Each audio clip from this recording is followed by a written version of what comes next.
You know, I just realized Monty and Connor are not here, guys. We have full control. We've taken over. We can do anything we want. Yeah, but are we really going to do anything different? I mean, I would hope that we would. Like, something different. Like, just to change it up. I would raise this place to the ground, but I just got back from my vacation. We have the keys to the tired. castle. This may never happen again. Oh no, Monty's here. Oh no, Mom's here. Ah, for Damn fuck's it. sake. All right. Damn it. Mom's here. We tried. It was going to be a night of shenanigans and japery, but now... Oh, and Connor's Connor's here too. Well, you know, I thought we were going to have a good time. All right, Zeto, put the gasoline away. I'll hide the torches. But I spent my last birthday money on this, for fuck's sake, dude. I'm sorry. This is unacceptable. Yeah, why isn't the title changed? Title didn't change. Oh, I'll let them handle that. It didn't want to switch over. I tried. Streamlabs was like, "No, I'm not going to switch it for you." You might want to do that, otherwise people are going to think this is like a rerun. And Surprise Gateway. The rerun of Gateway. I mean, I'll run Gateway episode 33. So Twilight Time. That sounds like something I could do. Speaking of Gateway, I actually while I was in New York, there's a set for the Fallout show where one of my shopping grocery stores used to be back home. Oh, nice. Yeah, it's my the ShopRite has become a super duper mart. As opposed to your mild-mannered everyday mart. Mm-hmm. Yeah. Well, if you're from Staten Island, everyone else just goes, "Wow, nothing's changed." Excellent. And nothing has changed. Wait, I get to do the intro thing again. I haven't done this since Prince Division. So I get to go around the horn and introduce all of our lovely players. So for those of you that don't know, this is a one-off in the Shadow War universe, which we have not run on this channel in, I want to say, 4 years. It has been definitely pre-pandemic. Yeah, It's been a while. But I'd like to introduce the players, starting with the only person who has extensive experience in this universe, Gaijin Goomba. Where can they find you? you can find me over at Gaijin Goomba. Get ready for that. It's just going to be that coming out of my mouth all night is my not Australian accent. You can find me, but words. Sorry, Words are hard. I'm flustered because there's so much going on.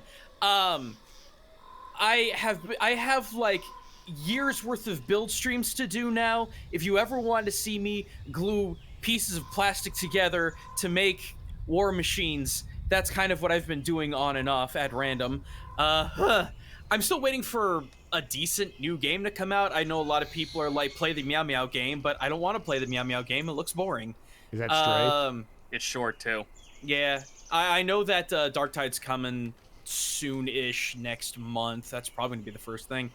Monster Hunter Rise, whole lot of that. But the big thing I'm working on currently, speaking of Rise, I'm finally putting together a cultural analysis on Sunbreak.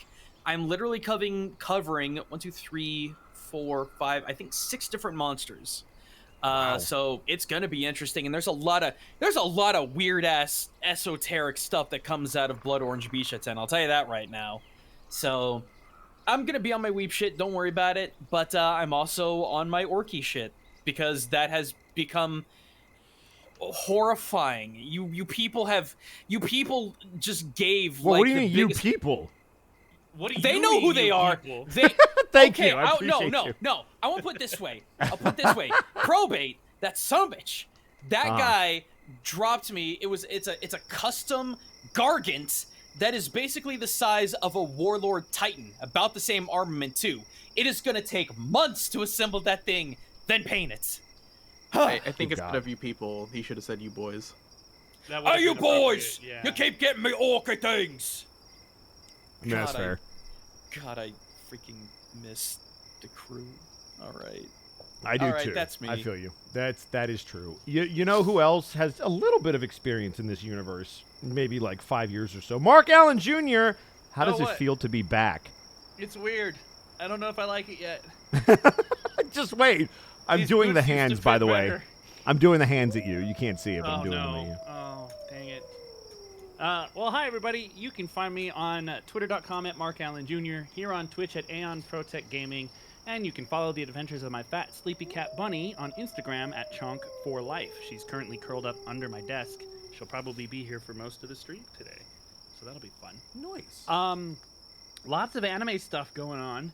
Check out Fate Grand Carnival. I play Geronimo and Napoleon in those specials. Also got to be part of the Neko Arc Army, so check that out. That was a lot of fun.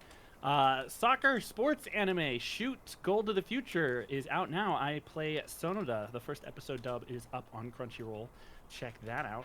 More stuff coming soon. And also, this is real this time, okay? I promise, for realsies.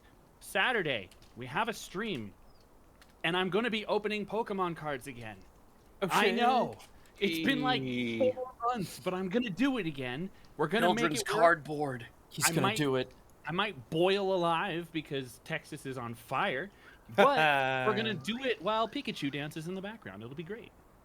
So check that out. Streams finally returning on Saturday, and then after that, I'll figure out the whole Sonic thing that I still am planning to do. So, yeah, that's it for me. Nice. And now for the player who has never been in this universe, because when we ran Shadow War, it was because this person was unable to play in the Unexpectables. Christopher Zeto, where can they find you, and are you excited? I am. I'm actually pretty excited to play what I'm about to play. I'm excited to see what you do, too, just based off the preview I got before we started the call. Can you believe I made that character in, less than, 2 hours? I can, because it's got that kind of... I don't want to spoil anything. Go do your shtick. You can find me over at twitch.tv/Zeto. Streams have been canceled because I was away in New York for my birthday for the better half of this week and last week. I have aged. Woe is the earth. Like a fine wine. like a cheap ass wine. Don't let's not call it what it isn't. You can find big fucking news. Two big things in news. You can find my homebrew. I'm still working on that. I'm drawing a lot more, so I'm actually working on a comic. I've actually got a couple of if you know what Bout is, I actually have a couple of thumbs, and I'm working with 3 other artists to actually start making the first issue out and free for the public. So I put out the Kobold Barbarian plush with Makeship. We are currently running a giveaway. If I have a tweet post I can put in chat, if you follow and if you follow me and Makeship and retweet this, by Friday night, there's gonna be a giveaway that 2 random people will get a free kobold. So, yeah, so Free there's kobolds. that. Which, by the fucking way, you people are batshit insane. Thank you for getting it up to 700, 700 of them sold. Nice. 743. Okay. That was a new number for me. Thank you. You're welcome. My last thing to announce, I got a voice roll in. If anyone knows who Zarel is, if you've been seeing this cartoon around called Monkey Wrench, it just got posted on Monday, which was actually on my birthday as well. I play Scratch, a little lone shark space cat. So if that voice sounds familiar, that's me, you idiot. Oh, can we get an oh goody? Oh! $5 to finish it. No! Wait, somebody just subscribed. That counts. You sold out. Okay, fine. Oh!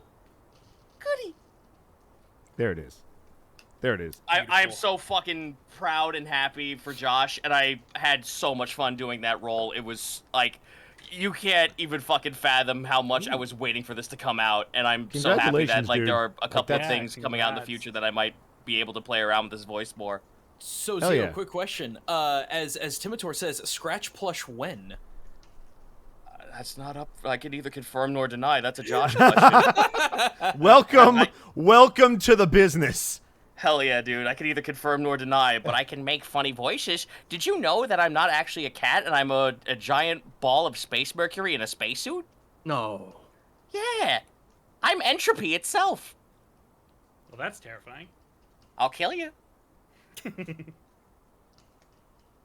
All right. And that leaves us with a bit of a hole because, as everybody remembers, I was supposed to DM Shadow War. I had DM'd the last 3, but I'm not DMing this one. So what happened? Well, we needed a fourth player. I became the fourth player, and then we went out and got the OG dungeon master of the Shadow War universe, the person who put this all together and allowed Mark and I to become friends over a decade ago. That's how long we've all known each other and bonded over this game.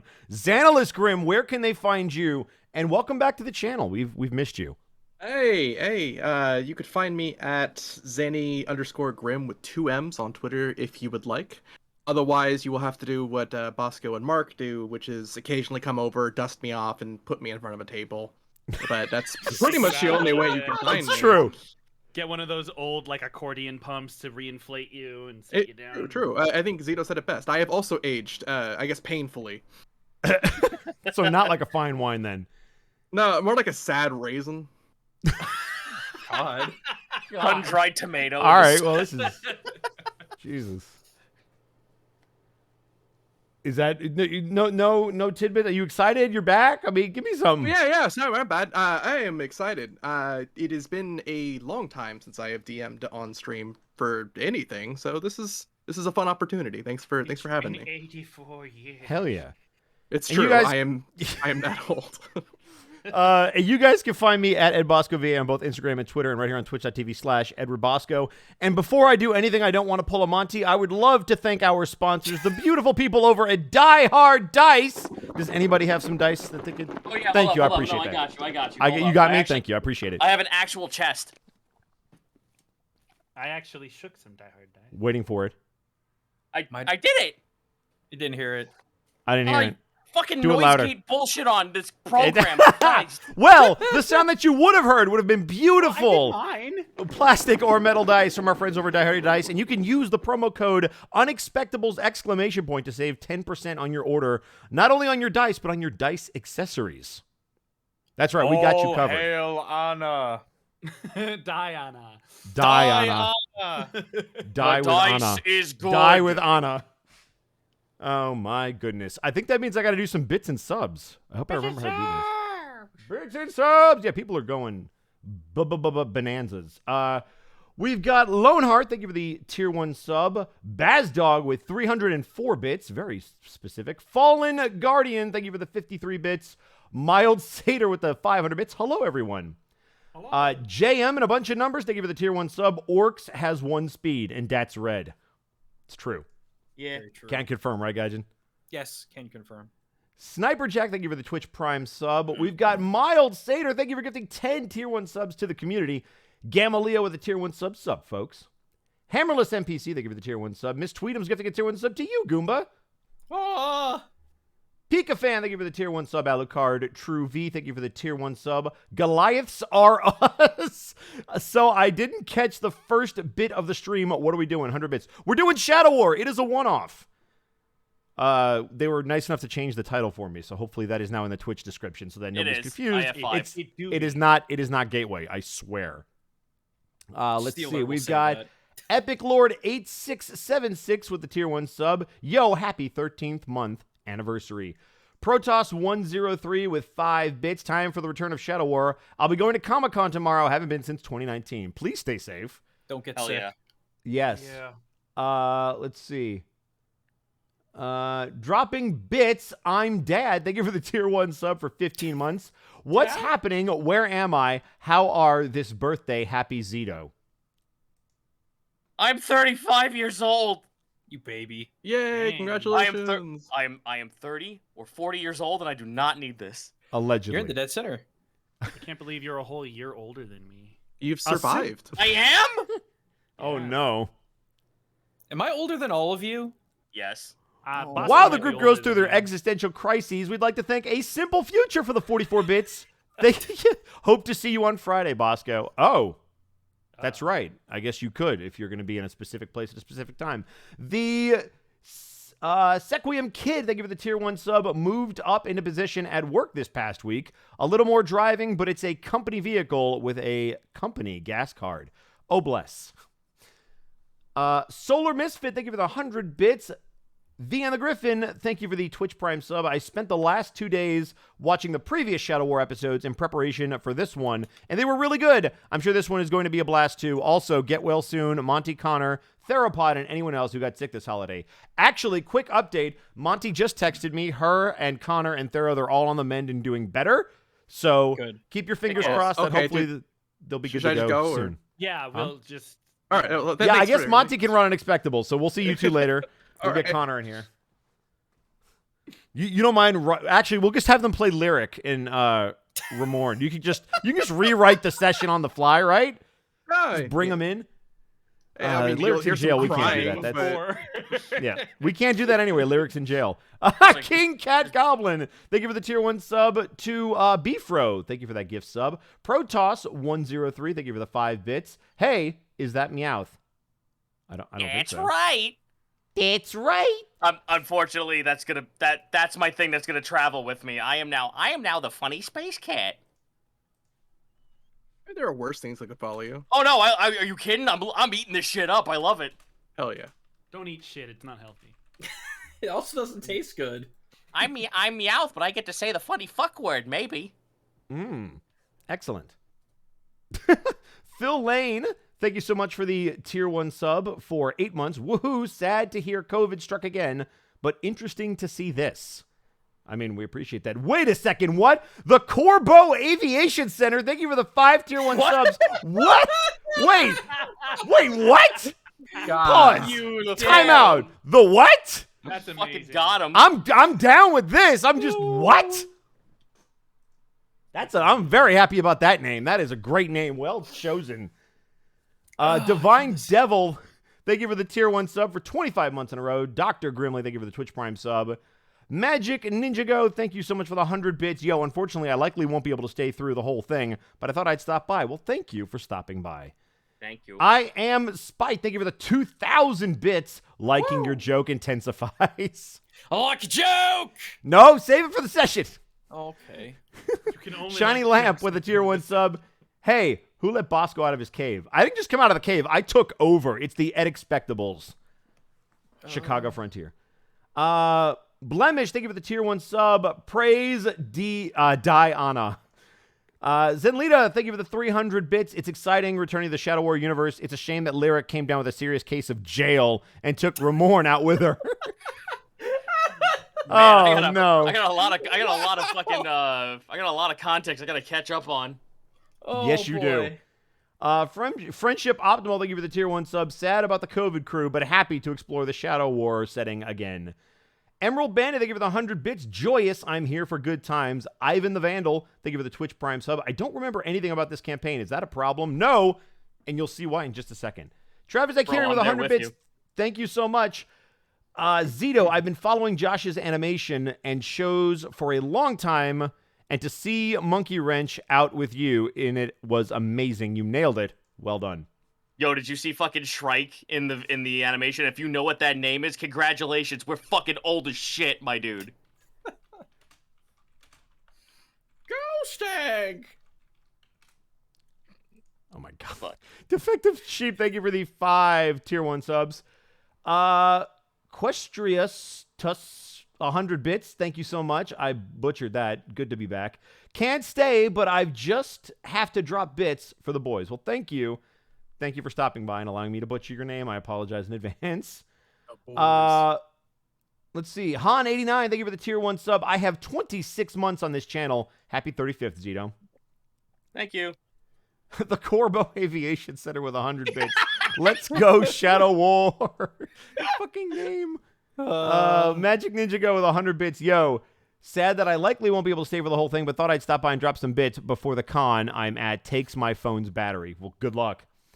Also, don't get Biyako. What's up? Whoa. Keep it going. Biyako, thank you for the tier 1 sub. We've got Shovels with 6 bits saying, glad you guys are getting better. Beast Tamer, thank you for the tier 1 sub. Another War in the Shadows. Yes, please. We would love some ore. Invoker, thank you so much for the tier 1 sub. Flitzboy, thank you for the Twitch Prime sub. The Bagelo7, thank you for the tier 1 sub. Level 1 Eevee, that big Digimon fan, 45 bits. Mark Stinky. No, you. Veldrin Osul, thank you for the 20 subs gifted to the community. Good grief. Damn. Wait, that's Veldrin. You know who that is, right? Yeah. I have a guess. I have a guess who Veldrin is, and I'm not happy about the name. Fair enough. Ridiculous. Again, more Shadow War references. Akazar, thank you for the tier 1 sub. Yo, I thought we were off this week. Pleasant surprise for me. Gentlemen, Indigo, thank you for the tier 1 sub. Dark Lord Popo with a tier 1 sub. Oh, hell yes, more Shadow War. Defective Sheep with with 10 tier 1 subs gifted to the community. X Wiley Willie resubscribing at tier 1, 28 months in a row. Thank you so much. And Redfield 88 gifting 5 tier 1 subs. I made it. And it's only 7:02. That's Renfield. You said red. Renfield. Oh, did I? You're Oh, fired. dude, run it back. Whole thing over again. Whole thing. Start Do it over. again. Damn it. All one Screwed take, up no mistake. Everything. Sorry, one more for safety. Okay. Mr. Naughty, thank you for the Twitch Prime sub. We appreciate it. Looking forward to the return of this setting tonight. Good luck to everyone and wishing those not here a speedy recovery. So I think that's everything. Nope, 20 BMG. Think of the 500 bits. One more. Gosh darn it. No, Thank you for the no. 500 bits. Knock all of the arrows. Oh, we're done. We're not knocking any arrows. We're done. I hate this. I want Illegal. off. I love Goodbye, being Jack. I love being the guy who's wide-eyed and just like looking in two separate directions, just like I don't know what's going on, but I'm happy. Bye, chat. Yep, keep Bye. that in. Say goodbye to the chat. Bye, Chad. It's Also, okay. I'm gonna- It's okay, everyone. We'll create new memes here together, you and me. It's gonna be good. I promise only one inside joke that no one will get. That no one, not even us? Well, I mean, I suppose you two, but I would consider you hope know ones. so. All right, so before we jump into everything, like we said, it has been 4 years approximately since we were able to do this. So I'm going to be giving just a bit of a recap as to what happened in between where we ended and where we're starting now, because there is going to be a little bit of a time skip, because I think I mentioned this. The Shadow War universe that I was running on this channel ran parallel with a marathon that Mark and I were in. So some stuff has happened, and we're going to catch all of you guys up. So for those of you who don't know this setting, it has been running for over 10 years, and there have been tons of stories told in and around it. In relation to Shadow War, the setting's most recent villain, which ran parallel with Shadow War, was a lich named Thaddeus. So he was the one that was messing everything up. So that cliffhanger, if some of you heard about the whole Civil War with the Beastmen, he was behind doing all that stuff. He was pulling all the strings. So with some time passing in game and some of the players unable to be gathered in time above game, we're going to start with a bit of a bridge for those who previously followed the story and want a little bit of an update. So, many heroes of the Shadow War banded together to assist the war effort that did eventually see the villainous Thaddeus and his forces totally defeated.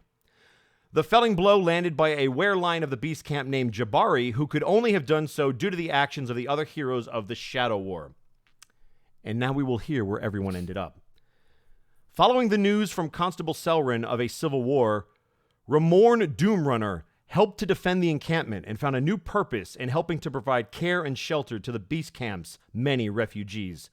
Despite the threat of Thaddeus now behind them, the Beast Folk and Alphakin still struggle to restore much of what was lost, still keeping somewhat distant relations with the magical metropolis of Caroll due to the past wars between them. Romorn doesn't seem to mind his new role, as the Beast Camps have never felt more like home than they do right now. As for the Tiefling Lyric and her familiar Flinch, they were placed under the protection of the Gold Swords, where she still keeps a low profile under the tutelage and training of Sir Roderick. There she must remain legally until the magic-hunting Corvidaean Knights can clear her of all damages that may have been brought about by her usage of blood magic. King did his best to avoid his old habits and offered up his services to Lady Olivia Dracus to help protect the city. He managed to stay on the straight and narrow, with Olivia keeping a close eye on the talented archer, busying him with many special missions far outside Caroll's borders. Constable Selrin went back to doing what he has always seemingly done for Caroll, disappearing into some noble's web of intrigue to bring about some sort of order their often lawless actions. Where he is now, perhaps only a handful of souls or fewer could ever know. And Redwood? Oh, sweet Redwood. The tree-shaped druid finished aiding Eldrin and the Morn security force for a time, With Thaddeus now defeated, the World Tree called Redwood below the Stone Forest in Caroll to watch over and protect the most sacred artifact of the World Tree, the Heart of Kyre. There, he slumbers for many seasons or more, keeping the warding magics ever vigilant, as is his charge. Now, years deep into the King's Age of Beasts, and sometime after Thaddeus' death, a new page turns in the saga of Caroll and its Shadow War. And with that, I would like to turn it over to Zan. Hello, welcome everyone to this next installment of Shadow War. But hey, wait a minute, for those not turning in, indeed I am not Edward Bosco, and I don't sound like I'm from Chicago at all. Oh, my name in fact is Zanalist Grimm. I am humbly holding onto the mantle of Dungeon Master this evening, and surrounding this virtual table are 4 friends who will do their dang hardest along with me to try and tell a good story for everyone tonight. So what I will do next, I suppose, is I will allow them to reintroduce themselves just real quick by name, as well as the characters they're going to be playing for everyone to follow along. And I suppose we'll start with the natural one himself, Mark. How dare you?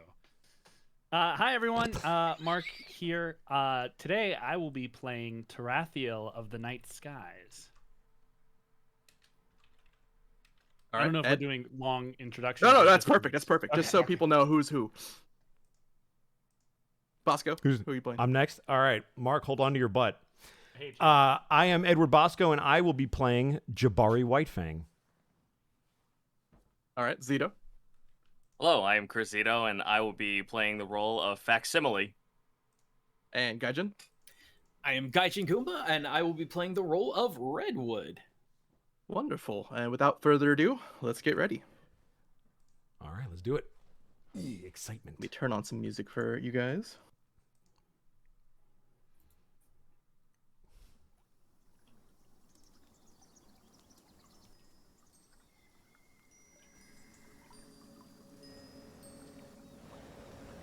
Cast upon one windy day, a lone leaf soars above the massive magical metropolis known as the city of Caroll. This stray and foreign leaf sweeps from the north over the city's titanic walls that are marred by the many decades of warfare that the arcane city has endured.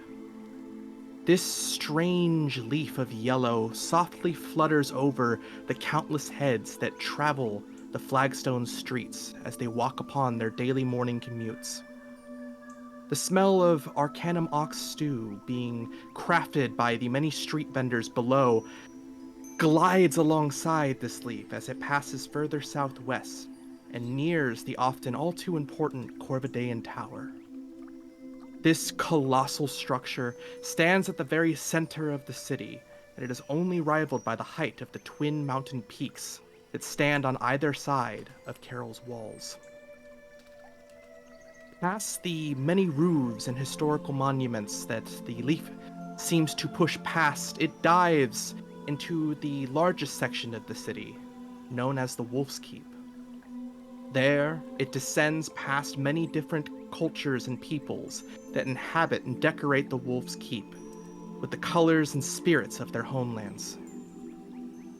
This errant leaf then finally flies into the Stone Forest, a hauntingly beautiful park inside the Wolf's Keep, where it sinks into an oddly placed hole in the grass and mud. Now in the ground, it flutters slowly through the cave made of wood and earth, as thousands of magical runes, small as they might be, illuminate its path downward, until finally, the leaf lands upon the lips of a lone, sleeping treefolk. Redwood. You awaken to the sound that emanates from your mouth. It's a sort of crunching texture.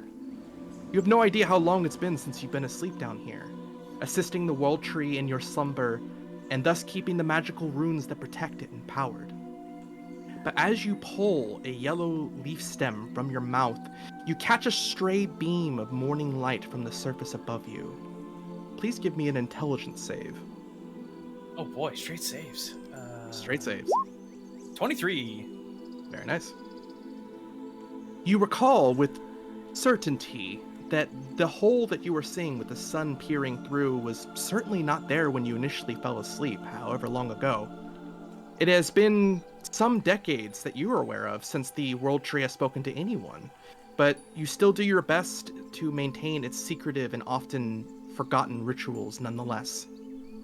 So it is no surprise to your passive perception immediately that you notice a more significant change in your instant surroundings as the glowing indigo runes that your slumber seems to help maintain seem to suddenly be in flux, with some of them being in total spell failure.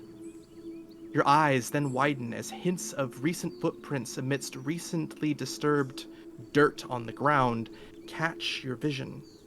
You follow the trail until you see a humanoid shape in a dark gray cloak at the other end of the cramped cave. Moreover, a magical barrier of necrotic energy seems to block your path between you and them, but through this shielding spell, you still see the figure's gaunt face. Please give me an insight check. 15. 15. In an instant, you perfectly commit to memory the man's face. A sneer pierces past his blonde, unkempt beard as his hands seem to be placed onto an ancient, obscure relic that you know belongs to the World Tree. That which you and only the other druids would refer to as the Heart of Kyre.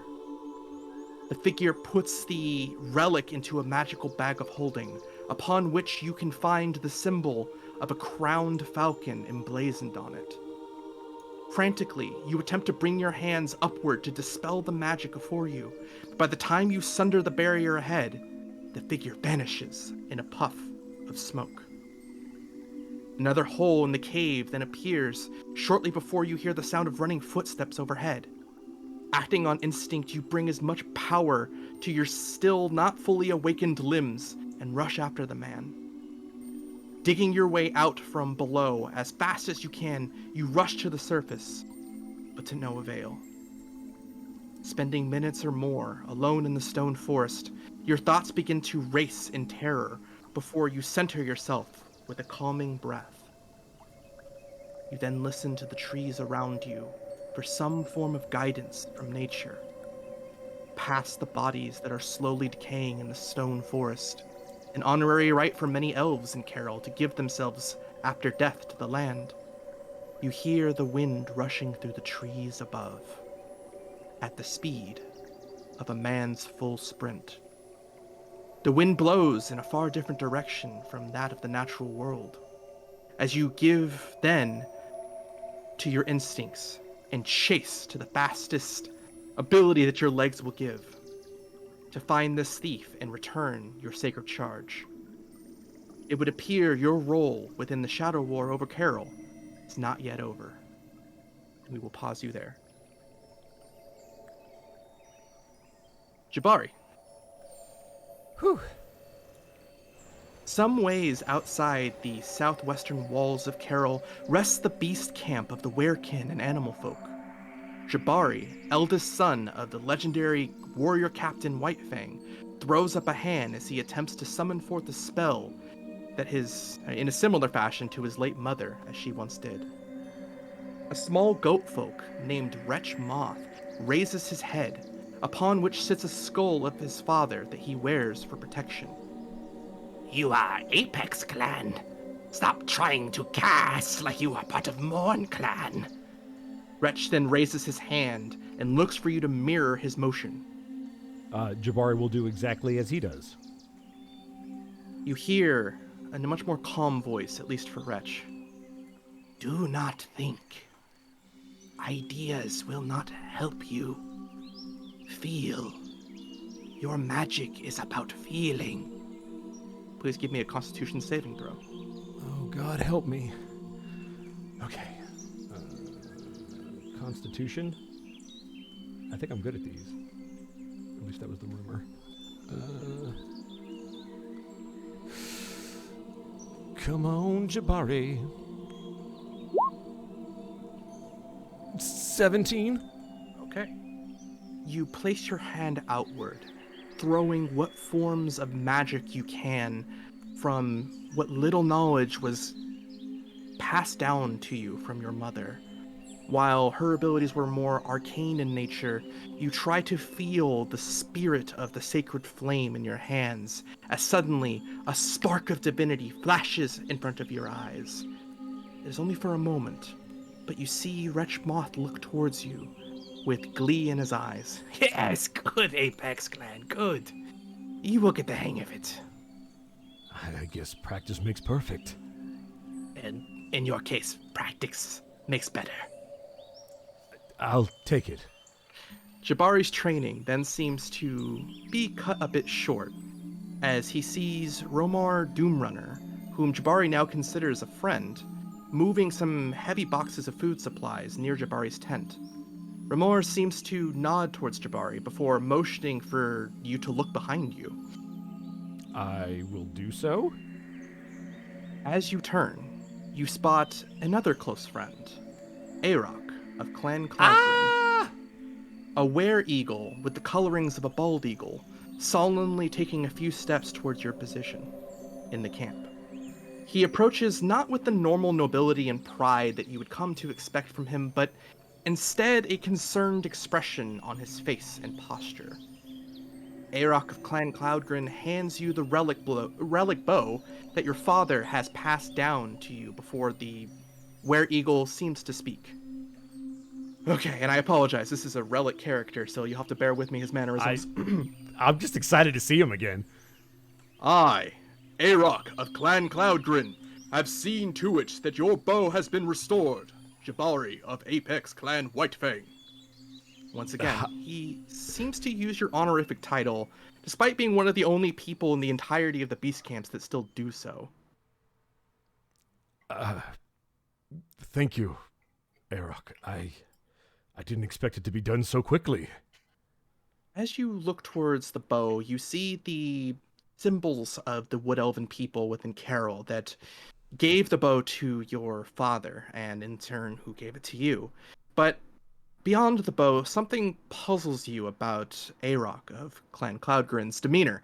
Your trained social eye and passive perception seems to identify that he hasn't looked you in the eye since you began speaking, which is a bit uncharacteristic for him, leading you to conclude that he has either done something shameful, or more likely that something is worrying him, though he seems to instead be waiting for your acknowledgement. Jabari is going to kind of try to catch his gaze by almost looking under his tilted down head. Is something on your mind, friend? He turns his head a bit more dramatically than perhaps for your liking, as he takes a familiar and very long breath, as though he's gathering his thoughts. You spot Wretch rolling his eyes, as he is certain that Arok of Clan Cloudgrin is about to engage in one of his infamous monologues. Wretch gives you a nod and as if to acknowledge your collective understanding of the situation. Jabari will give him a nod back and prepare. Wretch will look after your little kin. You look after yours. Before motioning towards the were-eagle. He warmly squeezes your hand before heading into the tent to help nurse your younger brother's health condition. But before you have time to speak, or even move, really, you hear the were-eagle booming voice once again begin to echo past the small area of your tent. Oh, 1 second. Let's just start.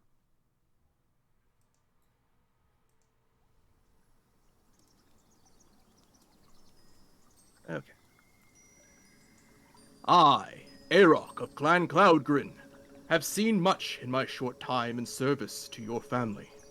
But nothing could prepare me, Arok of Clan Cloudgrin, for what wounds the barons have done to the beastfolk and the werekin alike. And if the great bull wishes to warn us of further treachery of the barons, then we must heed the sacred flame's wisdom. You move to speak, perhaps to inquire or add on to what he was saying, but are cut off as he continues. You, Jabari, of Apex Clan Whitefang, have been studying the game of Caroll's nobles, as your father did. as well as learning the magic of your mother. But I, Arok of Clan Cloudgrin, have continued to hear reports of the sacred flame's whispers.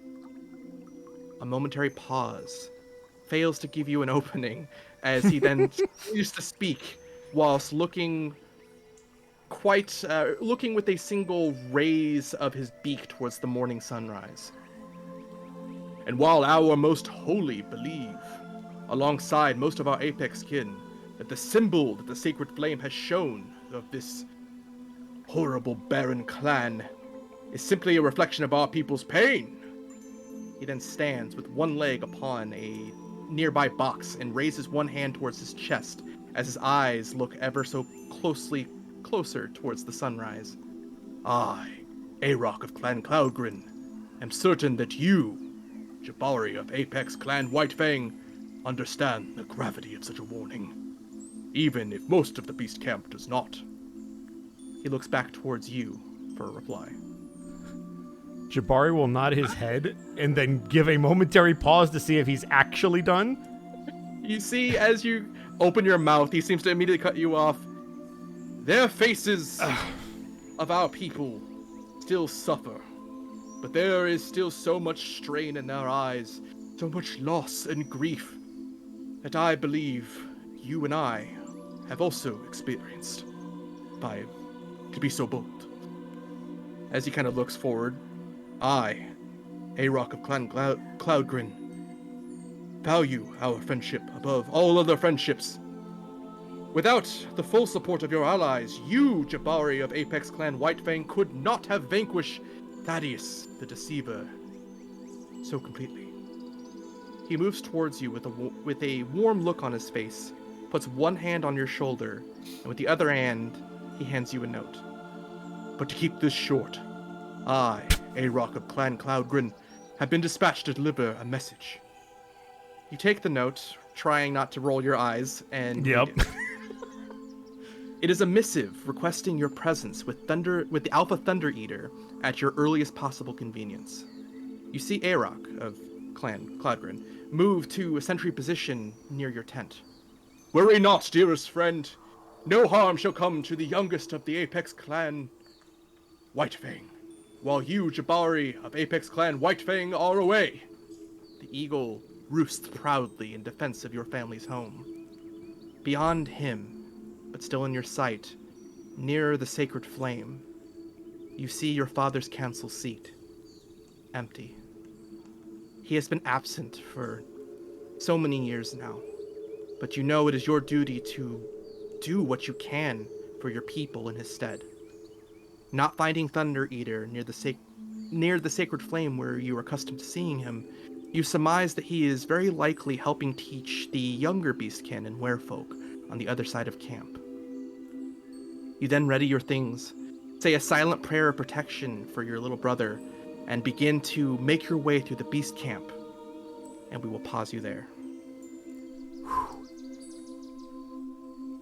Terathial. Sorry, I was a little emotional. Yes. I know, right? Ah! Terathial, you roll out of bed from your trance to the sound of knocking at your door. Finding your feet, you ready yourself for some form of social interaction in the mirror just near your bed, really, for just a moment. To the right of your small, cramped, and shared room, you see a stained glass window that overlooks most of the Wolf's Keep, as well as the stone forest below, from your new home here in Morn Tower. A student seems to share the room with you, one Jenali Stillriver. He pushes up her glasses, though does not spare even a fraction more of her attention away from the ponderous tome that she seems to be studying. You hear a knock again as you finish the final touches of your clothing. Without much effort, Jenali mage hands the last of your effects, as well as a fresh orange for breakfast from the corner of the room into your hands, still keeping her attention almost entirely on her book. Now arriving at the door and opening it, you find a visitor, or not a visitor rather, but a spectral image of a Morn security mage. Its features beyond the telling cloak are mostly too vague to have identified beyond that. You hear aloud, "Your presence is requested in the Astronorium.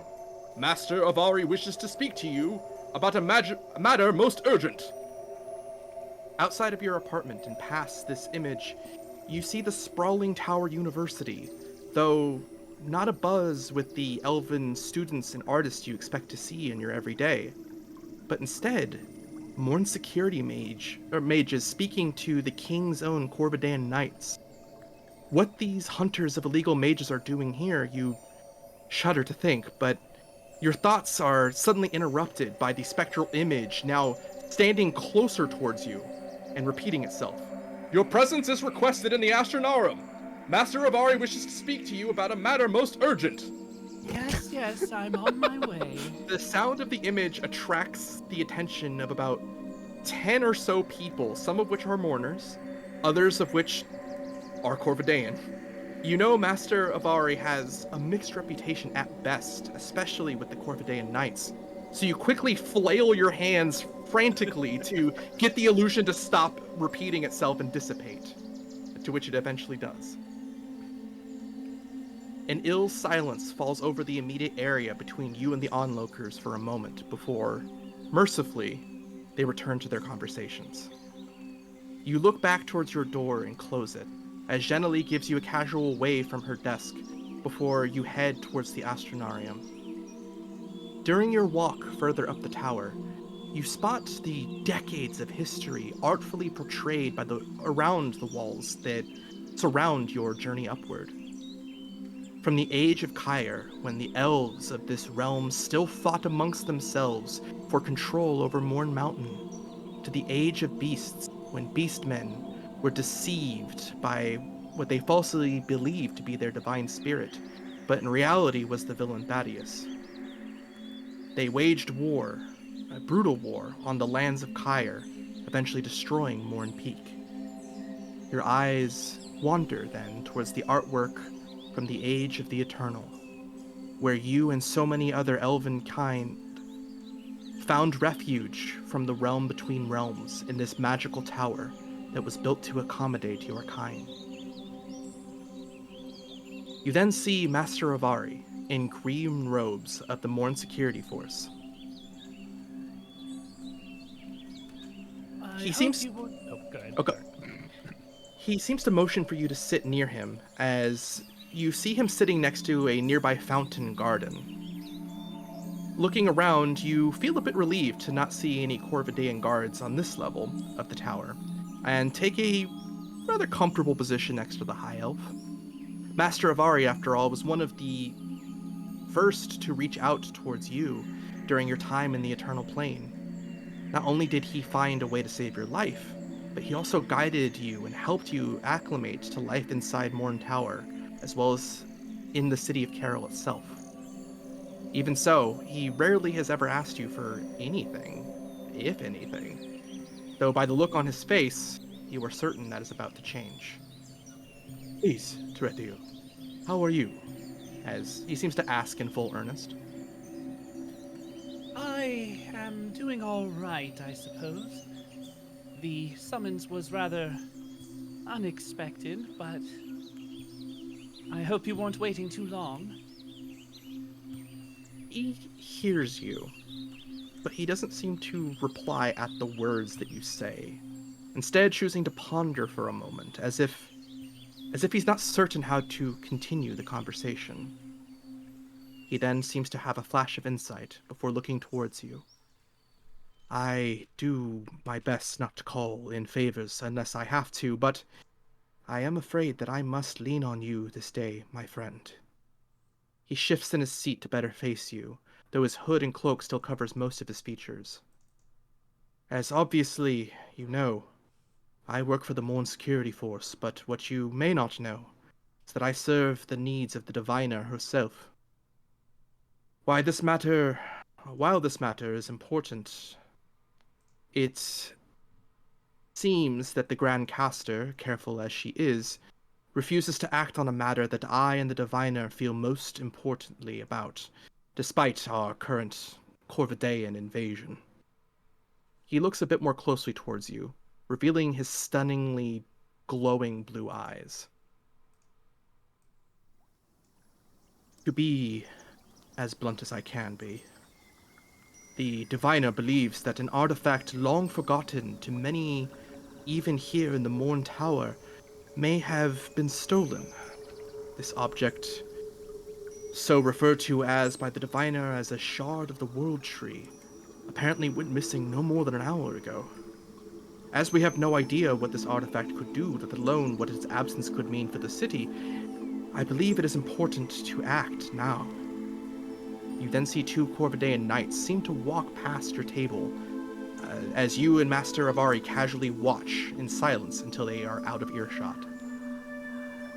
At the moment, the Morn security forces, agents, hands are tied, at least for now while this investigation is underway. The presence of the mage hunters is unrelated to what the diviner has seen, but as this shard of the World Tree might be important, I and my fellow agents are powerless to leave the tower to investigate. He seems to sip a glass of water that is near him before continuing. But perhaps to be even blunter, the diviner is further worried because she did not and cannot see exactly who stole the object for all her power. She only saw the avatar of the World Tree, one by the name of Redwood, chasing after the suspect or suspects. As I cannot leave the tower, I am asking you as a personal favor to me to put my mind at ease by finding this Redwood and discovering what he knows, and if possible, help him to return this artifact. The diviner believes this Redwood is still somewhere within the streets of Wolf's Keep. He takes a deep breath in. What say you? Am I to understand that a certain amount of subterfuge would be required? I'm afraid I would assume so. As you are not a full-fledged member of the Morn security proper, I rather doubt the Corvidaean Knights would be interested in your comings and goings, but I would recommend that you tread carefully. There aren't many people within the city of Caroll that can block the diviner's sights, so I suspect more powerful magics than we have encountered before are at play. Very well. They stand up and undo the knot holding their robe on and remove it and hand it to the High Caster. I shall leave at once. Wolf's Keep, you said. You see him take a breath of relief, but a look of concern seems to override that relief almost in an instant as he looks towards you. You have my everlasting gratitude for doing this for me. Please, be on the lookout for anyone else snooping around. I get the feeling more than one party might be interested in this, though I'm not certain exactly how they could even know about this entire incident. Still, allies are worth more than gold in Caroll, or so the previous Grand Caster used to say.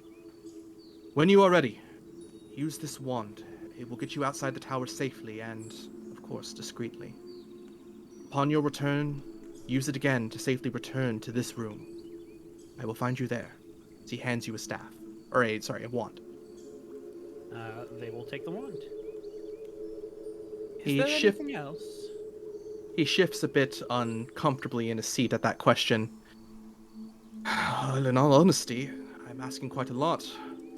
If you have any further questions, I suppose now would be the best time to do so, as I rather doubt the Corvidaean Knights will allow me to speak outside the tower. This Heart of Kyre, is it known what shape it takes? That I do not know. From my understanding, it could fit within one's hands, but that is all the diviner could see. And this avatar, Redwood, what of him? Not much is known about Redwood. From my understanding, they have been active within the city for at least some years, but beyond that, all the diviner and my research back at the Morn Library could find is that They are somehow related to the hero axiom. Oh. What an intriguing mystery. Well, I shall do my best to find out what I can post-haste. Thank you, my friend. Till I return. You And they take will... a... Oh, go ahead. You take a breath out, sort of turning around and finding a bit more discreet place in this quite beautiful magical garden of sorts. Plenty of large trees and plants for you to kind of duck behind and do any form of magics you might wish, as many more younger Morn mages tend to do. As you pull out the wand and begin to read the magical incantations, taking little specks of mana dust, a reagent that Caroll seems to make to assist with its magical enchantments, you blow the dust into the air before throwing the wand into it and disappearing from the Morn Tower. And we will pause you there. Facsimile. Got your ears on? Oh yeah, I'm here. Please give me a charisma saving throw. Will do. Yahoo. 19. Nice. Dozens of small bestial eyes stare up at you in awe as you and your companion perform a dazzling display of magic for these tiny beastkin. The entirety of this children's school in the beast camp wait on the edge of their seats for the next splendid spell that you could think of. If you would, please describe the magical amazement that leaves your character's magical fingertips and try to make it fitting of a roll of 19. Well, Facsimile kind of like pretends that that his hood is kind of like encompassing over his head, almost like as if it's taking the form of a monster that's like swallowing him whole. The frill of the hood starts to move and almost looks like it's like going over his face. Using a few magical spells, mimicking the sounds of like maybe a dragon's roar or something, or Facsimile actually like using his groan of voice because of his draconic nature as a kobold, imitates that of a snarling like wyvern or dragon, and then all of a sudden there's a weird like squawking squeak to lighten up the mood. The cloak then expands into like a sort of orb and explodes with it basically like explodes, revealing the kobold in full, wearing a smock, and little dancing balls of light and confetti and even like little almost effects of fire begin to like spread out. So it's just like a kaleidoscope of different magical effects just like dancing before the crowd. And the frill of the hood takes the form of a creature.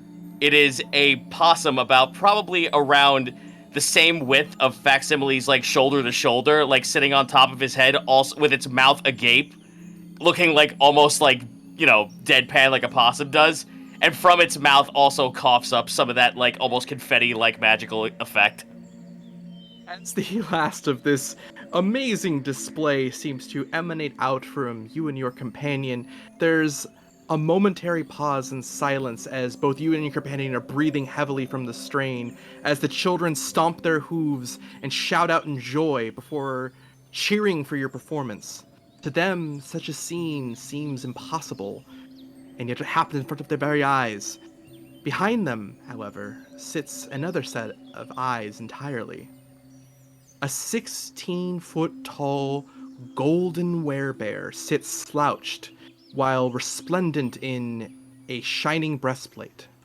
His eyes are completely hidden by a set of the bushiest eyebrows you have ever seen, thus seemingly concealing his expression. The impossibly muscular werebear raises one hand as the children all return silently to their seats. My friend, the werebear speaks. Show us the new spell you were working on that you had mentioned to me last night. Uncertain if you are ready to show it off yet, you see the children waiting with further anticipation than they had before. You see your magical companion, this possum that you found when you first arrived in this realm, attempts to raise his paws and shake them towards you while facing the audience. This is to set up some form of grand finale. Though the possum's eyes look towards you with the same sense of shared anxiety that you have. Feeling pressured to dizzy the crowd once more, you ready a spell and loose with all of your passion and creativity. Please give me a charisma save with advantage. Will do. 22. Nice. All right. What would you like your spell and grand finale to look like?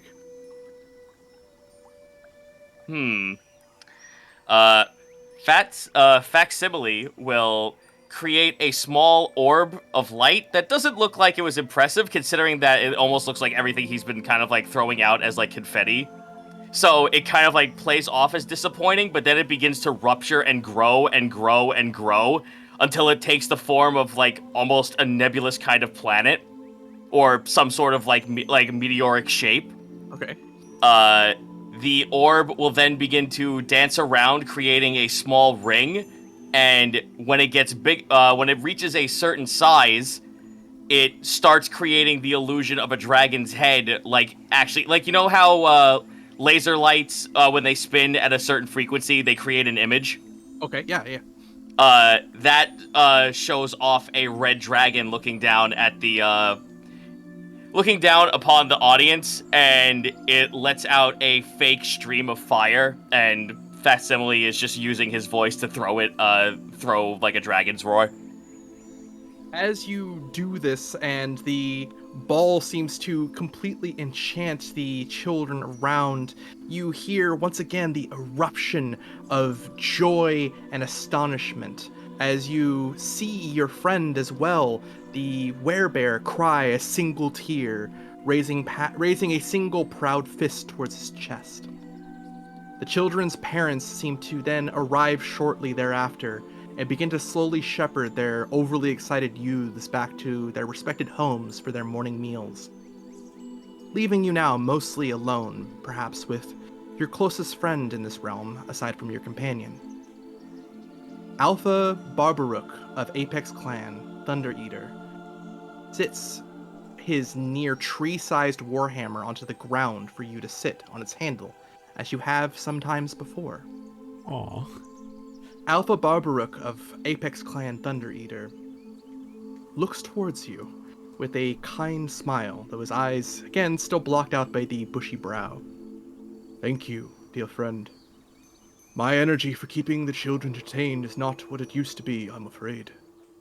Thunder Eater, as most of the beast folk and werekin refer to him as, then awaits for you and your companion to get comfortable as the last of the children are returned home. Take a seat. I sure do. As I sit down, I just like I place the possum in the back end of my smock as he like hangs there, almost like how a koala kid hangs off their parent. Okay. You shake off some of this mana dust, this reagent that seems to come natural to this plane. It kind of assisted you with your magics as well. As you clean off the rest of your hand, you hear Thunder Eater speak. I must say, your powers have certainly doubled in the short time since your arrival here. Or is such a growth spurt normal for your people? You get the sense that Thunder Eater is genuinely curious about your kind. Being seemingly the only kobold in all the realm, you suppose you can understand his intrigue. But as you think back towards that fated day, the horrible beasts that you fled, the family that you couldn't escape, or that couldn't escape with you, the damned monster known only as the Yellow King, you still can't bring yourself to discuss the life that you had in the realm between realms. That eternal plane that consumed what was left of your people is too painful a memory to speak of, as you attempt to keep yourself calm. Thunder Eater seems to notice your unease, as your companion seems to try and comfort you, feeling kind of the effects of such memories on you. I am sorry, my friend. I should have known it would be a difficult thing to discuss. We did find you alone, after all. Lost in the ether plane. From his pouch, he then offers you a gift of an open hand that now contains you and your companion's favorite foods, as it kind of sits in the center of this massive paw. All right. Facsimile will gratefully take it, giving the first piece over to his companion Duplicity. Okay. Before eating his, but Duplicity kind of like might be still hanging on that same little slack-jawed open mouth thing. So at first he was going to give it to him, but then just like coin feeds it into his mouth. That's totally fair. As much as a scooping mouth can be for a possum. There has not been one like you since before the Age of Beasts, at least in this realm. Though I get the impression that even then, there would be none quite like you. Thunder Eater gives you a warm smile before looking towards the sunrise. You should visit the Hall of Heroes at Caroll someday. It is in the Dwarven District. There you may find a lot more history on the dragons and their kin that once existed in this realm. If, of course, such a topic would interest you. Thunder Eater then looks towards you, his eyes still ever covered by his brow. Not to say that I haven't enjoyed your company or your help, of course, but I think we both know that your talents aren't put to full use here. This realm is as much your home as you want it to be, and I suspect that maybe, just maybe, you may end up a story in the Hall of Heroes yourself one day. After all, I know that there's greatness in your future. I don't need the Sacred Flame to know that. I'm not certain how I know this, but I am certain that I know it. He gives you another smile before gently patting you on the back. This beast camp has been a shelter for you, a nest in which you felt reborn in this strange realm. But you ponder for a moment that perhaps Thunder Eater is right. Though you may not have the flight of a dragon, you do finally feel the desire once again to spread your metaphorical wings. Suddenly, a figure approaches you, your companion, and Thunder Eater. Bosco, if you could describe your character. Yes, you see a approximately 7'5" werelion dressed in dark red robes with a pendant around his neck. And as you look closer, you see that it is a wooden engraving of a lion's head. He has a quarterstaff in one hand, and you see a very large, very elegant-looking bow across his back as he steps forward. His fur is a dark golden brown, with his mane being slightly darker than the rest of his body. The one thing that stands out to you is he does have very icy blue eyes, which seem to conflict with the rest of his naturally Leonin figure. And he will step towards the Alpha unless somebody stops him. There doesn't seem to be any guards or priests guarding the Sacred Flames Apex clan as there are normal. Since the conclusion of Thaddeus's evil, things have calmed down, perhaps to help grieve within the beast camps. But as you kind of move forward, instead of guards, you do find a strange small figure that you've seen Thunder Eater speaking to for a few months to years now.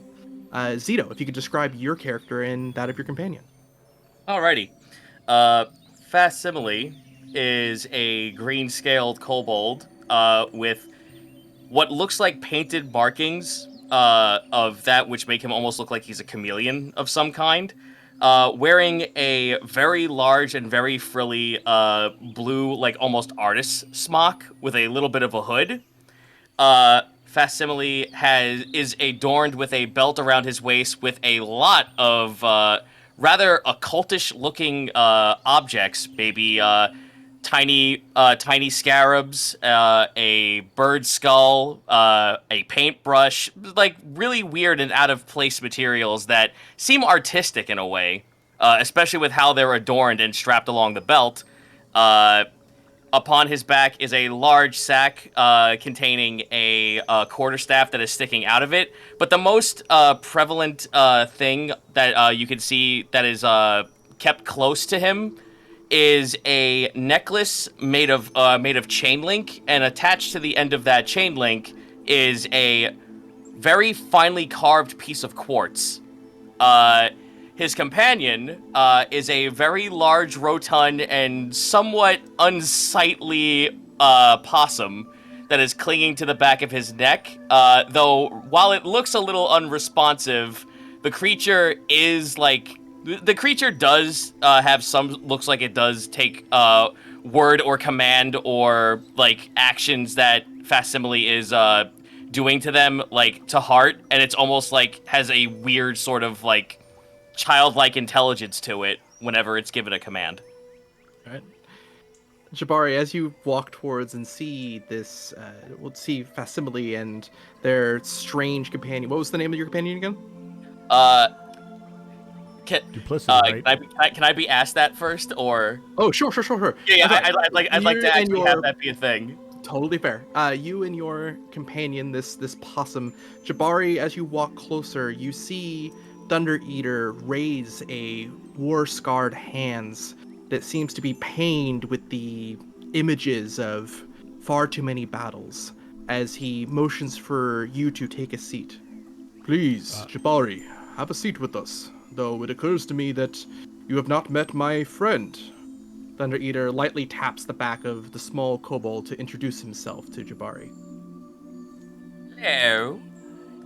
Grabs like the part of his shirt and like waves his other his fingers with the other hand and like a little gesture in front of him, and has a big toothy grin. Greetings, friend. My name is Facsimile, and this is my companion. As he reaches into the back of his hood and holds up, like, you know, like when you hold a cat up by like the forearms, he's doing that with the possum, and he holds him out in front of you. This is Duplicity, though I prefer to call him Dewey. Nice to meet you. My name is Jabari Jabari is fine. You see Thunder Eater seems to smile at the exchange as you take a seat, Jabari. As you see Thunder Eater look towards you. How fares the young Kenyan? He's coming along well. He's responsive and... As you reply the best you can, cordially describing what Kenyan is going through, you see Thunder Eater very obviously, but trying to be subtle, lean towards Facsimile and whisper, "That's his younger brother." Ooh, how delightful. You then see Thunder Eater sort of mumble quite poorly to cover up the whispered information. Yes, I am pleased to hear that your brother is safe. It is good that you are here on such short notice, Jabari, but I am afraid that it is not under fair circumstances. I would have assumed as much. I'm normally not summoned here with good news. With all due respect, Alpha. He seems to hear what you say, but looks past you and towards the sacred flame at the center of the beast camp for a moment. His brow then meets your eyes. Council of Alphas is split, torn by war weariness and exhaustion. Many of us still suffer the wounds of Thaddeus' betrayal and the war he inspired between ourselves and the people of Caroll. But I know that the Great Bull does not show such a vivid divination without purpose. As I've come to understand it, you've made contact with and even friendly acquaintances with the young Mallory Baron. Is this true? I have a rapport with her, yes. Well then.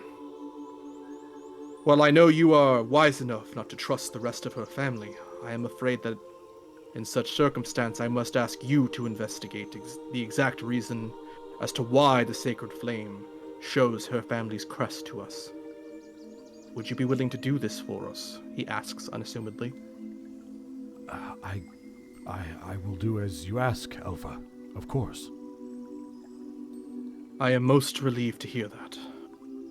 Diviners of the Flame were able to see further, but not clearly. Apparently, in regards to whatever treachery is abound in Caroll, the only lead I have for you is that it has something to do with the Avatar of the World Tree, and that your search will likely prove more fruitful than the Wolf's Keep district of Caroll. I assume you know where that is. I believe I remember, yes. He takes a worried breath before centering himself, then seems to motion for a chariot that is pulled by 2 centaurs as it comes near. Once more, I will ask you to leave as soon as you are able. I will, of course, make sure Kenyon remains safe. Thank you, Alpha. Jabari, as you gather your things and ready yourself for the familiar chariot ride back towards Caroll, you see Thunder Eater seem to have a sudden thought. Facsimile, you feel Thunder Eater nudge you slightly off of the hammer and closer towards Jabari. And take this one with you. I'm certain they could use some time away from the camp.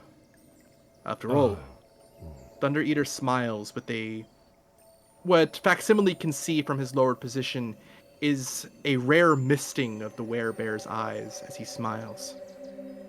He is bound for greatness, after all. A little change in reality would be nice. Are you by any chance one of Wretch's students? You have no idea who this wretch is. I was about to say, God, do I? Hey, God? Facsimile just gives you the same, like, almost broken, like toothy smile and just shakes his head. Oh, no, can't say I am. Well, I can't say I've even heard the person. Ah, my mistake. Similar energies. Oh, Shall it's quite all right. Oh, yes, let us shall. Here, hold this for me. I hand you duplicity. All right, I'm holding this now. Okay. You see this small trash monster seem to immediately get comfortable in your hands. All right, I'm gonna sit down. Sit down in the chariot. Yes. You pull away from the beast camps. Jabari, for you, this is unfortunately more and more a reality for the life that you live. But for Facsimile, this is the first time that you've left the camp since you've arrived at this realm. Excited to see where reality might take you, and knowing that whatever whims of magic ahead of you are destined to see what arts you can provide them, you happily take a seat upon the chariot as both of you pull away from the beast camps. We will pause both of you there. Redwood. That's me.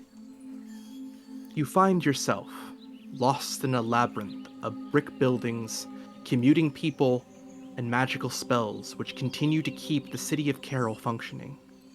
You try to collect yourself once more, to listen to nature and let it guide you as it has so many times before. But instead of guidance, you are met with the shouting of a carriage driver that almost runs into you in the middle of the street where you are standing. Frustratedly, you move over towards a water trough for the working horses to drink out of, and wash some of the city's muck and mire off of your face. You reflect upon your companions of yesterday. The highs and the lows that you shared, the adventures you had together, and most importantly, the determination you all showed. It inspires you once more as you refocus your efforts and return to the search for this thief. An asked question then after, a kind query after that, around this Wolf's Keep. No one around you, despite your best efforts, seems to know of this thief's description, let alone anything about a world tree or this heart of Kyre that is so important to you. But you do not give into frustration despite this. You continue to look to the Wolf's Keep for any sign of this villain. You then pass the busy Shoer's Row and the many mended horses who are kept magically fed and plump despite how much they work through the busy streets of Caroll. You pass by Crow's Corner, a factory street where soap was once made in massive scale for the city's until the city's devastating fire claimed most of its production plants. Now it simply serves as a political hotspot for local bards and activists to stand quite literally on old soapboxes and list their complaints about the daily events of Caroll. Lastly, you find a statue in the center of a cobblestone roundabout. The statue is of a man holding a sword and shield with a massive crest emblazoned on the armor. Your eyes widen as you see the symbol of a crowned falcon. You then dart your eyes downward towards the plaque at the bottom of the statue, where it reads, "Here stands a monument to Sir Alistair Barron, who gave his life in service of the people of Caroll." You take a breath, realizing you've now discovered two things. One, the name of the symbol is, the name that this symbol is attached to seems to be more apparent in your mind, this Baron. Swear you've heard it before, but you aren't quite certain exactly where from your time in slumber. And the second, perhaps more apparent and more obvious thing that you realize is you look around the swirling carriage-driven streets and realize something. You are now completely lost. You exclaim something that might not be for the faint of heart, but it does make you feel better. What does Redwood say? How can I be lost? Why can't I just be in a forest? As you look around, you see hundreds of faces, never truly belonging to too many of one particular type of people, all gathered around, and despite how different you look, none of them seem to pay any mind to your strange actions of wandering in the middle of streets and in front of cars, let alone how strange you might look in comparison to them. But such a effect of this place, as welcoming as it is, also serves against you, it seems, as no one seems to stop and try to help. You look around to find any sort of landmarks you might know of, pick a direction, and begin to put one foot in front of the other. And we will pause you there. Terathial. Yeah. Passing a statue of the hero known as Axiom, the previous avatar of the World Tree, you feel as though you have a better idea of what this Redwood character is supposed to now look like. It is now around noon. You've searched the Wolf's Keep for a few hours now, and seemingly to no avail. However, as you move forward and pass a statue of one puritanical, a mighty spacefaring wooden sailing ship that aided Caroll during the Age of the Eternal, your eye catches a strange pair walking through the streets and past a particularly rowdy crowd, a crowded tavern called the Night Howlers. There, you see the son of the legendary hero and captain of the puritanical, Whitefang. You recall seeing paintings of Jabari of Apex Clan Whitefang felling Thaddeus in some overdone recreation somewhere within the Morn Security Tower, but are surprised, if nothing else, to see him wandering around the Wolf's Keep. Jabari and Facsimile, from the moment you arrived in Caroll this morning, you have been seemingly trailing a magical companion that Jabari realizes is the familiar of Sir Roderick, a barn owl, seemingly attempting to guide you through the streets, though without any sort of communication beyond that. Facsimile, you and your companion rush to catch the bird. In one of the few moments it is on the ground, but instead of catching the owl, you instead run thigh deep into an elf at the center of the street. Mark, if you could describe your character. Excuse me. Sorry, a little overcome by emotion. Yup. Terathial is an elf with moonlight-colored skin, short white hair and a side-swept pixie cut, and eyes as black as the night sky throughout that dance with ethereal stars. They are disturbingly beautiful and of indeterminate gender. They wear a somewhat elaborate collared white blouse and a tight white leather slacks.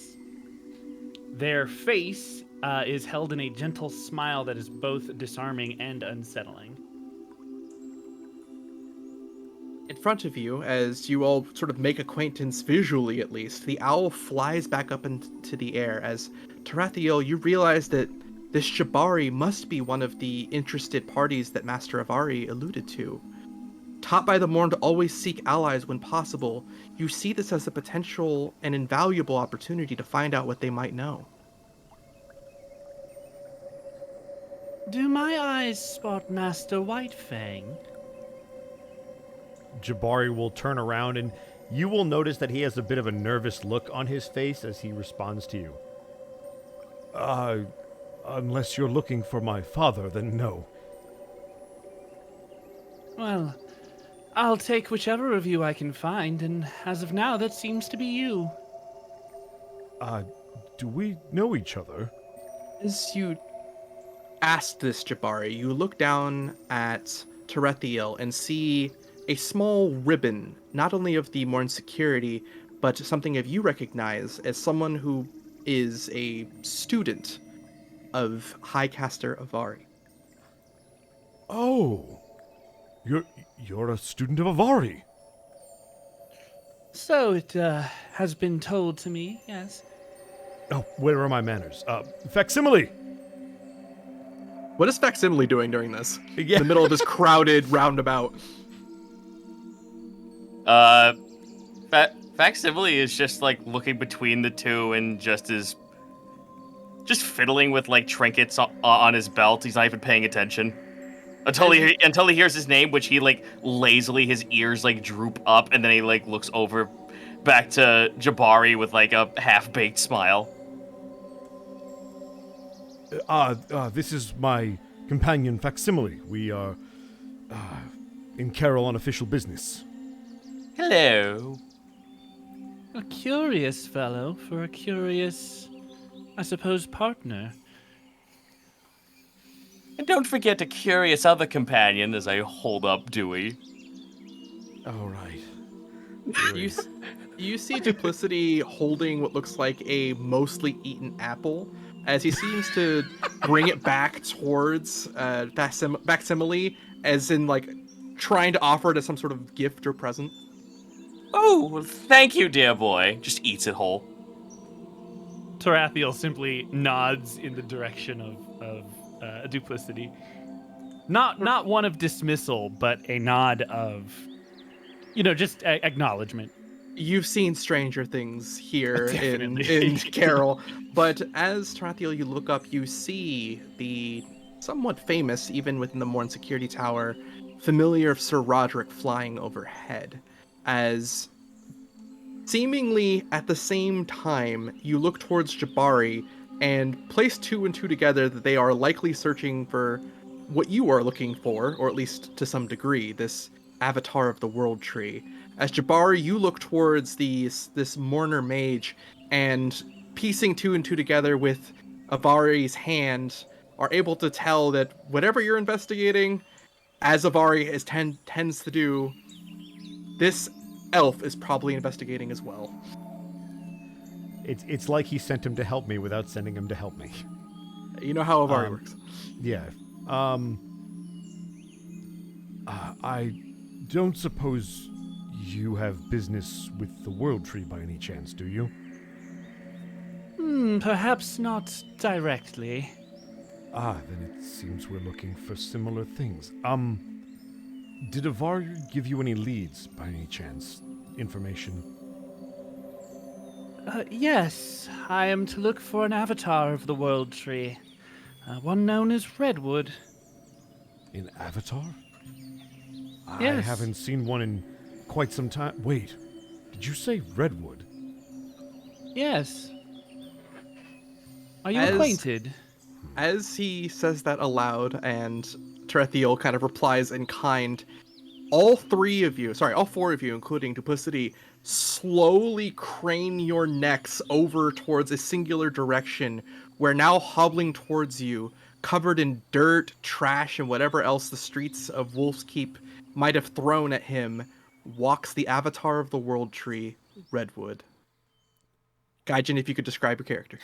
Well, aside from all the trash and muck, which I'd be trying to get off, you see in front of you, in just a brief glimpse, it looks like a regular humanoid, adorned in multiple shades and layers of green. Very simplistic.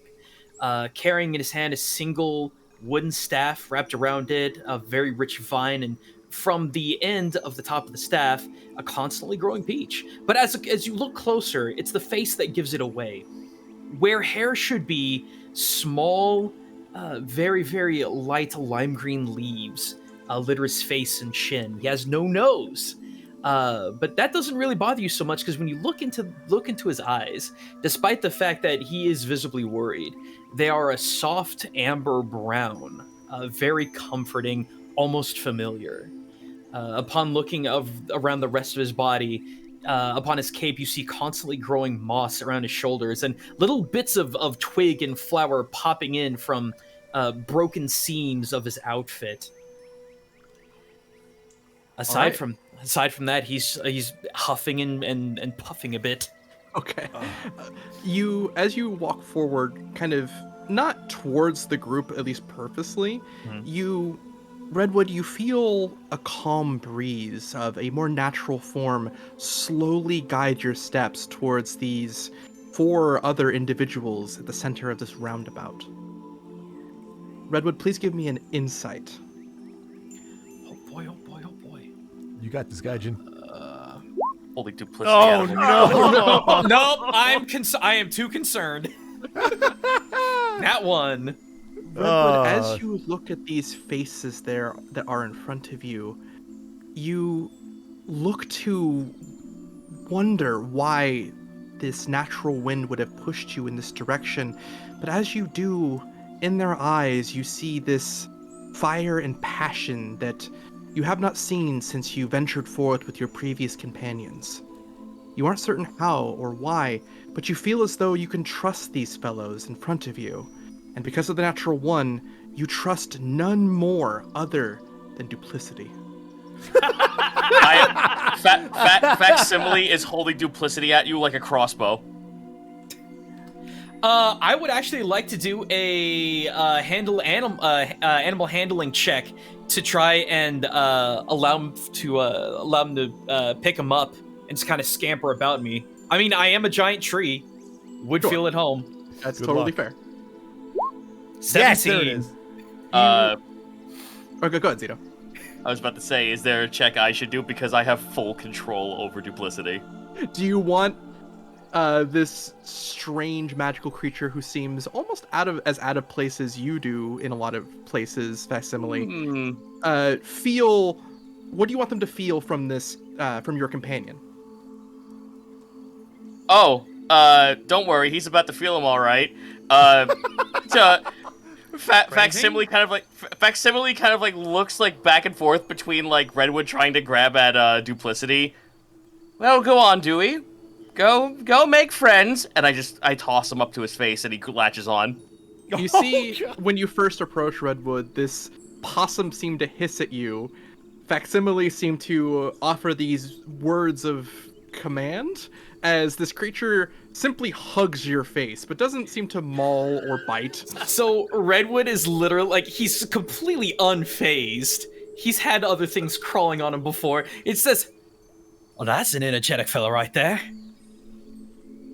In front of you, Jabari, as well as Terathial, seems to stand the image of the avatar of the World Tree. Someone that you met briefly, or at least someone related to someone you've met briefly in Axiom, Jabari.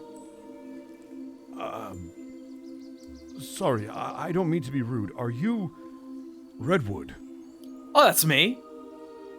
I've heard stories about you. I'm friends with Romorn. Oh, Romorn, how is he? As passionate and hard-headed as ever. Oh, sounds like Romorn. Oh, I wonder how the weathers are doing. Oh, what am I talking about? We got... Alright, so... Can you all come here for a second? It's so casual. He's like trying to almost pull you along, like almost like a semi-energetic child, over to the statue. Okay. Jabari will follow you. You'll notice that Jabari has his head bowed as he speaks to you, very respectfully. Oh, this again. All right. Okay. So that statue right there of that guy. What was that name again? Alistar Baron. Do any of you know him? How much? I recognize the last name, but do I know the first name, Zan? You know exactly Okay. of the Baron family and their history, considering what your father had to deal with. But moreover, I suppose, towards anyone else who would like to make a history check, if they want to have any further information, they may. Yeah, that is so All right. appropriate! Fuck Mark, yeah. the metagame is real! What's that, Hey. Lord? Natural 20. I also feel that Facsimile's beautiful roll of a 5 or a 9 He's like, is I don't fucking know. is Oh, quite perfect. I am like full like leg up walking. My arms are swaying in front of me back and forth. It's like a fucking animation character's like profile walk. No, here's why this is so funny. Mark is the other person in this room who knows exactly who that is above game, and he just nat 20'd in character. Beautiful. But for the rest of everyone else, Terathial, you studying at the Morn Security Tower, are well versed within the recorded ages of Caroll, and know that the Baron family has very few heirs left to their name, especially after one Sir Alistair Baron, sorry, I gotta put the respect on the name, gave his life to seal away the Yellow King during the Age of the Eternal. Well, you speak of perhaps one of the greatest heroes of this city and perhaps this world's history. Okay, but what else? I guess the better question is, what do you wish to know? All right, so I'm gonna explain it. So I was asleep in Stone Forest, right? And well, I guess you already know, because you know who I am. I was watching over this. Hang on, I gotta go back to my notes. I was watching over the. Does the name Heart of Cry mean anything to you? The Heart of Kaya, yes. It's been stolen. I was able to get a good look at that unseemly fellow who took it. He threw up a necrotic barrier. I just couldn't get through fast enough. But I saw that he put the heart in a bag, and that bag had that exact same crest as this Alistar guy. You're saying the crest of the Barons? I mean, look, I've been asleep for at least a decade. I don't know, but that's what I saw. Redwood, you feel the nature of your surroundings seem to feel more calm, as though nature is acknowledging that you've done the right thing and trying to reach out towards these strange individuals, and you certainly get the impression that they might be able to help. Especially if this Jabari is what you've heard in being some hero who helped defeat Thaddeus. But moreover, looking over, you see this owl, this very regal-looking barn owl, land seemingly in front of Facsimile as it sort of raises a single leg with a letter wrapped upon it. Message for you, sir. A message for you, sir. Facsimile will actually he squeezes the quartz around his neck with like 2 fingers and like kind of like flickers his fingers at the owl. I'm going to he doesn't know this, and it's just for fun effect. I'm going to cast a spell which is a cantrip called Hocus Pocus, which gives me a couple of things that let me do something fun. One of them being cause small unattained objects to rattle or levitate off the ground. That is what I'm doing with the message. Oh, fair enough. Oh, please take the whole owl. Do you make it? I can't. Unfortunately, it says I can't do the whole Okay, owl. fair enough. Damn. Only half the owl. It says specifically you can't do with the owl, like word Yeah, for word. No owl. It's in the errata. Don't check it. You pick up the note, and do you unfurl it? It's kind of wrapped up. I do. It's all through Mage Hand. And every time he casts a spell, the cord's kind of like, almost like when you reverse a VHS, it like kind of like warbles in and out. Okay. You see that the message is written in a language that you've seen only used within the beast camps, though a language you don't fully understand, known as bestial. You are certain that your companion Jabari would know how to read it, however. Maybe, allegedly. Okay, I will continue to use Hocus Pocus to make it glitch away from me and then right in front of Jabari. Here you are, friend. Just have it float in front of him, but don't let him Yep. actually hold it. Here you Jabari are. will read the floating letter because he doesn't have to hold it. The message in front of you, Jabari, as you reflexively try to grab it once or twice and it just kind of floats away from your fingers, Damn Is cat a- toy. is a small script that seems to erase itself when it runs out of room. It reads as follows before erasing itself after every few words. Good. You finally made contact with Redwood. I wish I could assist you further, but the Lady Baron is watching me closely, and I believe this is the only magic I could get away with without creating or casting any sort of suspicion. Ha! Casting. Anyway, while I am not certain why the Barons are so much more active this week than normal, I am certain that a particular golden cub, in quotes, would like very much to have a word with you and whatever else you have with you in discussing this situation. You can find him at a pub I'm certain you know all too well in the Dragons District. No. I'm afraid No. I'm afraid I cannot say any more. Good luck to you. As You don't have to. You see the message fully erase itself as the paper dissolves into ash. Though it was not signed, you are certain that the message is from Sir Roderick, written in bestial so that no prying eyes, save for perhaps an eye of a beastkin or a werekin, could read. He is going to attempt to fold up the paper and then watch it just move out of his way again. Oh, the give up. paper does turn to ash. Oh, it turns to ash. Oh, Yeah, it turns well, to ash in front good. of you. Duplicity is eating it. Duplicity is eating Well, it. that is for sure gone. Duplicity is eating it. The owl is eating it. Facsimile is... So above game, I know. Would Jabari know the establishment that Roderick is talking about? Yes, indeed. And on top of that, you are certain that there are a number of carriages that you could take to get to the Dragons District very quickly. You will just need about 4 gold to get there as expediently as possible. Got it.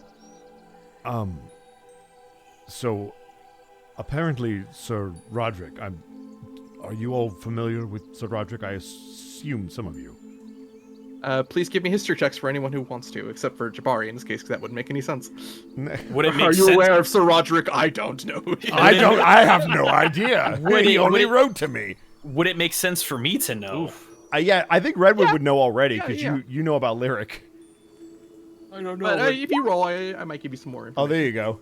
That makes sense. To be the person who doesn't know what the hell is going on and have a 19. Isn't it great? That was a 16 for me. 18 for me. A voice comes out of Duplicity. I know. I am aware. Terathial, you are well aware that Sir Roderick is one of the oldest mages in all of Caroll. Despite being human, he is of far more advanced years through his magics that allows him to remain in control of the Gold Swords College, a human college on the other end of Caroll. As for Redwood, you're certain of not only that, but you are certain that that is where your friend Lyric is currently being more or less kept safe. The word prison might be a little difficult, but it is perhaps Jail to is keep her a safe. heavy word. Gay To baby keep her jail? safe from the Corvidaean Knights, which are you're aware of would be interested in what she did with blood magic, I suppose, to put that as nicely as possible. However, with Facsimile, you know that the Gold Swords are a order of mages, mostly human, that have existed in Caroll long before the Morn Security Tower, which are mostly elves, who also create a lot of the magical traditions and abilities of this magical city. But the Gold Swords are designed to kind of protect the everyday person. They transmute their weapons from a terrible gold that would not be particularly good for, say, a sword, and such advanced as their craft before they graduated, this sword, or this golden sword, can cut like steel. And you are certain from your speakings with Thunder Eater that Sir Roderick is a good friend of Thunder Eater. From the way they craft their little blades around and cut through things like butter, sounds like a fun time to learn some new crafting. Yes, the gold swords are legendary for their craftsmanship. The reason I mention that is this letter, it gives a location that I believe we may find some more clues. If you would have us, Redwood, I think we may be able to assist you in the item that you seek. I got no problem with that. I've been stumbling around this town, not knowing where I'm going, so that sounds fine. One thing really quick, though, so I don't draw attention. You're going to see his form fade out into a almost default tree-like appearance, but fade back in as an elf, just very casually clothed, as I use my Rule Tree magic to disguise self. Okay. Nice. What would you like your generic elf name to be? I look... Oh no. God. I have an elf in mind, but it's probably not Ralph. that one. No, I look over at Terathial, and I'd say, "Oh, so what should my name be?" Oh, I don't know what's really trendy. It's been a while. I don't know if there's other names that are better than I don't know. He's very neurotic about this. well, looking you over, your visage seems to match that of perhaps a wood elf. All right, so Woody or Baki, give me something to work with here. Perhaps those are not quite traditional names. Maybe a Lorian or Oakley. Oh, I like Oakley. Oh, that's perfect. Oakley, all right. Oakley it is. You know what would be a disastrously hilarious name for you? Woody. Oh, that's not very elf-like, is it? No, but it is funny. Oh, Jabari's come on. gonna take. Oh, go ahead. Jabari, you pinch the nose of your snout with two claws as you pay the carriage driver for an open slot for I will mark 5 off 4 individuals. gold. Great. Alright, so I I'm guess gonna- I'm paying. I'm paying. Okay. Oh, I'm sorry about that. I don't really have a lot of money. I've been asleep for 10 years, you know? You like my joke? Circumstance or dire. Oh, do you have your hand out trying to with the money? Yes. Because Duplicity kind of stands up on his hind legs, wiggles his little weird monkey fingers, and gold comes out of gold floats out of Duplicity's smock and into your hand. Oh, that's weird. How did you... Anything my companion can do, anything I can do, my companion can also. You I see don't the think possum that's attempt very to mouth the sanitary. same words that he just said. Except it opens up like a Pez dispenser, so it's completely uncanny. Well, thank you for your patronage. I will hand this possum gold to the driver. Possum gold. You mark off the possum gold. I do. I marked off specifically the possum gold.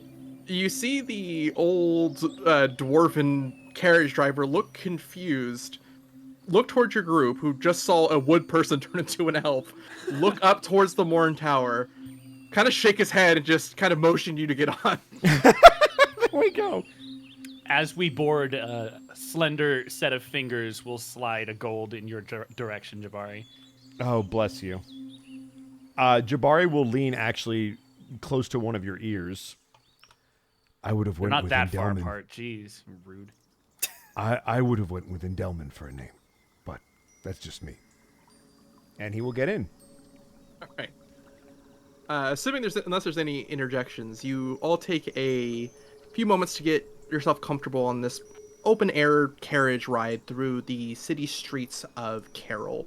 It is just past noon or so as you move through a few districts until finally allowing yourself, that's not the word, before... We let ourselves in. Let yourselves in. Before allowing yourselves a moment of pause to see the majesty, if there's a better word for it, of the Dragon's District. A number of people drunkenly moving through the streets, pretending to be guards, as the guards, also drunk, laugh at them, pushing through the various taverns that are continually crowded, even though it's the middle of the day. Who is drinking right now? Apparently everyone there. Until the carriage driver seems to drop you off at your destination in front of a tavern simply referred to as the Knocked Arrow. Fucking! Delightful name for a place. I hear Mark frantically typing at me. Yep. That's not me. Okay. I'm saving my words for when we're off the air. This fucking tavern, here we go. This place is so crazy. It's like King, but everywhere and everyone. I wonder if they're just as grumpy. Perhaps kings might not find themselves in such. Oh no. company. Not kings. It's just King. He's a grumpy old fella. I haven't seen him in a long time. Oh, my mistake. Redwood, you are certain that King would have favored this sort of establishment. You're also certain that King actually works for the people who run this district, which, again, seems to be fitting for King. Oh boy. As you push into this very dingy tavern on the outside, you walk inside to notice it's actually remarkably well kept comparatively to what it looks like on the outside. While it's still rustic for the best of words, there are still a sets of roaming fires and bards playing more casual and melodic music, as you notice nothing but dwarven bartenders, the best dwarven bartenders that Caroll can offer, sitting on staff, serving what casual day patrons might be coming through. But despite the dwarves all in attendance, the height of which seems to be clearly made for humans, at least with all the benches and chairs and various tables and accoutrements. Please give me anyone who is willing, I suppose. Please give me a perception. I know that. 13. 12. 19. All right. I see you, Bosco. I see you too. Redwood and Facsimile, you notice a large amount of strange trophies and various artifacts that are pretty cheap, all things considered, save perhaps their historical value, hung across all of the walls of the Knocked Arrow. But more importantly, just above the head of the bar, on top of the mantle, you see a single bow and arrow that reads the word Killmore on it. On top of that, I suppose, Terathial as well as Jabari see what looks like a singular robed figure sitting atop the second story or the second floor of the Knocked Arrow. Their robes seem far more moneyed than perhaps most of the people who would visage here. I'm going to tap Redwood on the shoulder and kind of point up at the gentleman on the second floor. Oh, what's that? Oh. I believe that's our golden bear. Oh, that's our contact. Oh, I see. All right. guess we head over then. All right, Redwood, leading the way, quite comfortably doing so, you move your elf-like body up these almost historic at this point wooden stairs until you find yourself in a rather large booth. Sitting across from you is what appears to be a younger man, perhaps anywhere from 12 to 15 years of age. It's difficult to tell with humans sometimes too, but they seem to have a rather long golden hair that goes just in front of their eyes. Their body seems rather sickly overall as they're kind of slouched over, but they seem surprised at your arrival until, assuming those who follow, you see this young figure meet eyes with Jabari and kind of light up. As Jabari, you notice none other than the Lord of the Bear Quarter, Lord Joseph Trantis. Jabari will bow respectively to Joseph. Sir Roderick said that he was sending help, but I had no idea he was sending you, Jabari. Please, who are your friends? This is Facsimile, and he will point to the small kobold accompanying him. Facsimile, like, bows a little bit and, like, does the little finger wiggle while Dewey is floating over his shoulder. This is Redwood. He is an avatar of the World Tree. Wait, I thought my name was Oakley. It's all right. He's trustworthy. Oh, sorry, right. Oh, you've already broken character. How splendid. I would rather not lie to the Lord of House Trantis. Just half smiling at you. Lord And of House this is, Trantis. Oh. Well, the pleasure is all mine. I don't actually believe I got your name.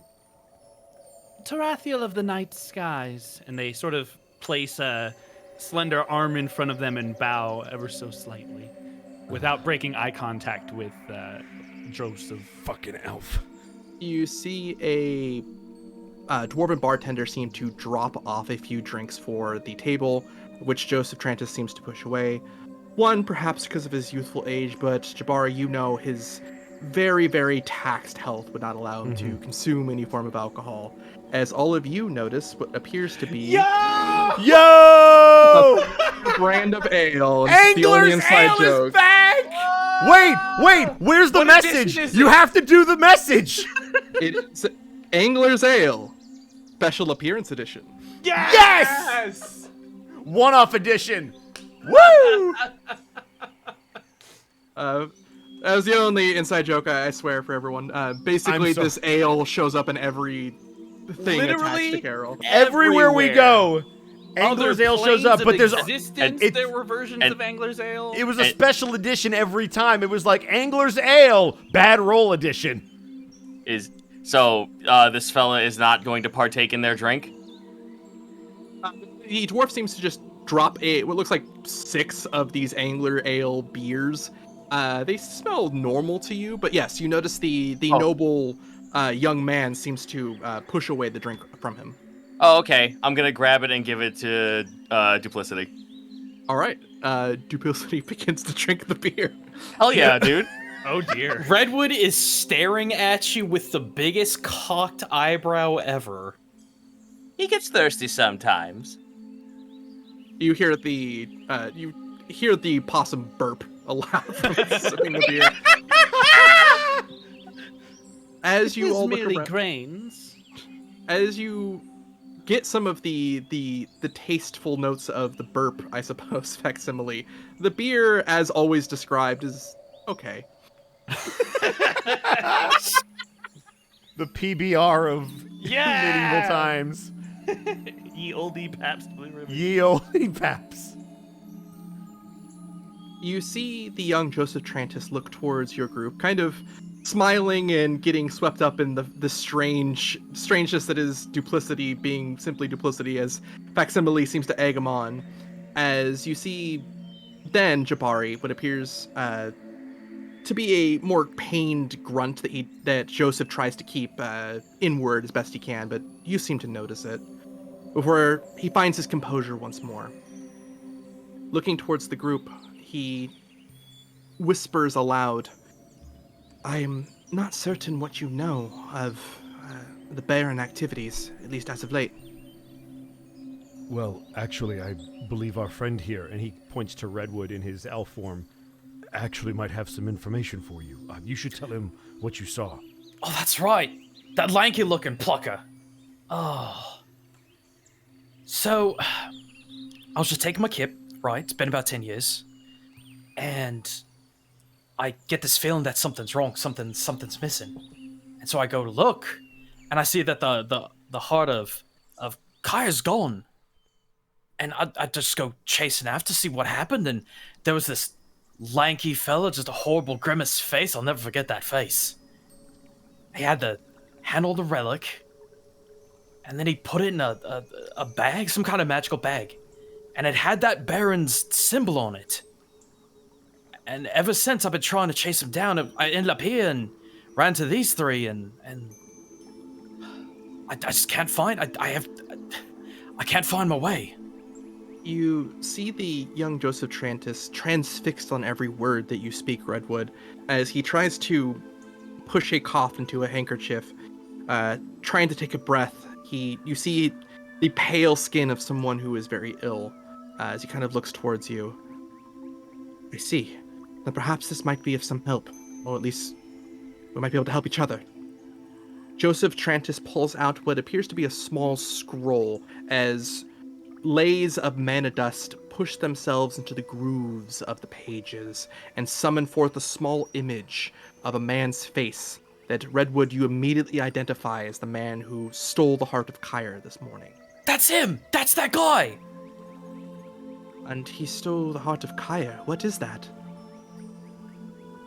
Well, those in the Morn Tower seem to believe it is an archaic relic. Something the people of this city seem to have forgotten. Well, I unfortunately don't know anything about this Heart of Kyre, but a friend of mine, I believe you've met him, Jabari, the Fire Speaker. He gave me a tip on something that's, well, has been relatively quiet amongst the noble circles. There was a prison break in the Lion's Quarter a few days ago. This image is the only one of the people who have not yet been caught. They're a mage from the Falcon's Roost, potentially with ties to the Baron family, which is the only reason I was potentially involved. I had no idea they stole an artifact, though. Yes, something apparently of great import. Well, I asked Sir Roderick for help because I needed someone to investigate where this person was in particular. Fire Speaker, he found out information that the suspect was supposed to be attending a private event in the Falcon's Roost this evening. Fire Speaker assured to me that this suspect would be there, and that, like I said, he's the only one who has yet to be caught, which is the largest reason he needs to be apprehended. But as you might have found, I am in no condition to try and venture to capture this culprit myself. Above game question, how much would I know about the heart? What would check would that be? I suppose give me a nature check. It's only the thing I'm protecting. I know, 13. right? 13. Because when you awoken for the first time, you got very little information, if any words at all, from the World Tree. You aren't entirely certain of its purpose. The previous avatar of the World Tree ventured further away into the realm between realms before sacrificing their life to help save Caroll and the World Tree, but in doing so deeply wounded the World Tree, which still grieves. This axiom, which is something like an older brother to you that you never fully knew, apparently gave itself to the World Tree back, or what's remnants of it, and that became something referred to, at least by the runes around your small hovel, as the Heart of Kyre. Oh, the names. The exact importance of what the relic can do, you aren't certain, but you are certain that the World Tree is immensely sentimental, if nothing else. Right. Just gotta get all this notation down. All good. Welcome to my life. So, how is everyone talking about the heart? Because it almost sounds like it's people are speaking about it like a tool of some sort. As you quite curiously picked up in people's descriptions, everyone here seems to be talking about the heart like it's some form of magical artifact or weapon or mechanism, but you don't feel that that's the case. You feel it's something far more, the best word you can describe is primordial or old, an ancient thing that can be used for something that isn't necessarily a ritual or a spell, but instead almost like a source of power if one knows how to attune to nature. It's so much more than that. I believe it's got the essence of Axiom itself in it. World Tree never forgets and never forgets those that sacrifice for it. Did you say Axiom? Well, I guess you could say I'm his little brother. I guess that would make sense. I never even thought to... Sorry, you were saying. No, it's all right. It's not an item that you can just use. It's not some kind of weapon or conduit or something. It's like it's more than that. It's like an ancient thing. It's like I said. I think it's got Axiom's essence in it. It's something that you might be able to attune to, something you might be able to understand if you understood the World Tree. Are you attuned to it? I don't know. I've been guarding it for a long time. I never thought about it. Using it's not my job. World Tree never told me to, so I didn't do it. You are part of Axiom's family, you hear from Joseph Trantis. As much as I don't like to admit it because of the attention that gets me, I guess that's true. He helped save my life when I was far younger. Please, allow me to return some form of favor in that, as he hands you what appears to be a strange shield with the sigil of House Trantis, a bear, and he kind of places it in front of you. Axiom never knew when to duck. Hopefully this will help you. I'll pick it up. What is it made of? As you place your hand on it, you feel it is made of wood in its construction, though the paint on it seems to be obviously not wood. But as you place your hand to it, it begins to almost attune to you and reveals to you that it is, in fact, an animated shield. Oh, fucking damn it! Oh. I had no You idea. got my Remy shield, buddy. I thank you kindly. I'll put it to good use, and I promise we'll find whoever this guy is. You see him drink some water as his brow becomes sweaty. It's not a particular hot day, but Jabari, you know that he likely will have to return back to his home and the magical enchantments that help keep him healthy as he can be relatively soon. As he places what looks like a paper invitation onto the table. I assume to the party. You assume so, as he looks up towards you.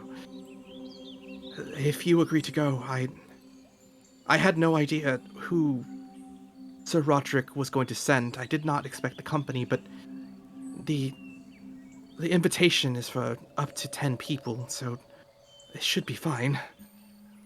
But it's a Falcon's Roost, so the party will of course be a masquerade.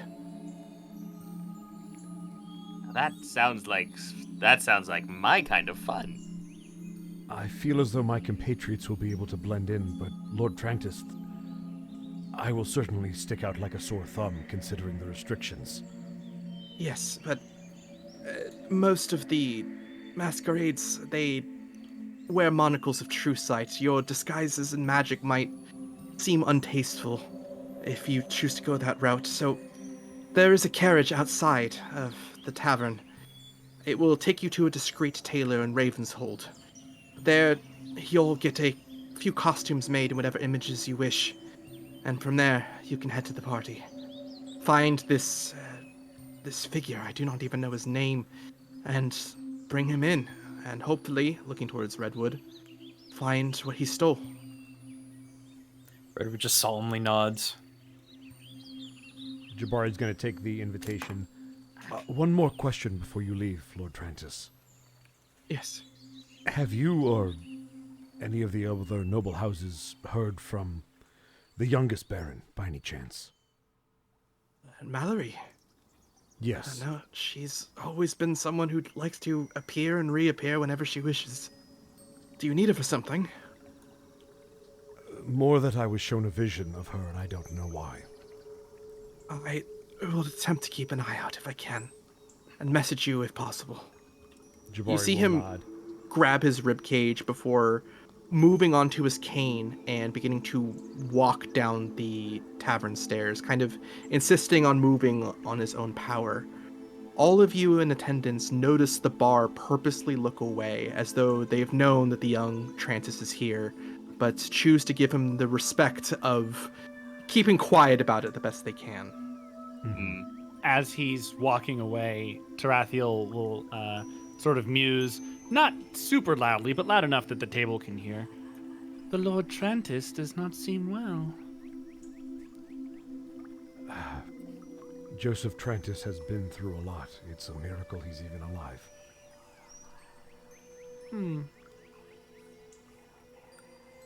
You see, Let us not give him another reason to worry. You see Joseph Trantis move outside where a separate carriage seems to be waiting for him as he looks back towards your group and then towards Jabari with a slight, albeit pained smile, as though he knows that whatever fates may have it, it was in your hands before Jabari fully will just leaving give the him a Knocker. nod. Fair enough. I Hear don't want that, to speak Dewey? at all. You get to play dress up. I take You it see that means Dewey- you're all in. You see Dewey, quite drunk, kind of put two hands on the back hips proudly. Drunk possum. Uh, Jabari will look to Redwood and Terathial to make sure that they are both on board. He's just kind of watching Joseph. I assume I wouldn't know that much about him, considering I've been away for so long. You don't about Yeah. Joseph Trantis, unfortunately, but from what you see of him, the nature about him, he seems to be one of the very few extremely pure of heart people that you have seen in Caroll. Not that the people, even in the Wolf's District, are particularly bad, but you can see that a lot of pain and horror has been afflicted upon this young man, and it's enough to make most people perhaps turn to the darker sides of their humanity, but he seems to refuse. I'm gonna do a silly thing. Sure. oh. And we're outside, correct? Do you guys walk outside? Yeah, you can absolutely walk outside. I would try. Yeah, that's I totally am fine. looking. I'm looking for a tree, brush, or shrub. You find one. The Dragon's District has plenty of trees that are used to make litter sculptures of all kinds. You all see him walk over to this tree, and slightly cup his hand. The words you don't understand, but I'm going to whisper to this tree in hopes that maybe something happens in Druidic and say, "Well, tree, please look after that one. I think he needs a lot of help, but hell, maybe just do what we can." Give me a wisdom save. Oh no! Come on, Redwood. 25. Holy shit. There we go. Redwood, in a day of surprises, once again your eyes open wide, as burned into the tree bark for but a moment seems to be the golden image of a gate. It then dissipates in front of you, as though you hear and feel that nature is plans for this one. I nod solemnly. That was badass. Hell yeah. Is the carriage outside, Zan? It is. Jabari will step into it, and he will then look at the letter. Looking at the letter, it seems to be a invitation for a private masquerade in a particularly expensive part of the Falcon's Roost. However, on top of that, you see what looks like a carriage driverless carriage with a set of large-sized war horses that have enchanted flaps above their eyes to travel on their own without need of a driver. Oh, nice. While it is a bit expensive, it is used very often to make sure that movement is discreet. I want to have Facsimile actually ask the group something. Go since for it it. actually kind of like is on par with me being the new guy here. Dewey listens attentively. Fucking Dewey. Facsimile like claps his hands together. So, friends, a query, if you will. What's all this hullabaloo about evil magics or something being barred from this little masquerade we're going to? If I understood Lord Trantis, monocles of true sight would see through any illusions we attempted to put upon ourselves, and apparently that is frowned upon at this event, so they are setting us up with a tailor. Jabari, you as well know that the masquerades, especially within the Falcon's Roost, you can use whatever magic you'd like, but if they see that your very fancy suit is in fact a magical illusion, it will usually be a social faux pas. Mm-hmm. Oh, my only concern was that if my coven's magic held true, and it would be a little bit of a social no-no, I would say. The I would city say of is Caroll is quite magical on its own. I don't believe whatever magics are about you will be as frowned upon as any active attempts at disguise. Then me and Dewey shall play with reality as we see fit. Terathial, you smile at the almost infectious energy of the kobold and the possum companion that follows him, but your eyes seem to scan towards some of Facsimile's reagents, as you are confident, at the very least, that his breaking of reality doesn't use the only magic that is outlawed here, of blood magic. Excellent. You wouldn't know anything about that, would you, Mark? Not a thing. I don't know what you're talking about. Anyway, on to the tailor. Yeah, the tailor is a great idea. You're all getting onto the carriage? Change someone's Yes. blood type from A No, to B. Zeto, don't do this. Learn from Lyric. We're getting on the carriage. Don't be Lyric. Get on the carriage. I can't. Don't worry. I cannot. All right, Terathial, if you could please give me an Arcana check to program the horse's enchanted runes, if it were, towards the location that Trantis seemed to indicate in the Raven's Nest. Raven's Hold. That's a 10. That's a mark roll. Yep. That's a college try. That was a 2 on die for those keeping Yeah. It takes you a bit longer than you would like to try and identify how this magic works exactly, as I will throw it over to Facsimile to attempt to do the same with an Arcana check. Arcana. Funny enough, I'm not good at this.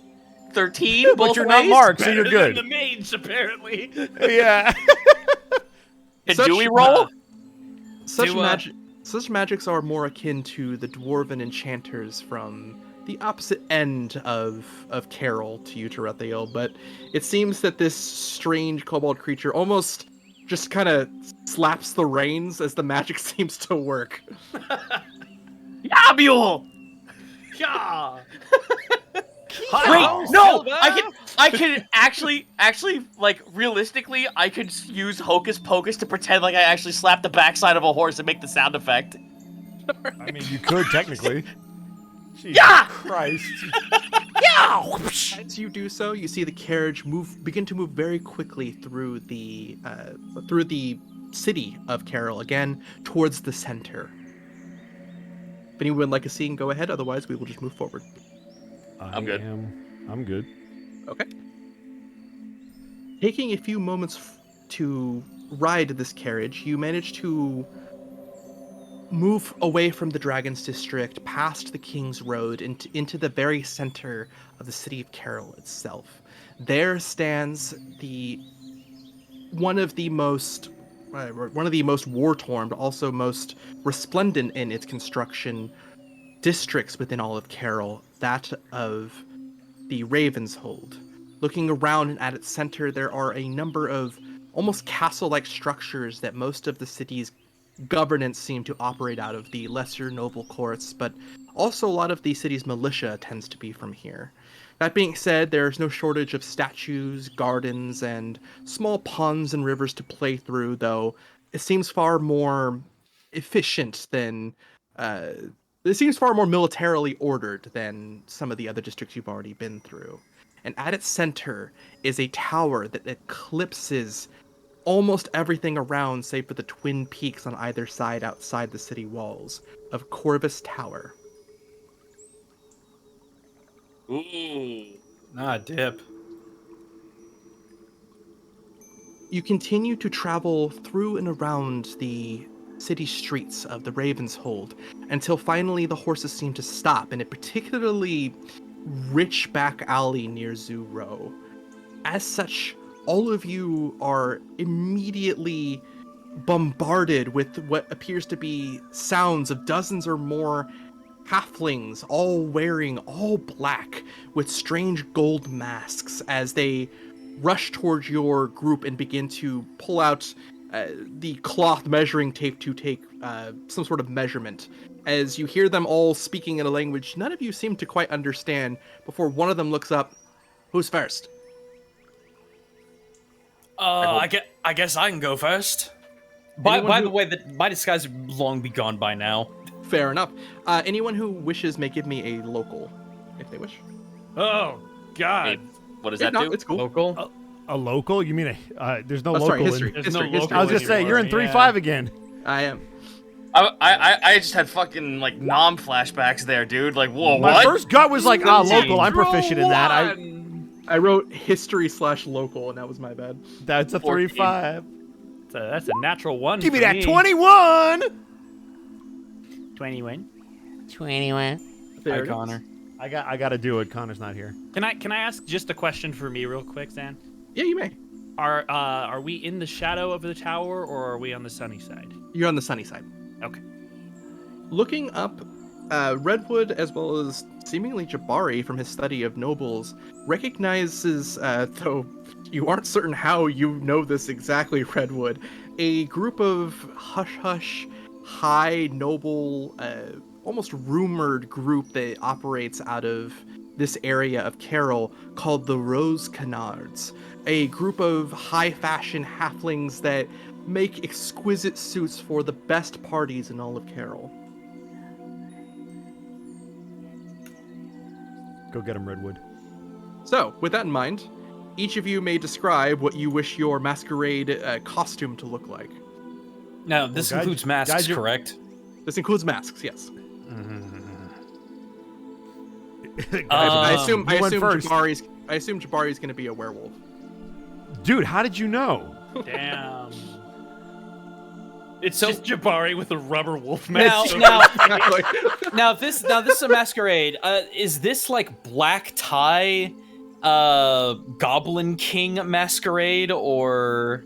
You aren't certain. It seems like the invitations are private and the area is ritzy, but you've also heard that there's a lot of rough and tumble sort of culture within the Falcon's Roost. Huh. I'm gonna try to be as incognito. I'm gonna try and be as incognito as possible with like a fairly straight suit, probably black. Like it's going to seem kind of dull, but dull is what he's going for because he doesn't want to stand out more than he already does. Fair enough. No, with the experience that he's currently have, his mask is going to be a very, very lavish, highly detailed barn owl. Okay, I like it. And next we will go with Terathial. They are going to opt to keep essentially their same blouse and pants. However, they're going to take a cape, a short cape that notches at the shoulder and extends to the wrist. So it's just a half cape on one side. that then connects to a sash around their waist that is of a dark blue color. Okay. With a crescent moon clasp at the waist. As for their mask, they're going to have, if you can imagine Tuxedo Mask from Sailor Moon, his mask, but with the eyes hollowed out so their eyes still play through. Okay. And on the right side, there will be a silver chain that wraps around the base of their ear to hold the mask to their face if they take it off. Sounds good. Facsimile, what does it look like on you and on Dewey as well, who's also getting a suit? We are going to get Facsimile is going to have a sort of like a reddish, almost sort of like floofy dress, like almost like his smock, but like a one piece sort of deal. Okay. Kind of like a frill that goes around the neck. His mask will be that of a sun, and Duplicity will have the same thing, except it's cold color, so it's blue, and his mask is a moon. Okay. I like it. And Terathial Jabari? will remember this. Jabari will have not necessarily robes, but almost like a trench coat with a various collection of reds, almost like a crimson red outfit, a top hat, and a phoenix-type mask that will go over his snout. And he will fasten if they have it, some kind of metal decal on the top of his quarterstaff, and use that almost like a walking stick. Okay, I like it. As these halflings begin to take your measurements and quickly produce things magically to their hand to customize these suits as you're describing them, Redwood, you feel a small poke from one of the seeming needles as suddenly the animated shield seems to activate in front of you, and with a boisterous voice you all hear, "Unhand him!" Look side. I scrambled. I try to grab by the edges really fast and like tuck it underneath my tunic. It's all right. Quiet. You see the shield move from your clothes back out as you see a set of illusory burning eyes look towards the halfling. "Unhand me! I must defend you from the attacker." That's not an attack. That's a tailor actually. They make clothes. No, you do not understand, my Lord Joseph Trant. You're not Joseph Trantus. He seems to look back towards you. Sorry. I think he gave you to me. I thought you might have been Axiom Shield, but now I'm confused. And who would you be? Oh, I'm Redwood. Nice to meet you. My Lord Redwood, it is an honor to serve. Oh, you don't have to be that formal. I cannot do that. Well, I mean, just take a breather once in a while. It's fine. Don't worry about it. I am. He almost sighs as though if a shield with illusory eyes could make any form of expression, almost feels embarrassed. I am Lord Blocksworthy, but I am here to serve and make sure that you are safe. I'm sorry, record scratch, Lord Bloxy? Bloxworthy, excuse me. Blocksworthy. Oh, man. The young Joseph Trantus named me when he was very young, and the enchantments are still there, so I must refer to myself as such. I mean, Lord Bloxworthy, that sounds nice and fancy. That's a nice name. You see the... I like your name. I like your name! You see as you're having this conversation with the shield, the halfling goes back, seems to be ignoring this whole disruption, and goes to finish the suit before all of you look at each other and find out that you all look as you described. One of the halflings then looks towards you, Redwood, and points towards the shield. Does they want one? That's a good question. Lord Bloxworthy, do you want a masquerade disguise? I could never. Oh, come on, it's a party, mate! Yes, you can. I cast Minor Illusion and give him googly eyes. Alright. I will accept a tie. Do you want anything else? It's just a tie. I mean, you're a shield. I mean, you could be anything you want. Anything else would slow my abilities down.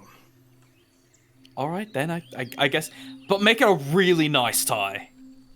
You see one of the halflings, one of the members of the Rose Canards, sort of point a thumb upward before very quickly having a estranged black and gold laced tie before sort of slipping it around the shield the best they can and using magic to keep it in place. Oh, there you go, Lord Boxer. What you think? I cannot see. Does it look nice? It is quite fetching. Excellent. I think you're the best looking shield I've ever seen. You see its illusory eyes, then its googly eyes sort of shake around as it kind of looks downward modestly. I am Carl Brain. Before it simply just takes a resting position on Redwood's back. Oh, there we go.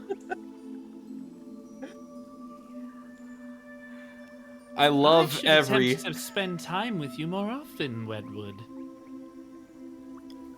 Oh, why's that? I actually think I'm kind of boring. On the contrary, I find you rather intriguing. Well, I mean, it's kind of embarrassing, you know. Like, hang on a second. There we go. I mean, Jabari over there, he keeps nodding his head down when he's talking to me, and it's kind of embarrassing. It's like, look, I know Axiom, and I know I'm basically his little brother, but you know, I'm Redwood. I want to do great things like Axiom did, but you know, I'm just me, and I'm very casual if you haven't noticed. If you'll pardon my saying so, I have not met this Axiom fellow, and I find you, hands again, more interesting. And if you look at them, you can see that their eyes, when they look at you, there are stars that seem to dance across the surface of their eyes, and the stars seem more active when they're looking at you. It's not exactly a sign of any sort of infatuation or anything, but you can tell they find you extremely fascinating. I was about to say, should I insight anything? You can if you like. Sure. 22. Hey. 22? What sort of images or feelings are you trying to convey, Terathial? They are just overcome by how incredibly different you are from everything else they've encountered since they've come to Kyre.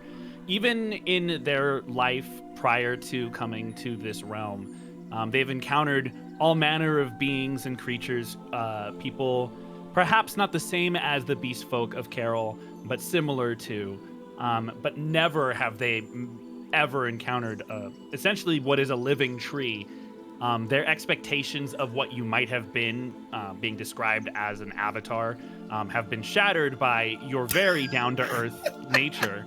So you behave, for all intents and purposes, as a normal person would, but there's just so much of the fantastic that seems to surround you. And the fact that as we continue to unravel this mystery, you seem so rooted in its center, if you'll pardon the pun. It's all just very intriguing to them. There were 2 puns, actually. I don't know if you caught your first one. What was the first one? Well, of course I'm down to earth. I'm a tree after all. Hey, you like my joke? You like my joke? That one was not on purpose. Oh, that's good. I love y'all. I've missed Redwood. Fucking Gaijin, Facsimile can't laugh or else I'll activate a spell.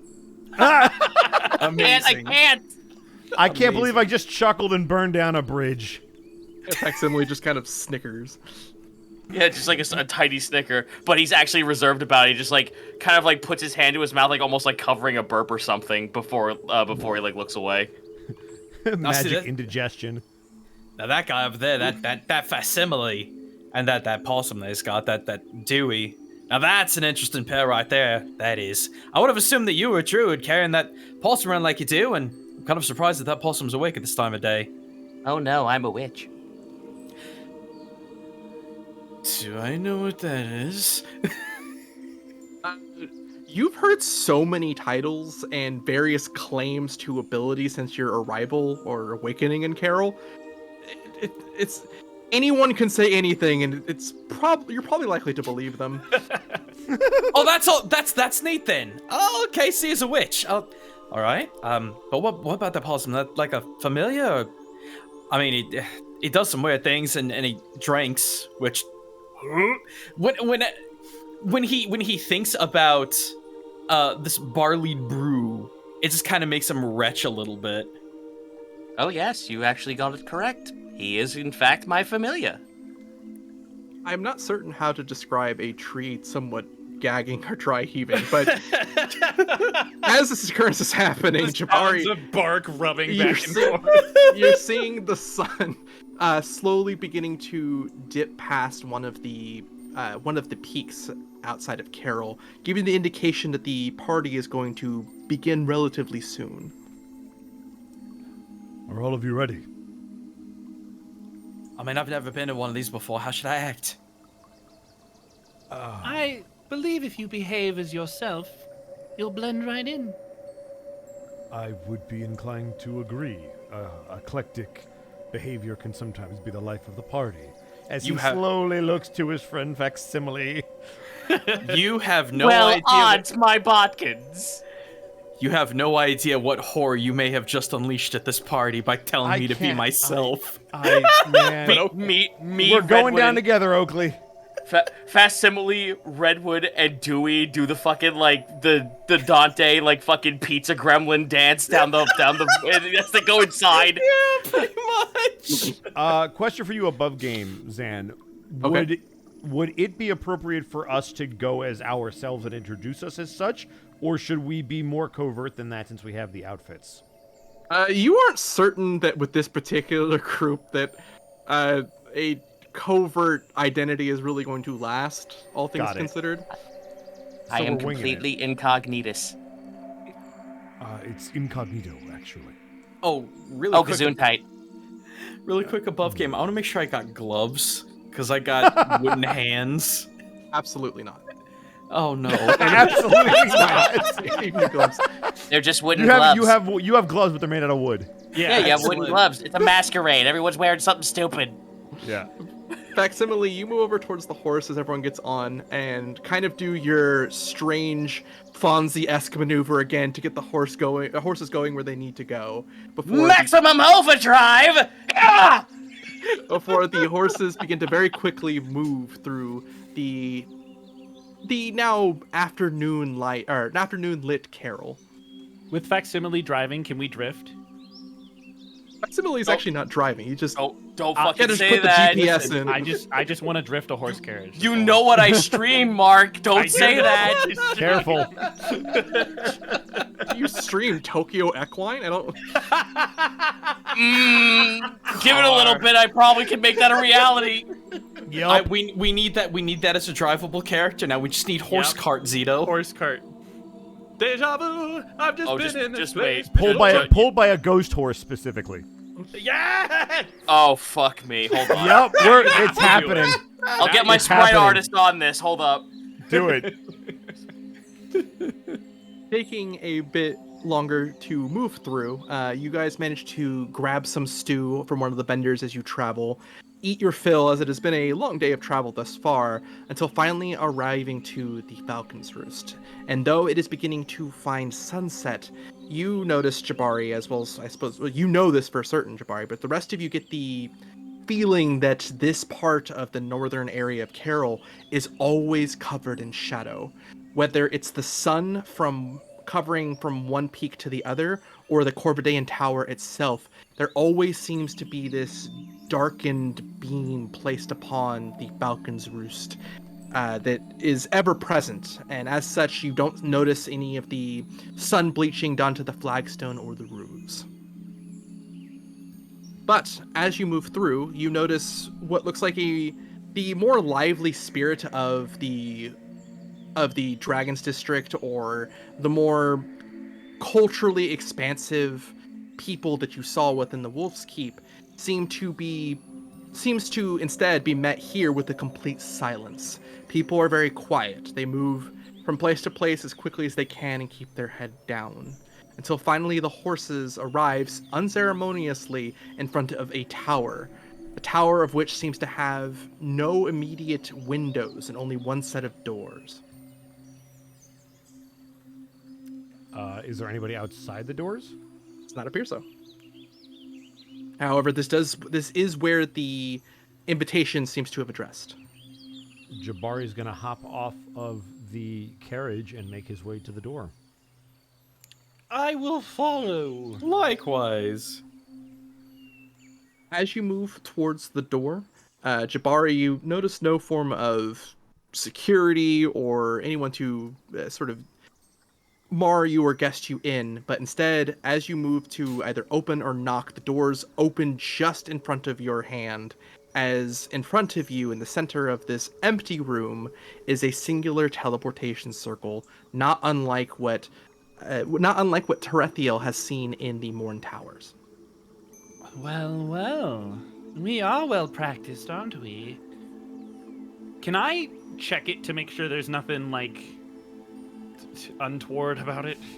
You may not. You have to risk. No, yeah, you absolutely make an arcana. we will phase through the door like in Star Trek.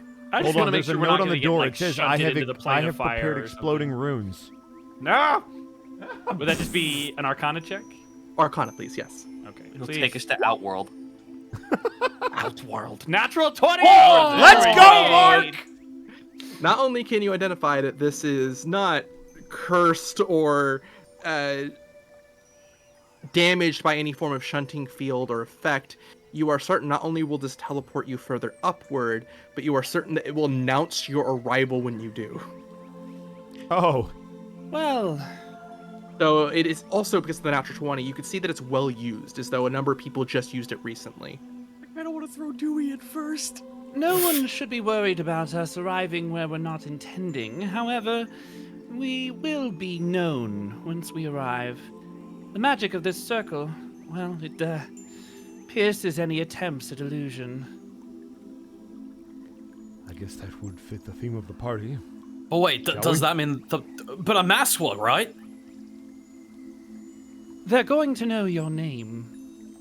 Oh. As you move forward, Terathial, you see what looks like a bowl of mana dust that would help activate the circle. All you would need to do is spread it. And as you look at the enchantments further, you know that it will say the name that you want to when you teleport.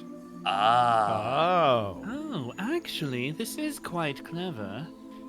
If you wish to use a different name, make sure you keep it present in your mind as we transport. That is the name that will be announced.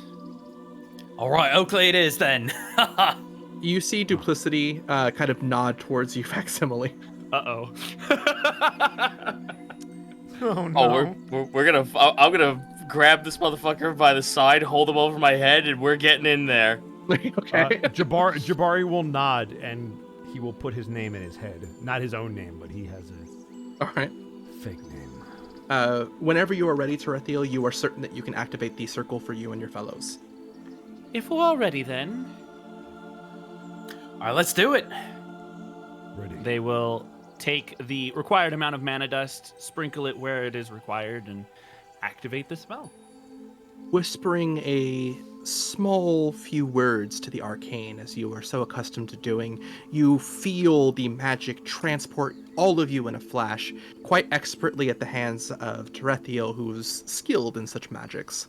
But as you teleport, as your teleportation ends and you wind up what you feel is far higher than you expected, you see what appears to be a ballroom in front of you with a large host of people now looking towards you, all in various masquerade clothes.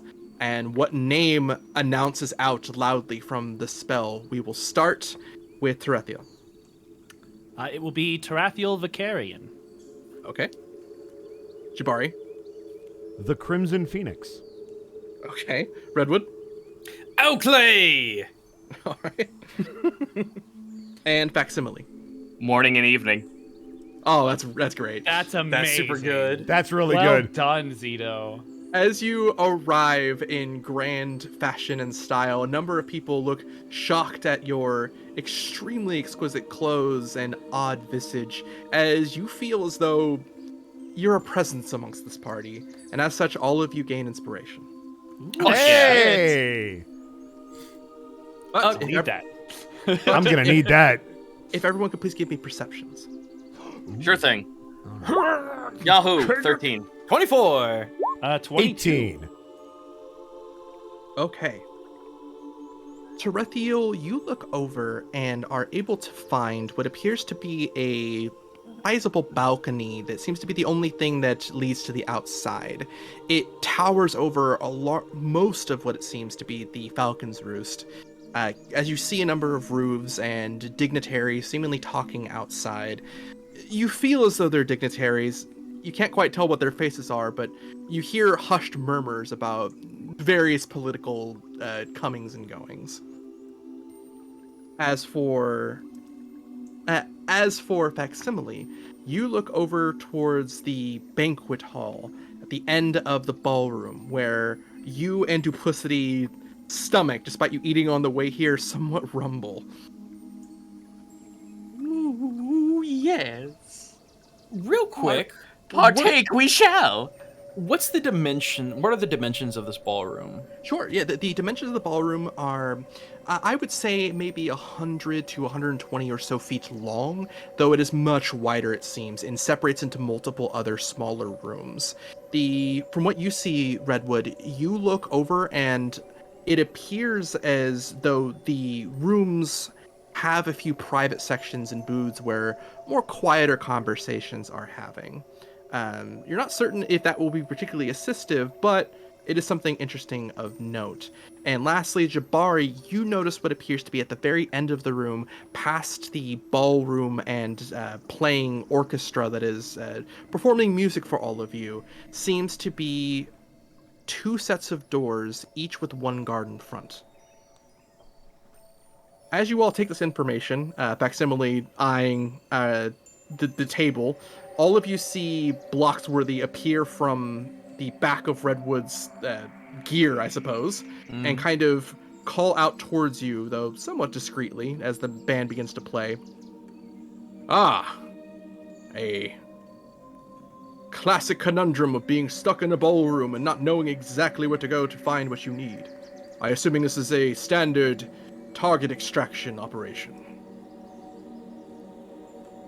I mean, if It that's says out towards the group. if that's fancy talk for find the guy, then yeah. Yes, excellent. Oh, all right. At first, I would recommend establishing a meeting point for all of you to gather once you find information. Then, I would have you listen to try to find out where the suspect might be. Then, as well, schmooze around to try and look to find if anyone's attempting to track your movements. And lastly, reconvene with any information you might gather. Can Jabari... Oh, go ahead. Oh, I was just saying, can Jabari do a quick scan of the group to see if there's any, let's just say, more eclectic people at this particular gathering where he could maybe send a certain someone off to go schmooze with? I'm going to give you a perception. I'm going to say with disadvantage because it's a masquerade and everyone looks kind of difficult to define. Let's say that. Got it. All right. Let's see. Let's get lucky. It's still an 18. That's really good. As you look around, you see that there are a number of people that would seem far too moneyed or concerned. They seem far too calm if they are a thief or are also looking for a thief. But you do notice what looks like a few hushed people waiting within private booths. Zan? Do they have a demeanor about them at all that I could read? They seem to be quietly drinking to themselves or talking amongst themselves, at least from your current position. I'm going to tap Terathial on the shoulder and point out that particular group. As They you will nod. look I think over... Zeto was trying to do something. Oh, yeah, go ahead. Go ahead, Zeto. It was a gag, don't worry. Oh, okay. You see Bloxworthy land back onto your back before kind of whispering towards you, Redwood. And remember to find a spot for all of you to reconvene. All right, so that's a good idea. So where are we gonna meet up once we got the info that we need? Food. I was going to say, is there like a food table or a punch table? Zan? You see Facsimile seem to take the lead in kind of pointing towards the buffet tables. Duplicity is Mage handing the punch bowl to him. Oh, God. Come punch. Yeah. bowl. Oh yeah. By the way, that again, not Facsimile's not using Mage hand. Duplicity is. Don't steal the punch bowl though. Too late. Oh. Roll that. He's nat got. 20. It's in his grubby little hands. I He's lost got my it. joke. All right. All right, so Zan, from my end, just really quick, please tell me there's a potted plant or something around here. Actually, as you look around, you see what looks like a large set of hanging plants that seem to be gathered along the sides of some of the more noble-looking drinks. As all of you go about trying to listen and schmooze around, Redwood, you hear what sounds like a strange sound coming from one of these hanged planters of psst, psst. I stroke my wooden chin and squint, and I walk over. We never decided where we're gonna. Oh wait, we're gonna meet back up with the food. That's No, right. the food. Okay. Yeah, meet back at food. Yeah, food. Meet back at food. I see a schmoozer right there. I do. You walk over to what looks like a very decorated fern hanging from a strange magical potted plant, or a pot. That's the word I'm looking for. Potted A potted pot. Yeah, there's 2 pots in there. That's how magical it is. As you hear the whisper kind of turn into a lower tone. Hey, are you with the new kid? I'm gonna look over my shoulder one, then the other. I'm gonna think so. I am looking for someone. You sound like the new kid. I'm Furnace. Of course you are. His name's Redwood, okay? I am a breed of tree. Yeah, but furnace is a double pun because of fern, and also you burn wood in a furnace, Yep. and that's just horrible. What are you doing here? You hear from the fern. I'm looking for a bloke. Looking for a guy. As you say this aloud within the druidic language, you see a passerby look towards you as this leaf is slightly kind of turning within the wind, and you're kind of blowing wind at it to communicate. No one seems to understand that you're talking to this thing. Sorry, I'm just a little nervous. Sometimes I talk to plants because it helps relax me. All right. Halfway through your explanation, they seem to exquisite. turn away and continue their conversation. All right. You really are the new kid, aren't you?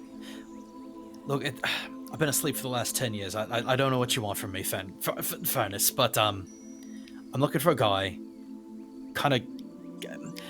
I never did get a full hardcore explanation of his appearance, but I would relay it to Furnace. Completely fair.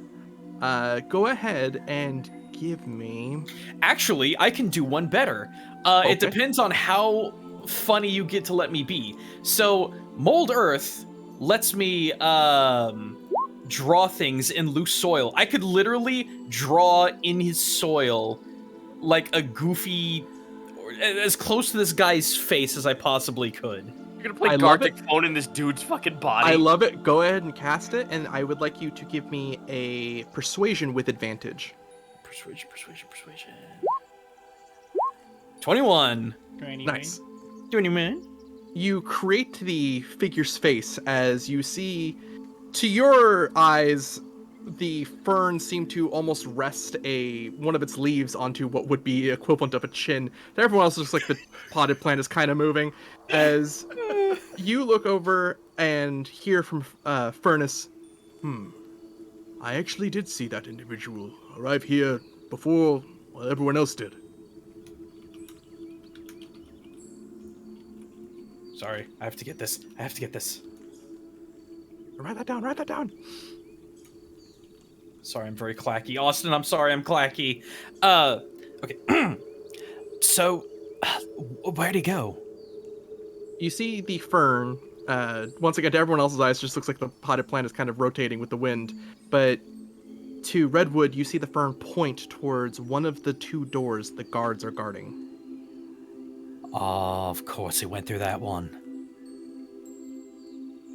All right. Wish I could be of more help, and sorry to hear about your Friend? Oh, no, it's fine, it's fine. Can I get you anything? Are you thirsty? You hungry? Some water would be great. Oh, they really don't take good care of you, do they? No, they assume magic will do everything.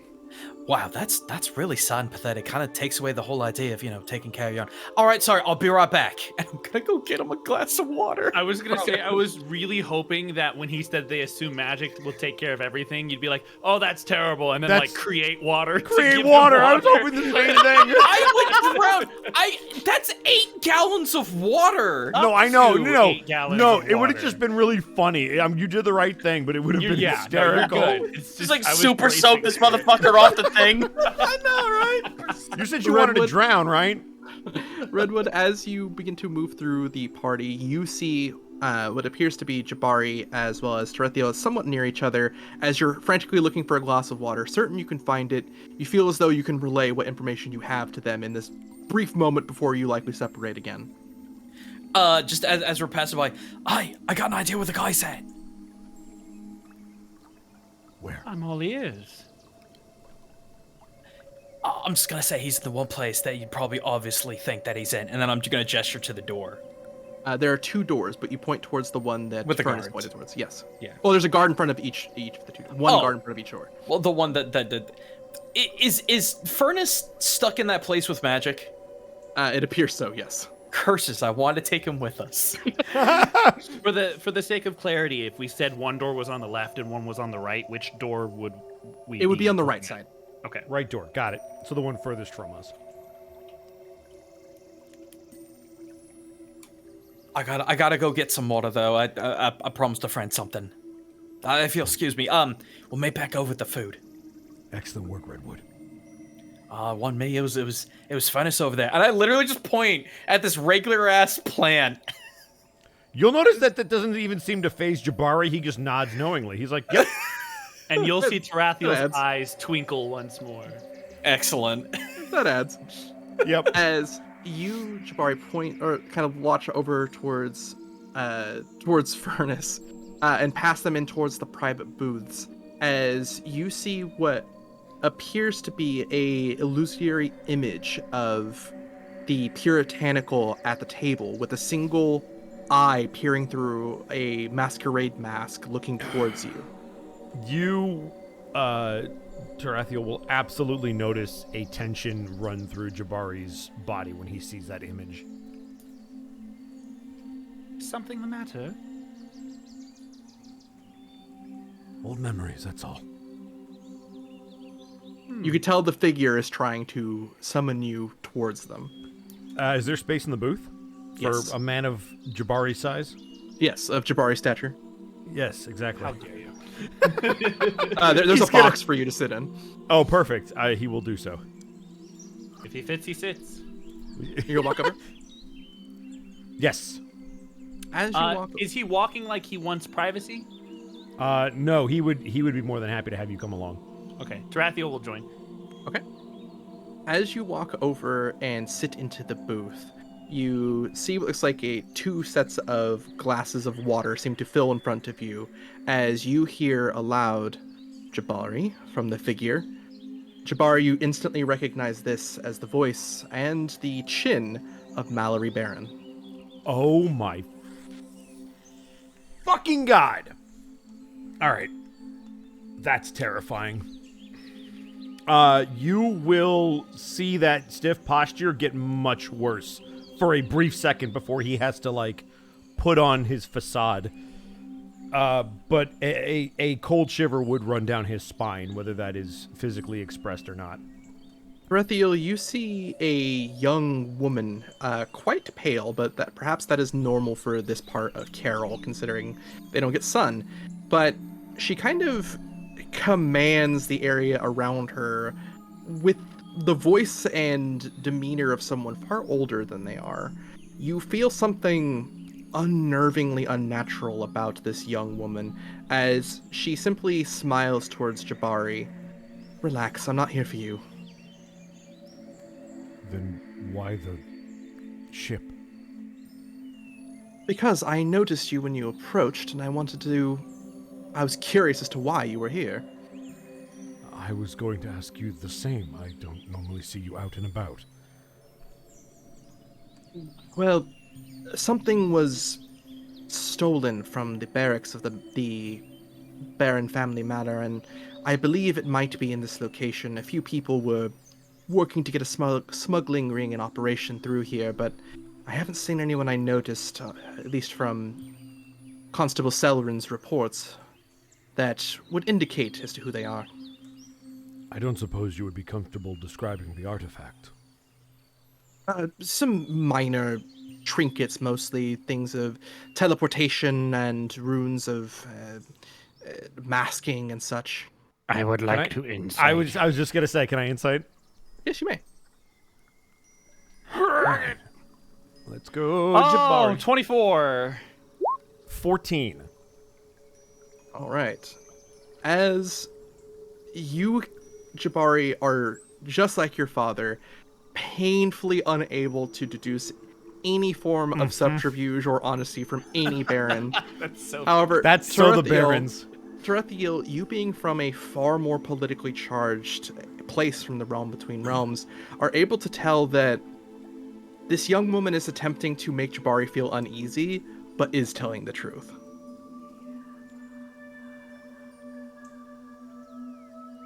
It's curious that you say something was stolen from you.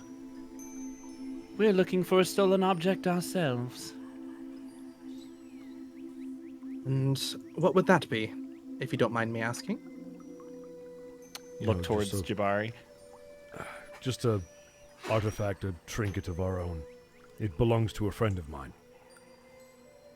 Interesting. I thought I did recognize a rather powerful magics, more natural in nature, as she looks over and sees Redwood pouring water into a fern. Oh, did you get enough to drink, Furnace? I can go get more. Yes, this is quite good. Maybe some manure. He's just like. Some manure. Oh, I could do one better. I could go get you some meat. Oh, yes, that would be great. Thank you. I know when I'm starving, and nothing nicer than a T-bone steak. Oh, it's so good. I'm gonna go try and get him a tiny steak that I could possibly mince and bury into his soil. Okay. As you look for food, what is Facsimile and Duplicity doing at the buffet table? I want to find the most, like, not regal, but I want to find the most opulent person near there. Like, I want to see the most opulent dressed person that's around. All right, you find what appears to be a human who is more round than they are tall, with a rather large braided and jeweled beard that is very whited hair, though they seem to be wearing a very standard and very tame masquerade outfit. But aside from that, they have a set of extremely expensive rings on their fingers. Excellent. I'm going to kind of, like, trudge my way over. I'm gonna have Duplicity, like, around my shoulders, almost like how a boa is on a dress or something. Okay. I'm going to chuckle a little bit and use my class ability Cackle to extend my curses applied to this man, because I would like to use Hex Charm. Okay. Oh, I'm not approaching this guy, like, evilly or anything. I just want to, like, I'm like, going to, like, just come up to this guy and just be like, ooh, well, I must say you adorned yourself so well, sir. Hex Charm. He seems to look up towards above your direction before looking down. Oh, why, thank you. What are you doing here? Why, same as you, friend. Me and my friend here were finding ourselves to be a part of some extravagant goings-ons that I was wondering if there were any other as extravagant fellows such as you around who would know to find some extravagant jobs. I'm simply here for the food, but the bowls themselves are quite extravagant if you wish to take a look at them. Well, that would be nice as all, but I was kind of wondering, what else goes on around here, apart from just beyond the eating and such? I assume that others such as yourself would hold some sort of little parlor tricks, maybe entertainment, maybe an auction of some kind. You hear the man very audibly chuckle. I see. You are looking for mischief, aren't you? Oh, yes!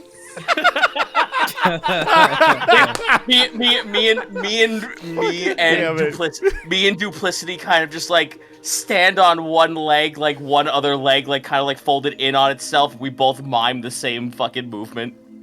Honest to an amazing fault. Yup.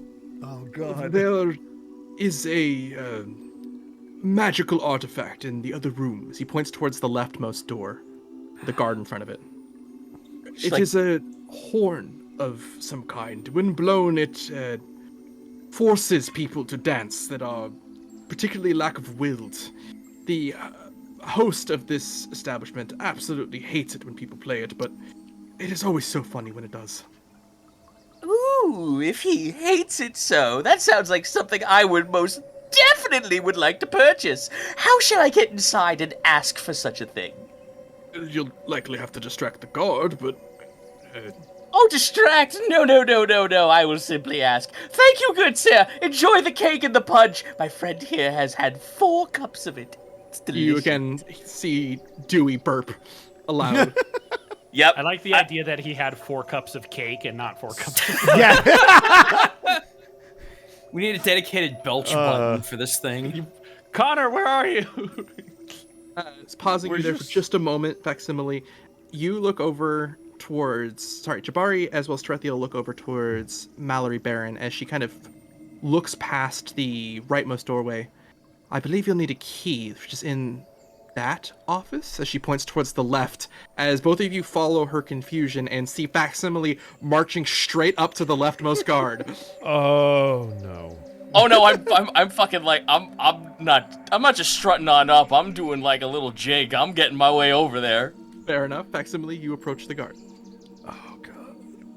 Here we go. Excuse me, sir. You are excused. Ooh, I like you. You're spicy. I have a question for you. Yes. You see the man very dour. Ooh, you're just so lively. I would like to request permission to see this rather fun horn of yours. You see, your master seems to have something I would want, and he does not wish to have. So I would like to see if I could purchase this item from him. You hear the guard take a deep breath out. Look, I'm tired of nobles wanting to see this horn and use it. The master's quite frustrated whenever people bring it up. I don't even know how you know of it.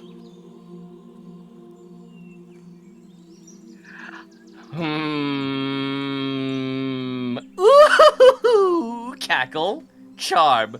Oh, but certainly I feel like money would talk much more than a simple, whimsical little fellow like me, now wouldn't it? You see... He needs to make a wisdom saving throw. Yeah, I just rolled it. You see the slightest twinge of an eyebrow raise, but other than that, no expression. However, you definitely feel the charm has taken effect. How much money are we talking? Ooh, how much would your master be looking to spend? If you grant me 30 gold, I can leave this job and no longer have to suffer these drunken fools. Ooh, here's 50, my good man. You give him the gold as he very calmly looks left, right, and moves over to the other guard as they both share the pile before leaving their post. Oh my god! That worked! How did that work?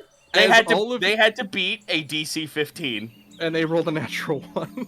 Oh, yeah! As you look over Jabari and Terathial, you see in shock, as well as the same expression on Mallory's face, as the guards leave their post. You then hear from Mallory, well done. I suppose I will try to find any sort of help. You go after this, whoever it is that you're looking for. Reality witch!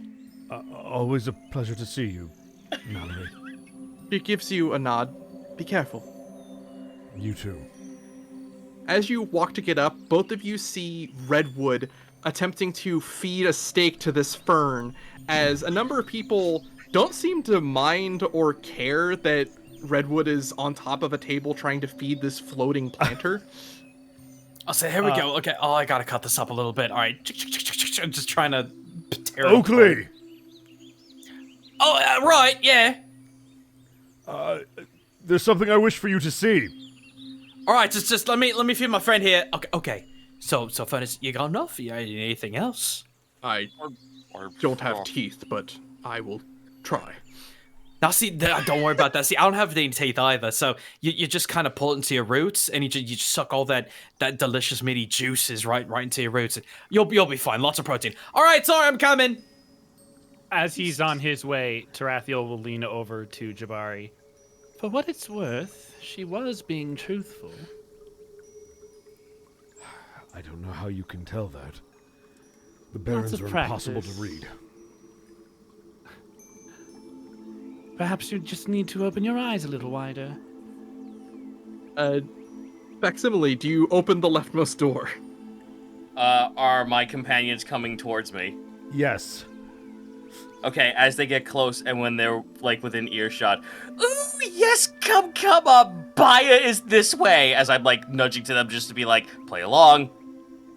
I'm excited to see what we might be able to acquire, yes. Ooh, I hear it's a splendid trinket! I open up the door and I, like, usher them to go inside.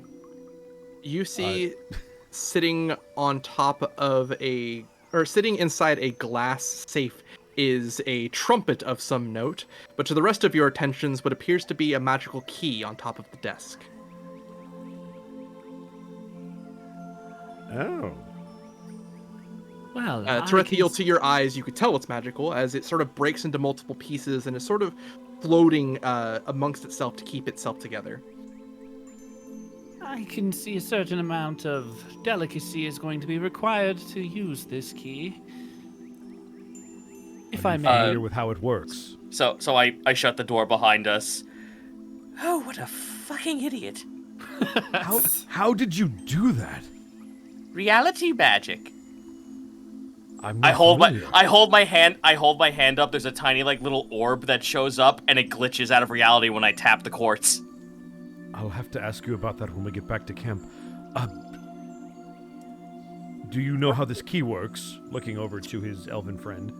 Terathial, as you lift up the key, you look towards it and identify it with a more trained eye, as you realize that this key is used for magical locks that are more akin to the realm between realms rather than locks that would have been created here.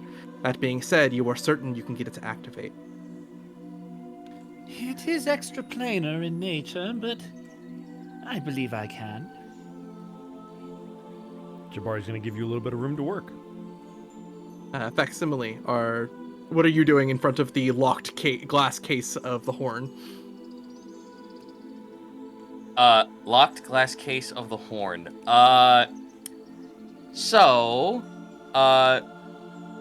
Were we saying that this entire thing, looks like it's magically, like, arcane locked? Like, if we pick at it, it'll activate something?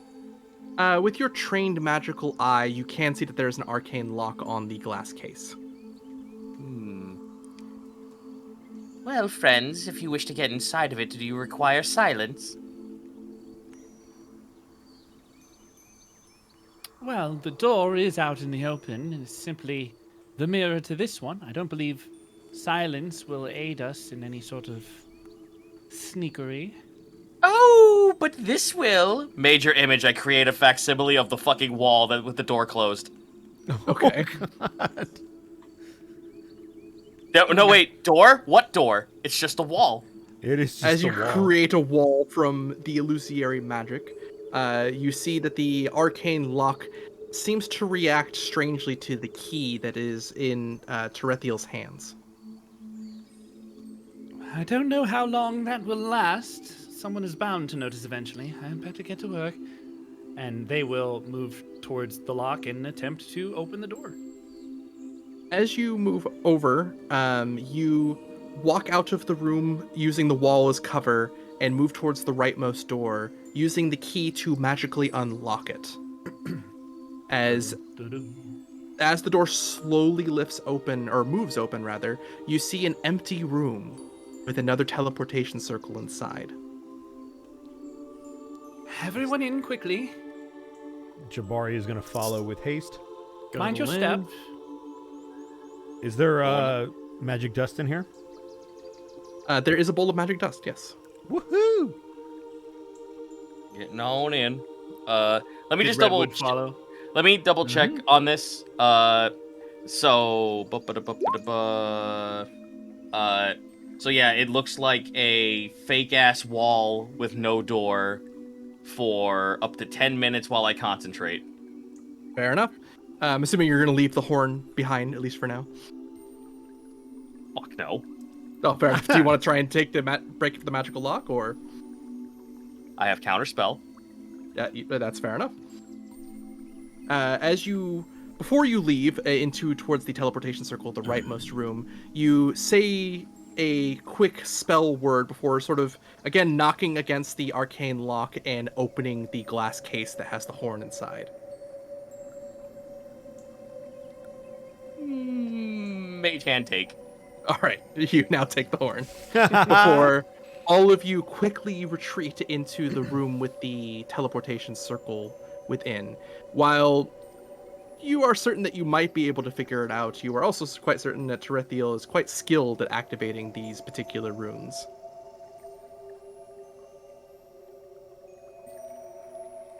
How do you proceed? I'm gonna check it again as I did the first one to make sure it's not gonna send us anywhere horrible. Sure. It sends us to the pure and tentacle. 25. There you go. 25. As you look through, once again, you are certain that this teleportation circle doesn't seem to travel anything or anywhere extraplanar, but instead travels just a few stories upward. There's also, unlike the previous one you just traveled on, no form of scrying or alerting magic. Ooh, good.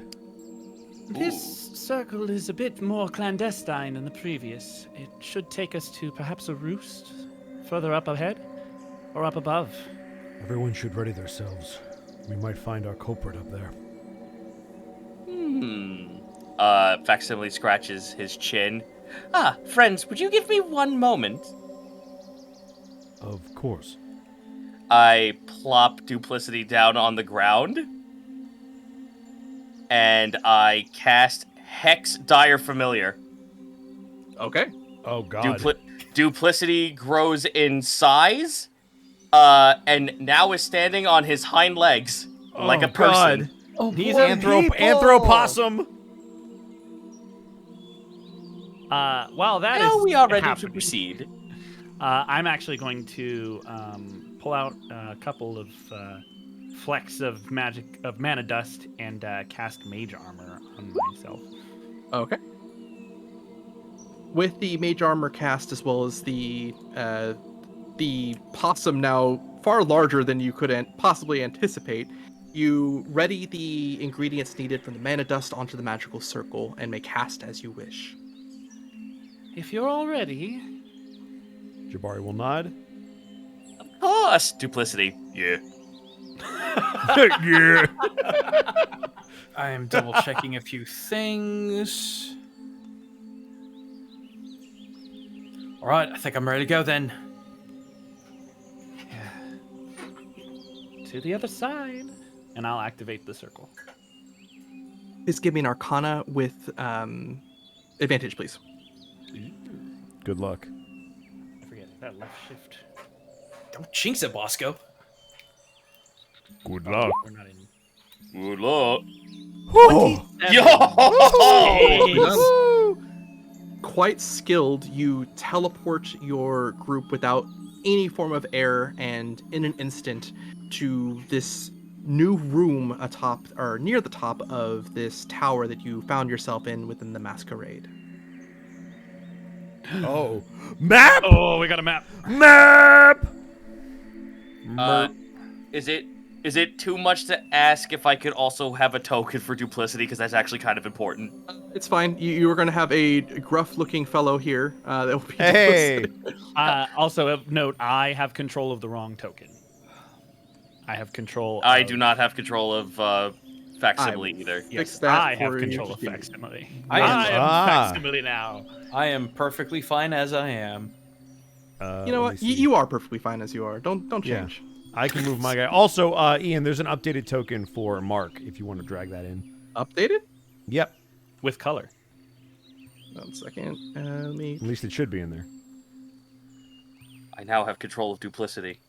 But at what cost? Everything.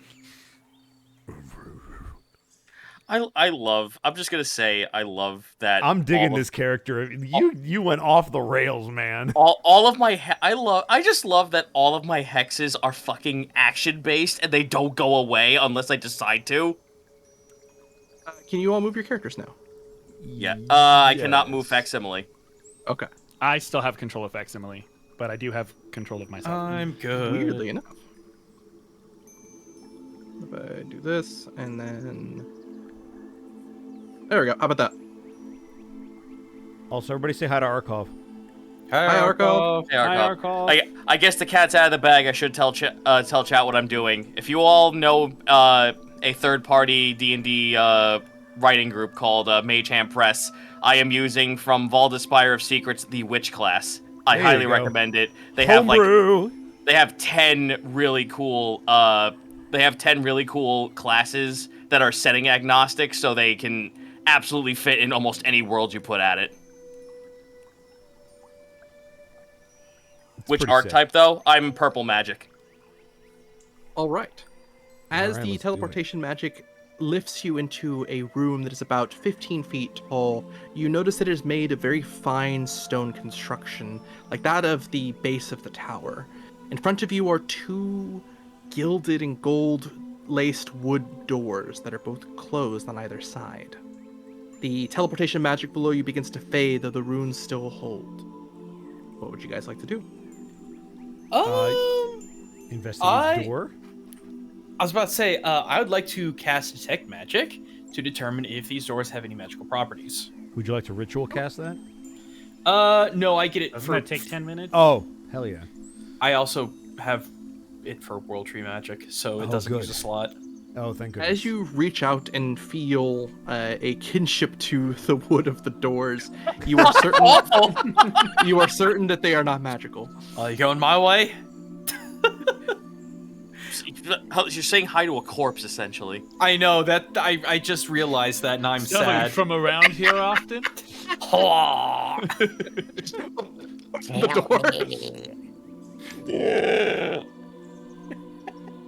All right. As you are certain that the doors are not magical themselves, you cannot quite tell beyond there. However, Jabari will approach the one on the right. all right. I'll never. Go ahead. I was gonna say, I'll never understand why you all just kill so many trees for these stupid architects. You could use stone. You could use all different kinds of things, marble. But no, you had to go kill a tree. It I just starts use this- rambling stuff. I used the skull of this bird. Is it possible to... Go ahead. I'm sorry, I'll end it. I was just gonna say, see, now that's practical thinking right there. I love you guys so much. Can I check to see if this door is trapped non-magically? Sure. Go ahead and give me a perception. Excellente. That's a nat 20. Both your passive and active perceptions are able to identify that the door is not only not trapped, but is also not locked. Jabari will kind of run his claws along the wood, investigating the corners, and he will turn back to the rest of you. I believe this door is safe to traverse if we wish to continue. Gives you a thumbs up. Duplicity is will behind you and gives a thumbs If you'll up. hold just one moment. I knock an arrow. I damn fucking hate you. You fucking hate Okay, me, and that's what we're gonna call it. And that's what we're going to call it. Bye, everyone. You said it the same way, too. I couldn't. I'm sorry. You know what? You're right, and that's my fault. You said it That's exactly what you said. Oh, Like God. word for word. History You asked repeats for it. itself. Go ahead, do your thing. I want to listen at the door and see if I can hear anything on the other side of this bottom door. Sure. Give me a perception. Fucking. You got this. 15. Okay. All right. 15. You hear what sounds like wind pushing through somewhere on the other side of the door. So there's an open window or an exposed wall. But that is all you hear. Can you hear anything from the other side of that door? Will you allow me to ride that nat 20 and listen? Unfortunately not, because this would have been a All different perception. Let's see if I can hear Jack. 13. Same thing. You just hear what sounds like the faint whooshing of wind from the other side. Air. I could give it a go. I'm going to try to not put my ear hole on the corpse of this poor tree. Oh no! You hear a distinct lack of heartbeat. Oh no. 18! As you move over, you hear what sounds like a shifting of footsteps from the other side. Something heavy, like a metallic boot. Some maybe 30 or 40 feet away from you. Oh, there's someone over on the other side of that door. I hear some kind of metal boot. Oh, fashion. You hear aloud a voice from the other side of the door. I was beginning to think this was some form of trap. Figures. The buyer's offer was too good to be true. Fortunately for me, I came prepared. Attack the doors! Everyone, please give me initiative. Oh no! Natural one, baby! Oh, I'm using my inspiration. Do it. That. That's a 12. That's an 8. Good job. I'm I mean, still it's last. better That's a- than Nat 1. I rolled a flaccid 20. You have higher speed than me, right? Me? I believe so, yes. Do we have Yeah, battle music? I have a I have a Yeah, 2. yeah. You have. Do you have four. let's see. Zeto, do you need to roll initiative for... No, I can. Each Same. round, I get to choose if duplicity goes before or after me. Right, yeah, okay. I makes it choose easy. that duplicity goes after me. Perfect. Okay. Booyaka Shaw. Get down the initiatives real quick. Break it down for me.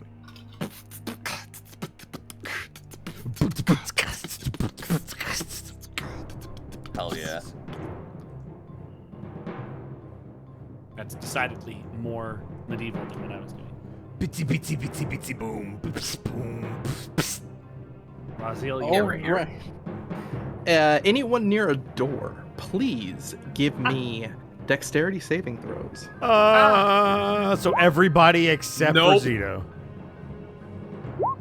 Let's go, Jabari, 24. Does duplicity need a roll? No, they need to be like directly next to the door. Okay, okay. That's a 7. Wheel. 7. I have a 9. All right.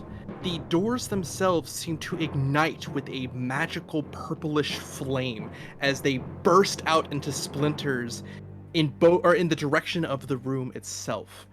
Redwood as well as Terathial take a total of 9 points of damage as the shards push through.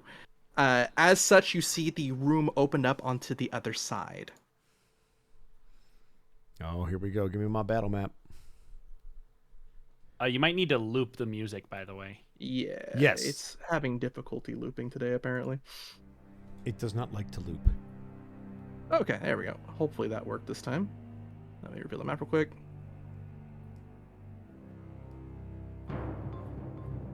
Boom. Say, Redwood, would you mind asking your brethren not to... No, not fucking undead. Yo, skeletons! Skellington Warriors. No, you don't Skeleton understand. warriors? The undead are the bane of Mark and I's existence in this fucking campaign.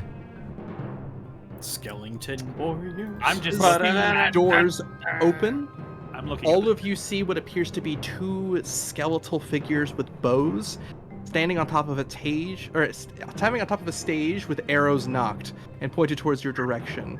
There's also beyond a set of 2 pillars what appears to be a humanoid figure wearing heavier armor with a sword and shield. Last but not least, you see what looks like a magical circle that seems to emanate a figure in a dark gray robe at the center, who brings their hand forward and seems to create circles further to the south that summons 3 further undead in these smaller rooms. Necromancer! Can I see him from my position or no? No, I will say no, because I'll say the pillar seems to block. Can I see him? Yes.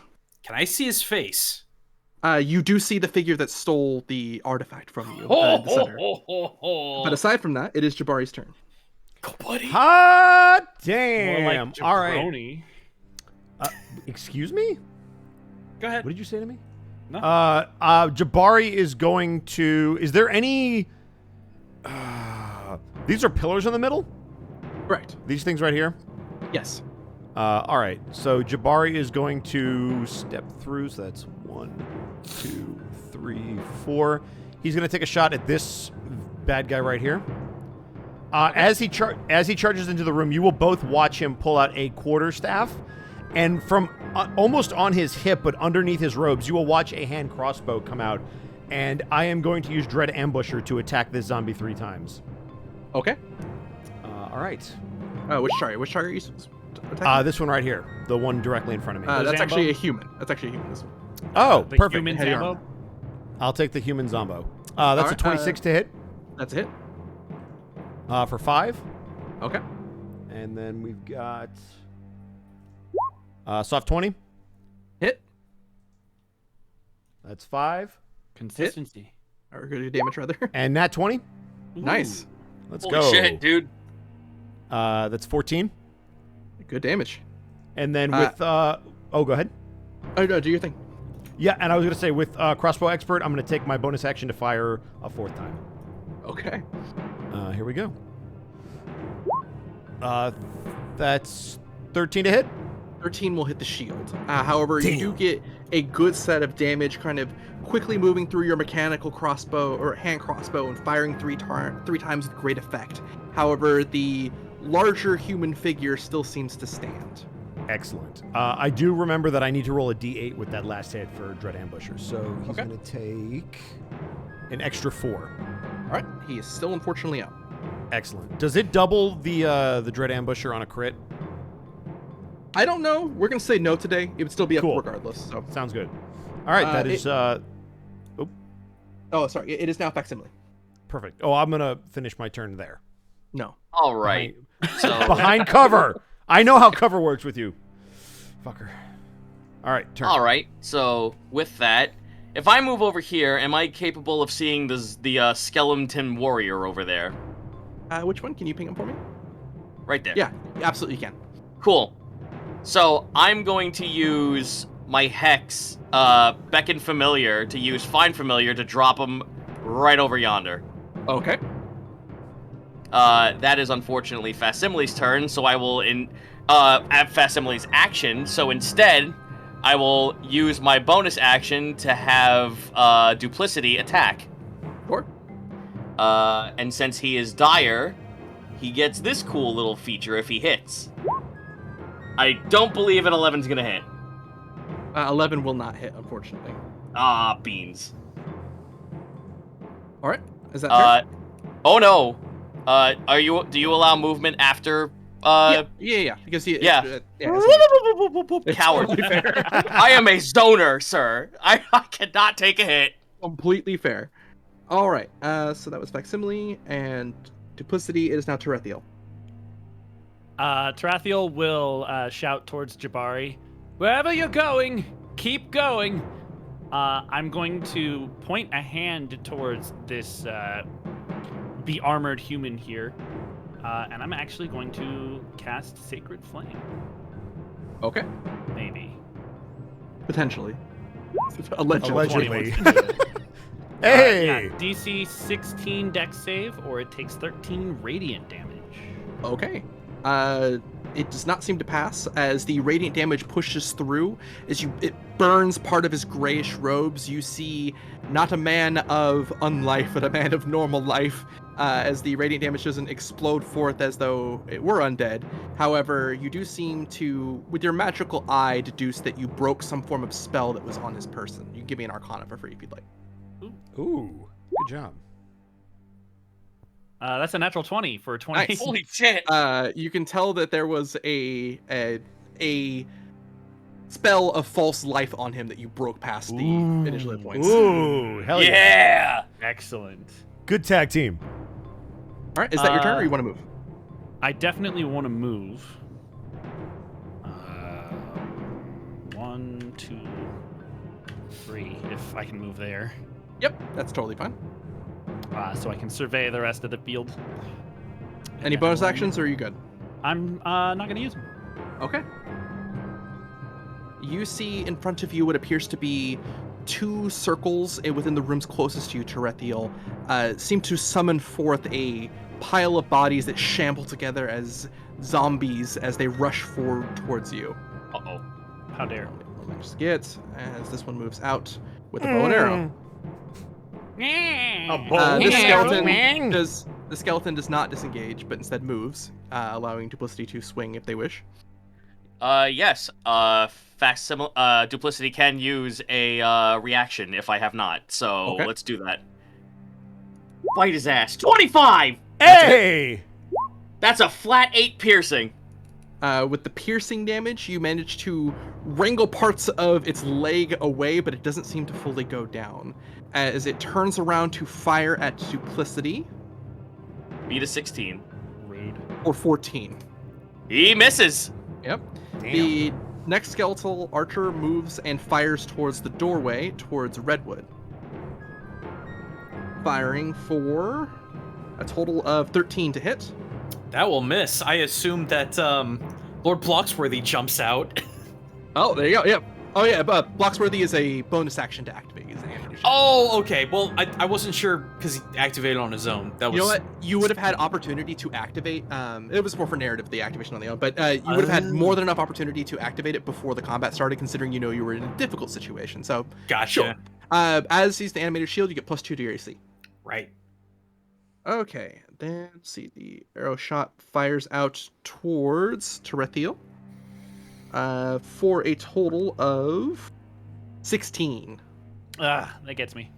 for 7 damage. Ow! As Oh, the here we go again. Zombie in front of you rolls a natural 1.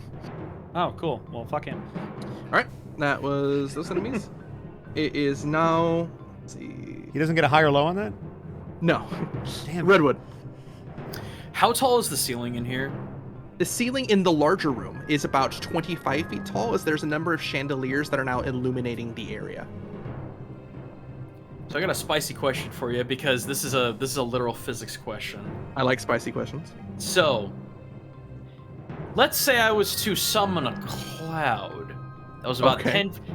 10 feet tall and about 60 feet in radius. How do you like clouds? Would this room accommodate such a cloud? It would be rather difficult considering the large windows to the north. If you look at the top right of the map, there's a little north indicator. Are completely open, and there's a pretty heavy draft through here. Oh. Right. So- But I'm asking if a nice call lightning cloud could be formulated up in here because I do not believe that gets dispersed with. You know what? That is completely fair. Give me the appropriate check for that. Give me a nature. 18? 18. You look up as you see what appears to be natural magic within the chandeliers. Moving your hands upward, you throw what appears to be a small bit of almost vapor-like energy as you activate the primordial magics that are keeping these floating chandeliers afloat and are able to make a storm cloud out of them. He just slowly gazes up at this hooded figure. Let's see. Sorry, by the way, if I'm slowing down, I apologize. I'm getting the sleeps. Totally fair.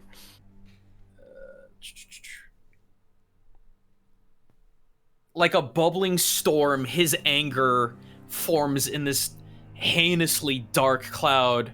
I guess I need to put a radius around, don't I? Let's see here. Is it radius or diameter? It's 60-foot radius, so It fills the room, dude.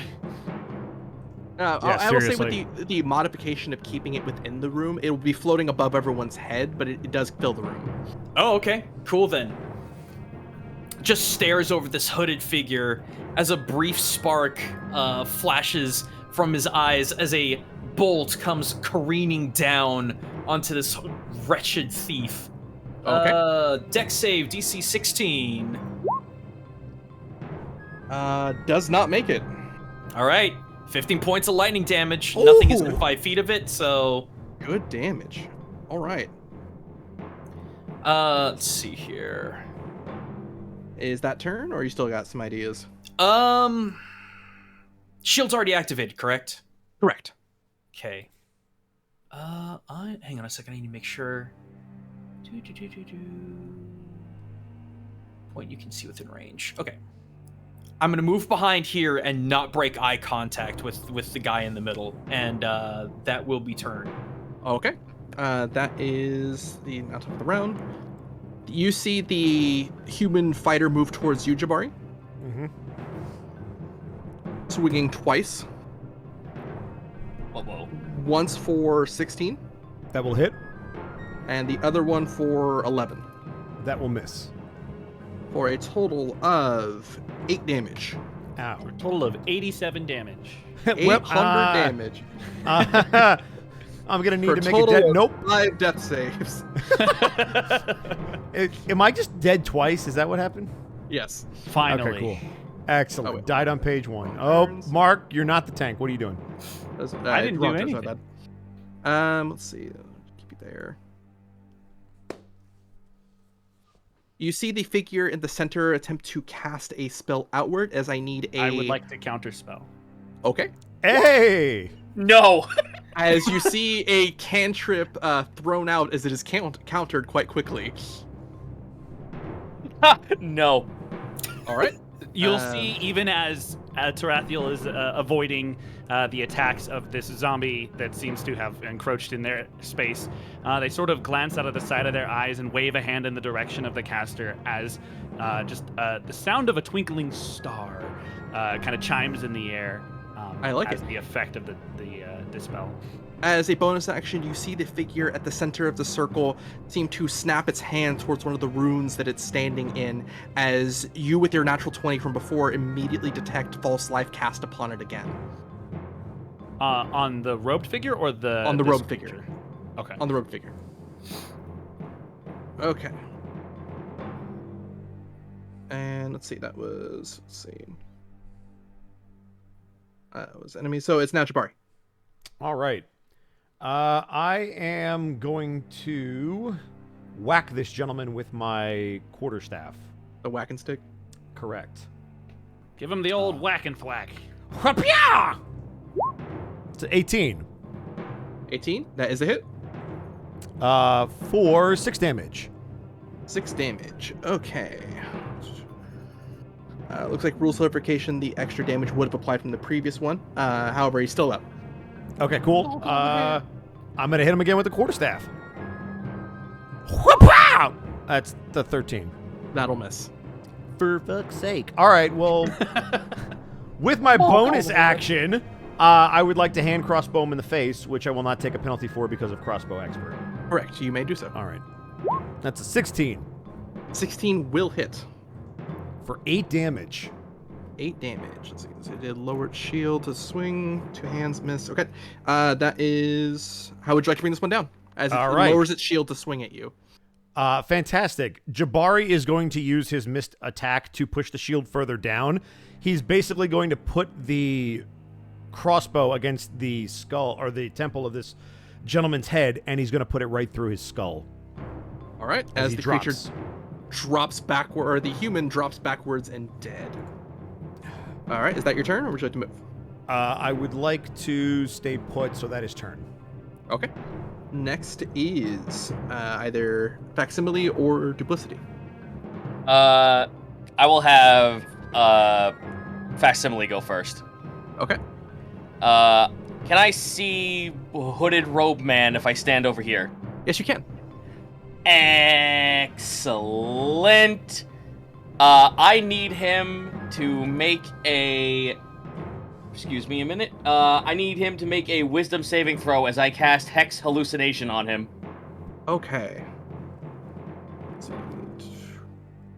Oof. Oh, wait. Hold up. I actually just realized. I'm sorry. Okay. This is actually very important.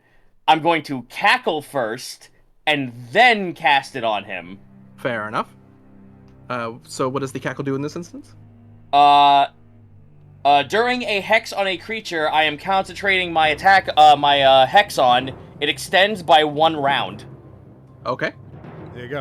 And also, if that is the case, because of the fact that it's an effect, my insidious magic comes into play. My insidious spell comes into play, which means that when casting a witch spell that affects a creature that is under the effect of your hex, that creature has disadvantage on its first saving throw against the spell. Ooh. Okay. I think that would apply if it's already under a hex, right? Yes, so I need him. Like this is rollback for my next This is the turn. opener. Yeah. Gotcha. That is a total of 17 on the save. He beats it. Oh, Damn. What a butt. Bastard. Okay, well, then, for my bonus, actually, I bonus action cackled. Then I will just use the rest of my movement to get over here again and have Duplicity move over here just to be annoying. Okay. That is turn. All right. Next is Terathial. I don't like this guy right next to me. I'm gonna need him to not be there. Okay. So I'm going to push my hand in his direction, and I'm gonna cast Thunderwave. All right. At level. DC 16 con save, or he takes 11 thunder damage and is pushed back. All right. The damage goes through as it attempts to make its con save to not die. However, it does not make the save as it shambles into various body parts. Oh, I like that. Oh, neat.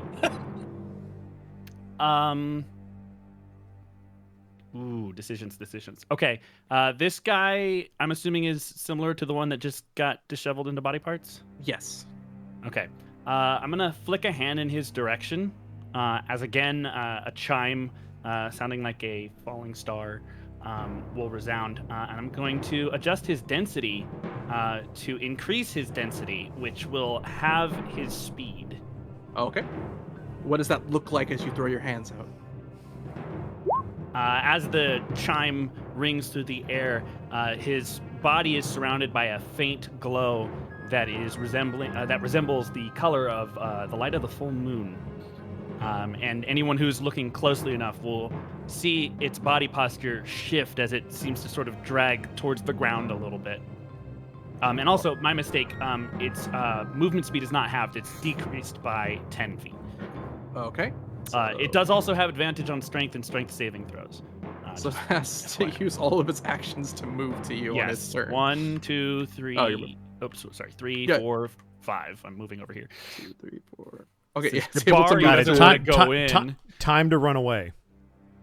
All Yeah, right. I'm not made of There. strong. Yeah, we're the you oops see- all caster group. This mindless skeleton again moves away from Duplicity, provoking an attack. Reaction. Bite his ass. Chomp him. Bite him in the the old dick. 16. That's a hit, That's another flat 8. Hey! as it is brought low from the previous Wow! turn. Yes, Duplicity got a kill. Go Duplicity! Dire duplicity. Dire Dewey, let's go. Dire As Dewey, I like it. This archer attempts to shoot. Two archers attempt to shoot towards. Unfortunately, Duplicity is they're the only open target. That's fine. The highest of which is a 13. That fails. Duplicity They both deflects miss. it. Let's God, they just eat the fucking arrows. All right, as Duplicity masterfully dodges and deflects God. away from the arrows, it is now Jabari's turn. What about Redwood? Sorry, it is Redwood. My bad. Yeah. Redwood. Okay. Guy just like, all right. Look I here. have thoughts to think. Yeah. That possum has eaten a skeleton. Yeah. And it hungers for Fucking more. Which familiars kick fucking ass, dude? So, just for clarification, if I am casting a spell that does not require concentration, I can still concentrate on the storm cloud, correct? Yeah. Okay. So, Redwood is going to step back out of the corner, look out, bring both his hands out, jam them straight down. I assume this is a stone floor. Yes, it is a stone floor. His hands take root into the stone floor, as do his feet, and just his entire body roots into the stone as there's a ripple that extends out underneath, almost as if it is a bit of a Bugs Bunny digging residue. Okay. As he calls out, "Cotton formed from rocket stone, crumble under and crush their bone." I need these 3 to roll. Let's see here. Oh, you don't have it, do you? Okay. Okay, cast the spell, forehead. Erupting Earth, 20-foot cube. Oh, Nice. we go. So that will be a DC 16 Dex saving throw, or take 3d12 bludgeoning, and it all becomes difficult terrain. Oh my goodness, all 3 fail. Cool. Oh, Yeah. So 3d12. Boom. 21. whoa, 21. While the false life did manage to save the caster at the center, the 2 skeletons are completely destroyed. What would you like that to look like? Just the stone breaks apart as Redwood's roots just dismantle it, causing a minor earthquake, and just everything around in that 20-foot cube is just rubble. Very good.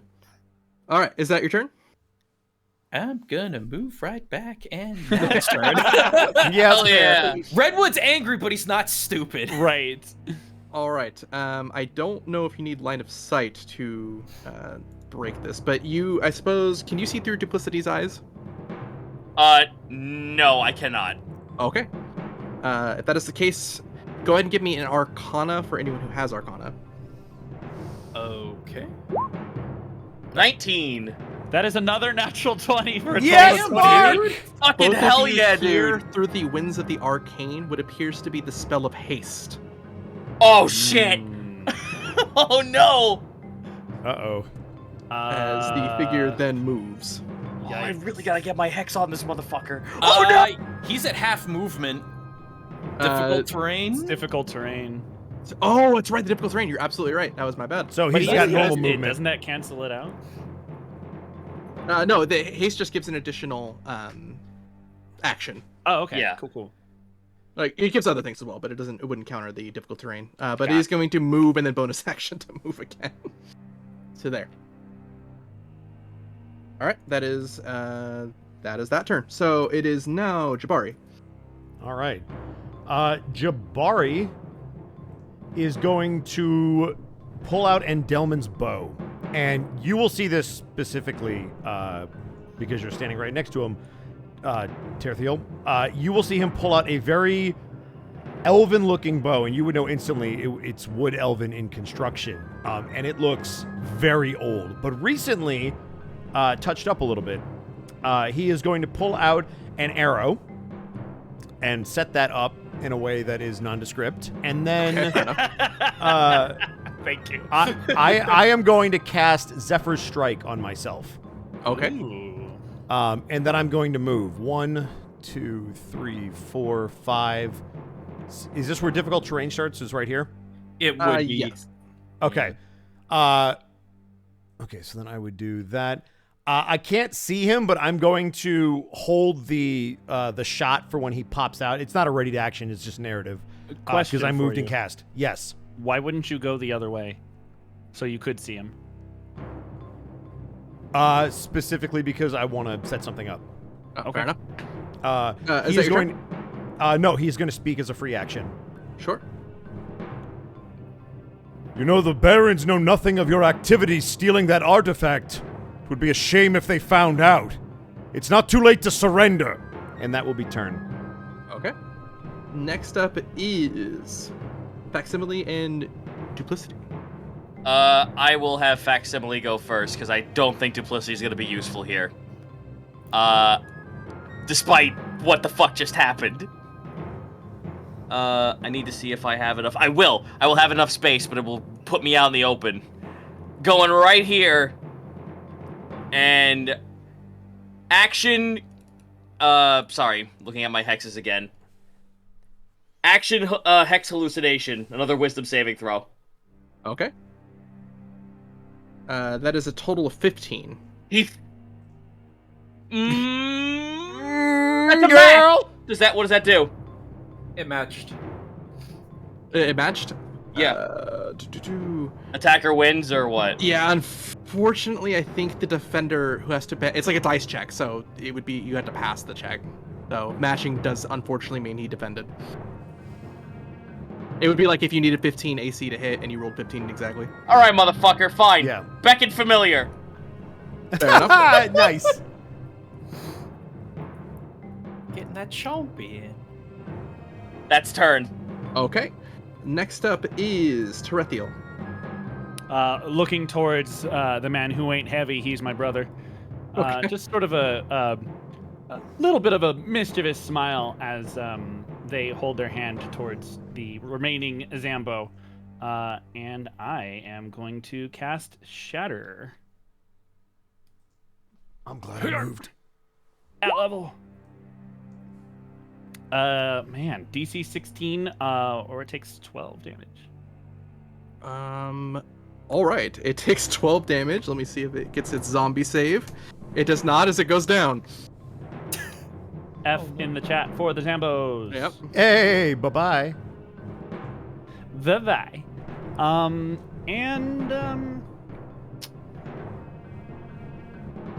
I'm going to be brave, and I'm going to move here.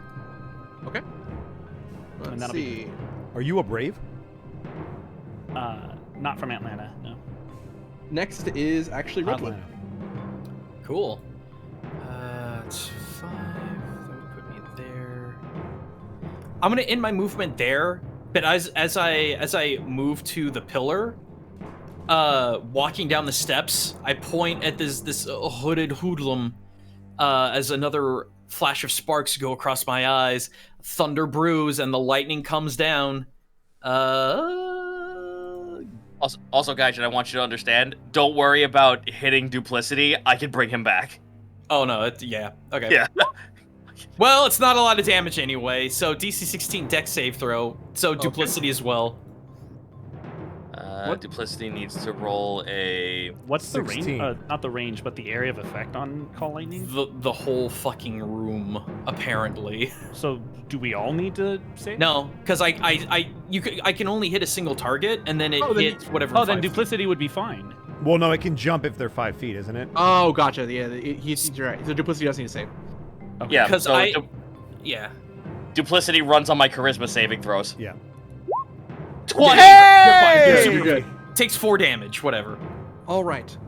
Very quickly, Terathial, you look down as you see what appears to be the broken ruined and vines into the floor that seems to have shattered not only much of the architecture of the floor, but writing that natural 20 Arcana check from before, you see that the magical rune that was assisting in keeping this caster alive was also broken and disrupted when he broke the ground, when Redwood broke the ground. And as such, you see him attempt to use his reaction to save himself, to no avail as a lightning bolt strikes him down. Yes! Redwood, as he's down onto the ground, I will allow you to either bring this person completely low or keep them alive but unconscious. As you exactly zeroed them. Oh, wow. Wow. I've got no reason to keep you alive, but that's not my call to make. I will allow him to live. Duplicity kicks him in the stomach while he's down. As you see the caster attempt to reach towards some form of weapon. You kind of kick it aside before narratively kind of giving him a quick punch to knock him out. Jabari, from your vantage point, you see what looks like the doors at the very end of the room that you are currently in seem to fly open, as you see, escorted by 2 Corvidaean knights, Mallory Baron. Jabari's immediately going to put his bow away and bow respectfully when she enters the room. As she walks in, was there any more of this syndicate? To our knowledge, this was the last one that needed to be apprehended. That is difficult to believe. Do you know if there were any more individuals involved with this? All of you remember this figure was saying that there was meant to be a buyer that never arrived. I assume Go ahead, Gaijin. about me. Go ahead, Redwood. I'm gonna be searching this guy, by the way, while this conversation happens. Does he have the heart? You find the bag of holding with the Falcon's crest upon it. I will reach in to try and find it. Very quickly, you find this artifact, the Heart of Kyre, as it emanates powerfully in your hands. Remarkably, it is undamaged. It's safe. Hey, Jabari. Yes. You might be able to use this. I'm gonna throw you the bag of holding. I'm going to snatch it, and I will turn back to Mallory. This individual mentioned a buyer.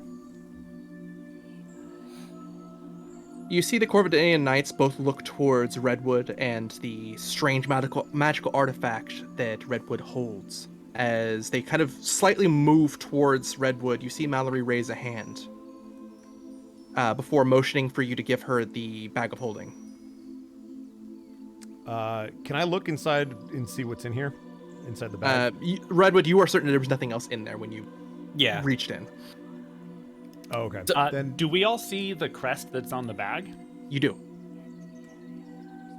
I assume it's their crest. It is. It is the, Okay. sorry, the falcon, the crowned falcon, you know, is the sigil of House Baron. Yep. So he is going to take the bag and give it to whoever the closest guard is, or to Mallory directly. As you kind of lose your hand, she uses what looks like a magical set of gloves to mage hand it closer towards her before speaking towards the Corvidaean guards. I believe we have the items that were stolen in total from the Baron estate. Anything else here, well, was a shame it must have been lost in the battle. As she gives you a knowing nod. Jabari will nod back and, again, still be very uneasy around her. As for this cellar, do not worry. I believe I have some clues as to who that might be.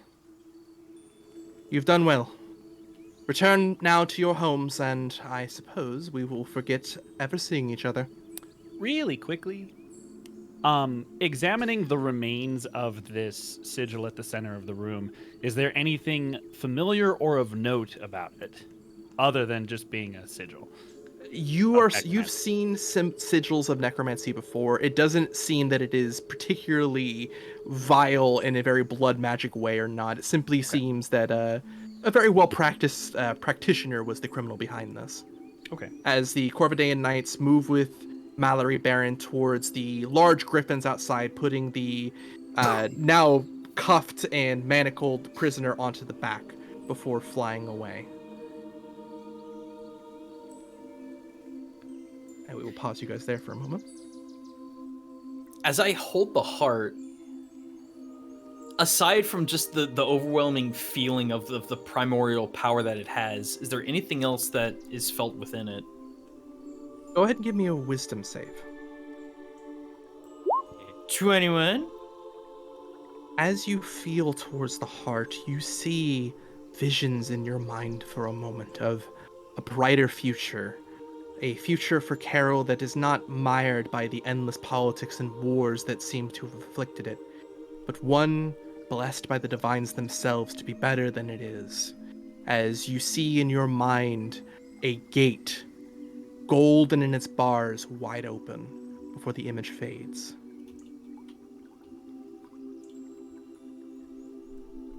Jabari is going to make his way over to Redwood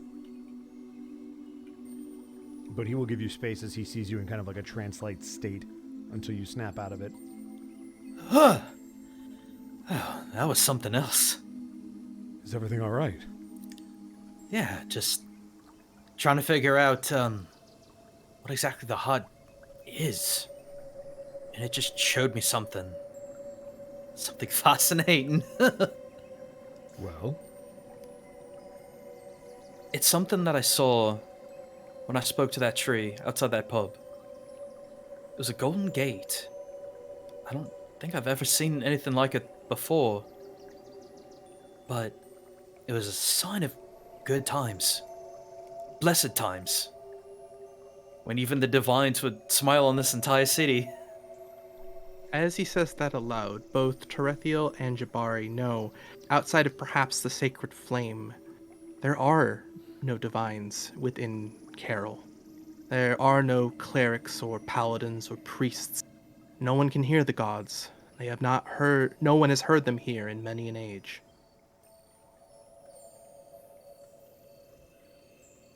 Jabari will just kind of stand there a little bit awestruck as he thinks over that information. Unless anyone likes to say anything else for the sake of time, I will push us forward. Sure. Go for it.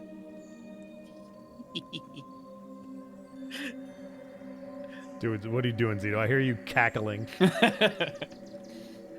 I want you all to, well, at this point, like, the hex is no longer there. Duplicity returns to his normal size, but I just want everyone to have, like, all this serious talk as they're about to walk out. Like, in the background, as the camera is panning away, it's Duplicity and Facsimile in a gremlin pose, and he has the horn in his hand. Perfect. Oh my god. That is Perfect. Are we taking the guy with us? No, sorry. The Corvidaean Knights as well as Mallory Baron took them and put them onto the Griffins before taking off. There are fates much worse than what he could have faced for any justice. Mallory flies off. Everyone's talking. They all leave. Everyone stops, looks over at Facsimile. Little did she know, as I'm holding the horn in my hand. Press X to doot. Oh my god, Dude Knight! Yep. After some time, you all manage to return to the bottom of the tower, relatively unscathed, all things considered, before heading back towards your separate ways. Terathial, after escorting the avatar of the World Tree and the artifact that it was holding back to the Stone Forest, you return to Morn Tower without incident. After a long talk with Master Avari, he seems satisfied with how things turned out and informs you that he owes you a favor, a reward you do not take lightly. But after a long day of searching, you want only for your room to find rest once again. Returning to your warm abode, high up in the Tower of Morn, you see Zanalist Stillriver, unremoved from her book as you finally find a few moments of peace. Facsimile. Taking advantage of your time away from the beast camps, you decide while you're here to wander through the magical city of Caroll for a few hours. After some time of seeing sights and blowing the horn for some form of, merriment, I suppose, you finally find your way towards the dwarven hold of the city and the so-called Hall of Heroes. With statues of historical figures lining every wall, you are certain that whatever else there is to find in this realm, you are certain that whatever you were looking for, it will be here. But beyond this, to your surprise, you are met with a host of friendly dwarven faces who seem to celebrate your arrival and help escort you to their banquet hall, where a large festival has already begun. For better or for worse, you enjoy the long night of debauchery and kinship alongside Duplicity. Jabari, you discuss your findings with Thunder Eater. While you aren't certain who this necromancer's buyer may have been, you were assured by Mallory Baron that she would get to the bottom of it. A promise that Thunder Eater is cautiously optimistic of. But the day's events wash away quickly as you see the Puritanical land outside of the beast camps. Your father has come home after a long overdue stint of his work. And Redwood, sweet Redwood, you find yourself below the stone forest, ready to find rest next to the world tree with the artifact safe. You allow the enchantments of the world tree to place you back into the slumber that will restore not only yourself, but the runes around you. You cast a stray and loving eye towards the heart of Kyre, not fully understanding its purpose, but understanding that it is safe once again. Content with your work, you find a slumbering connection with the world tree once more.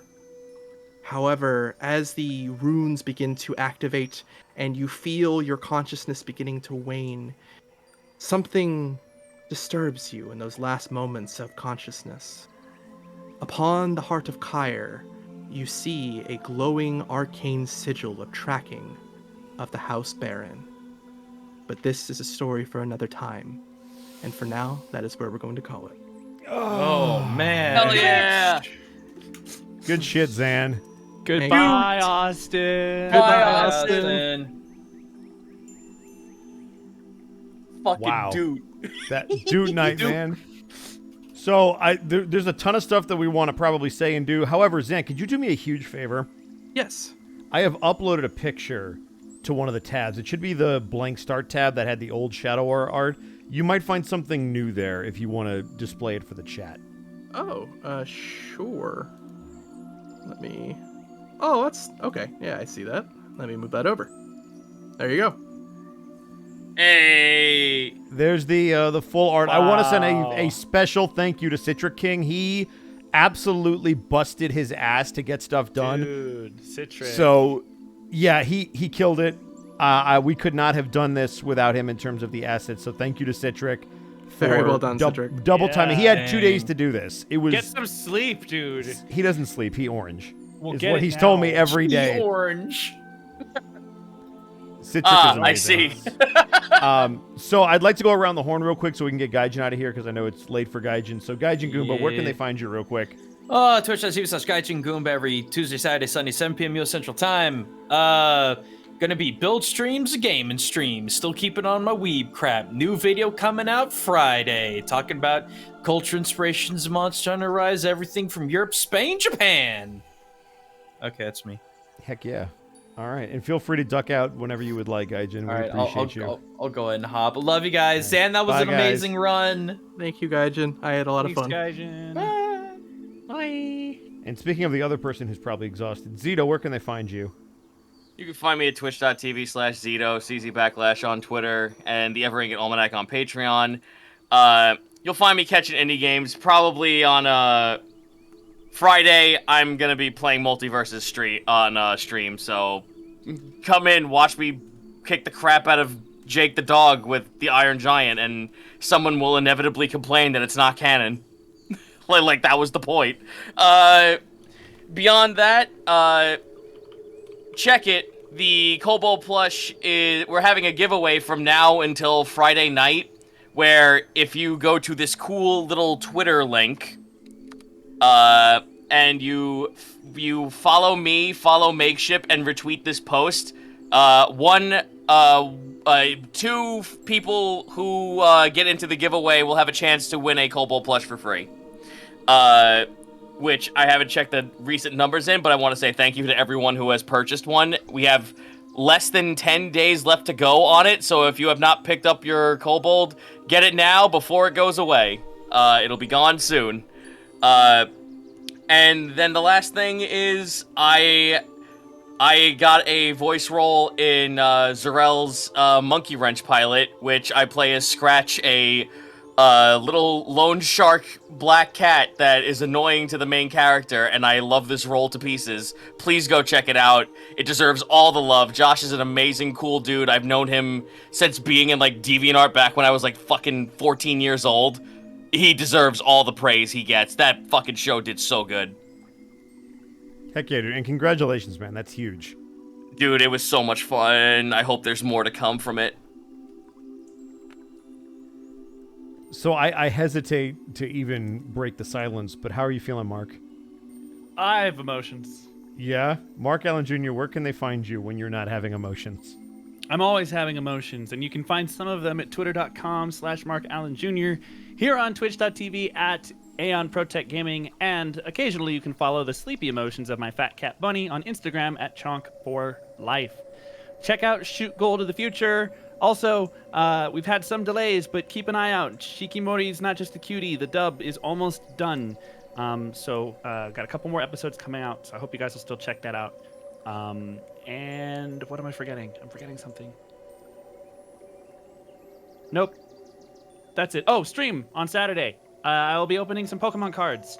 I've got a few of the Pokemon Go set. It's not a big set for me personally, but I'll have some other fun things to open up as well.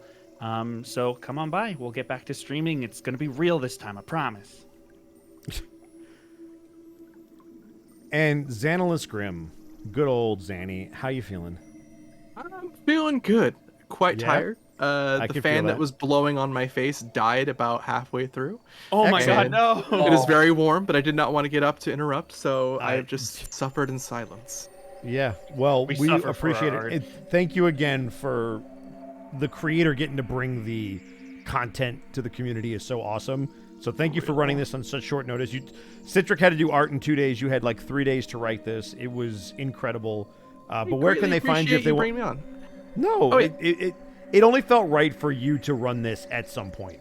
Well, I appreciate it. That being said, I wish it did not come at the potential risk to Monty and others' healths. I know, right? Yeah.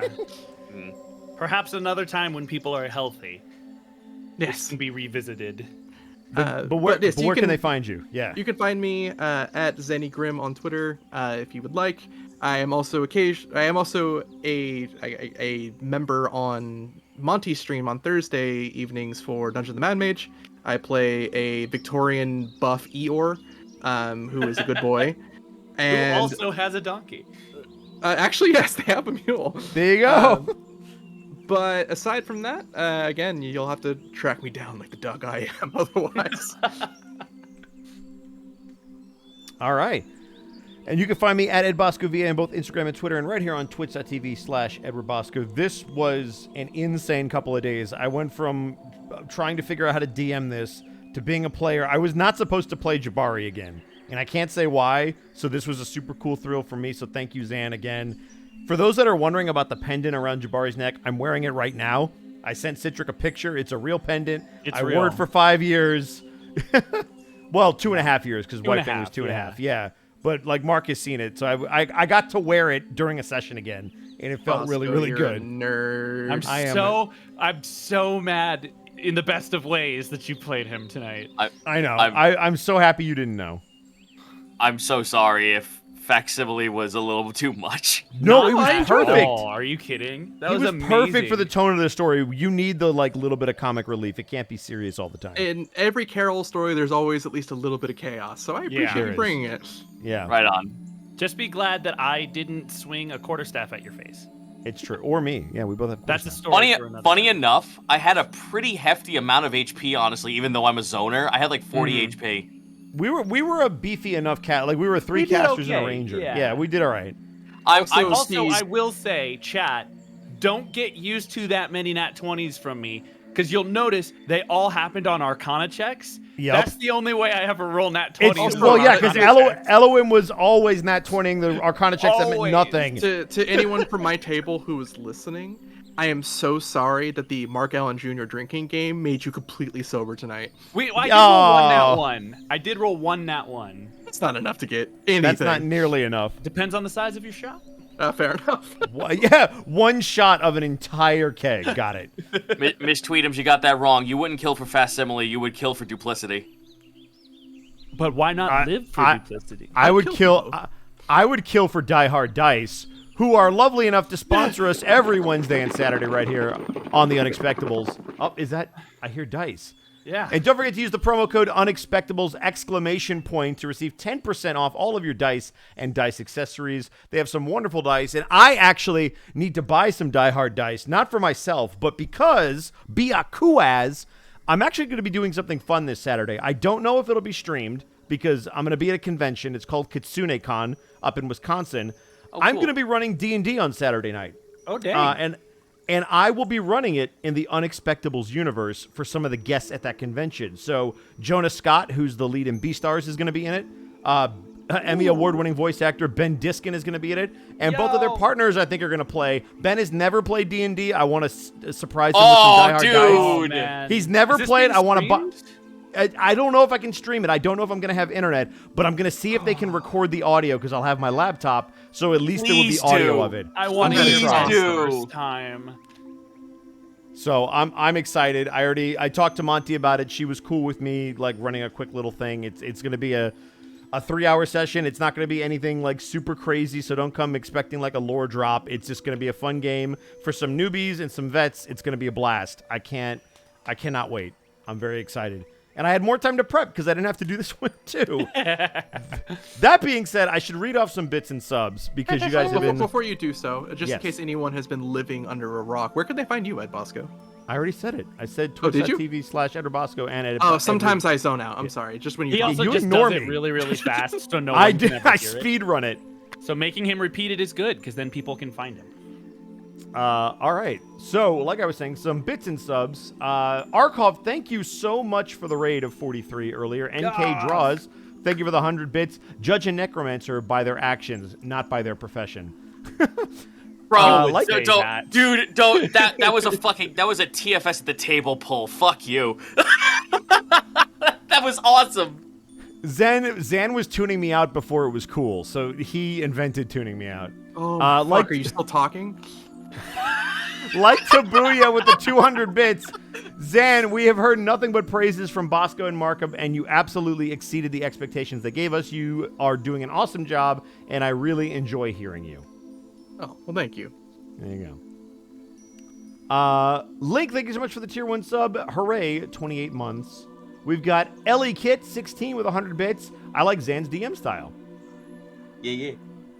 Hi, Romir, thank you for the 5,000 bits. Unacceptable. Give them that money No, back. no, I That's blood appreciate money. it. We appreciate your patronage. You probably should have supported it. No. That's You should have blood supported money. your kid with that money, but that's okay. Ugh. Man, Mark is dead now. Nikun That is how you torture a streamer That's- without getting banned. I will say that is fucking top tier That's trolling great. right there. It's great. Nikun Parade, thank you for the 1,000 bits. You've done well, Terathial. I'll be keeping my eye on you. Jay. I don't know what that means. You remember Oh, Jay, no. don't you? You don't remember? Who was your roommate again? We'll talk about it after. Don't worry about it. Yeah. Okay. And thank you for the 21 bits as well. Also for the 1,000 bits, let's go. That was sick. Wow, that was a lot of bit drops. Zako doing a tier sub to the Citra King Citric. I can't thank you enough. Thank you so much. NK Draws with the 100 bits for future quarterstaff swingings to the face. Burnout Vaughn with the tier 1 sub. Don't worry, between Bosco and Mark, we have enough drinking games on this channel. My liver can attest. Oh, jeez. Yep. Zenlita with the 200 bits. I've only known Facsimile and Duplicity for one session, but if anything were to happen to them, I would ban everyone in this chat and then myself. Nice adjustment. I like it. Bro, okay, so want to know what's funny? I'm sorry to cut you off, Bosco, but you told me about the whole blood magic thing after I said, what if I wanted to make Duplicity into a fucking blood magic witch? And I'm like, oh. Don't do it. I was like, don't do it. You'll be worse than Lyric. Don't do it. Magic Ninja Go, thank you for the 100 bits. Boy, Bosco mentions a con as I just gotten home from one for the day. Thank you for the 100 bits. C.A. Kirby, thank you for the 100 bits. Dude, and get that gate open. Love you, Zan, Mark, and Ed. Hey, what up, Kirby? Hey, Kirby. NK Draws with the 500 bits. Love you guys. Miss you all. Blackfoot Fair, thank you for the leap bits. Doot 2. Nico and Padre with 1,000 bits. Fuck off, Bosco. Wow. Also, hold on real quick. You can also thank NK Draws for the Angler Veil. Yes. There we go. Nox, I miss and love you. Yeah. Thank you, Nick. Stolen from Game of Thrones. Thank you for the 100 bits. The Cloud returns, Zan. GTG Maximo, thank you for the 100 bits. I just want to be included. And NK Draws with another 100 bits. Nox Creaker still looms. by the way. Kriker. Oh my That's god. what I said, no. Creaker. Absolute pleb. I said Creaker, didn't I? That was right, right? Yeah, nailed it. God. Perfect. Dead to me. Love you, Nick. So that's all the bits and subs. Normally we would raid somebody, but I have no control over the channel, unfortunately. So we can't raid anybody. But if you want a suggestion, Sci-Fry is streaming right now. You can go say hi to him. Right on. But we are going to have to say goodbye. Thank you again, guys, for tuning in. As I mentioned, Shadow War is a big part of Mark and I's not only friendship, but lives, and Zan as well. So for the three of us to be able to bring this to you and take Zeto and guide you along for the ride, it's a blast. I promise you there will be more in this universe because I love it too much. Whether Go Zan follow comes back, Zan. yeah, go follow Zan because whether he runs it or I run it, it will come back because you guys have made that happen because you've been asking for it for 4 years. So it's been very kind and we have not let it fall on deaf ears.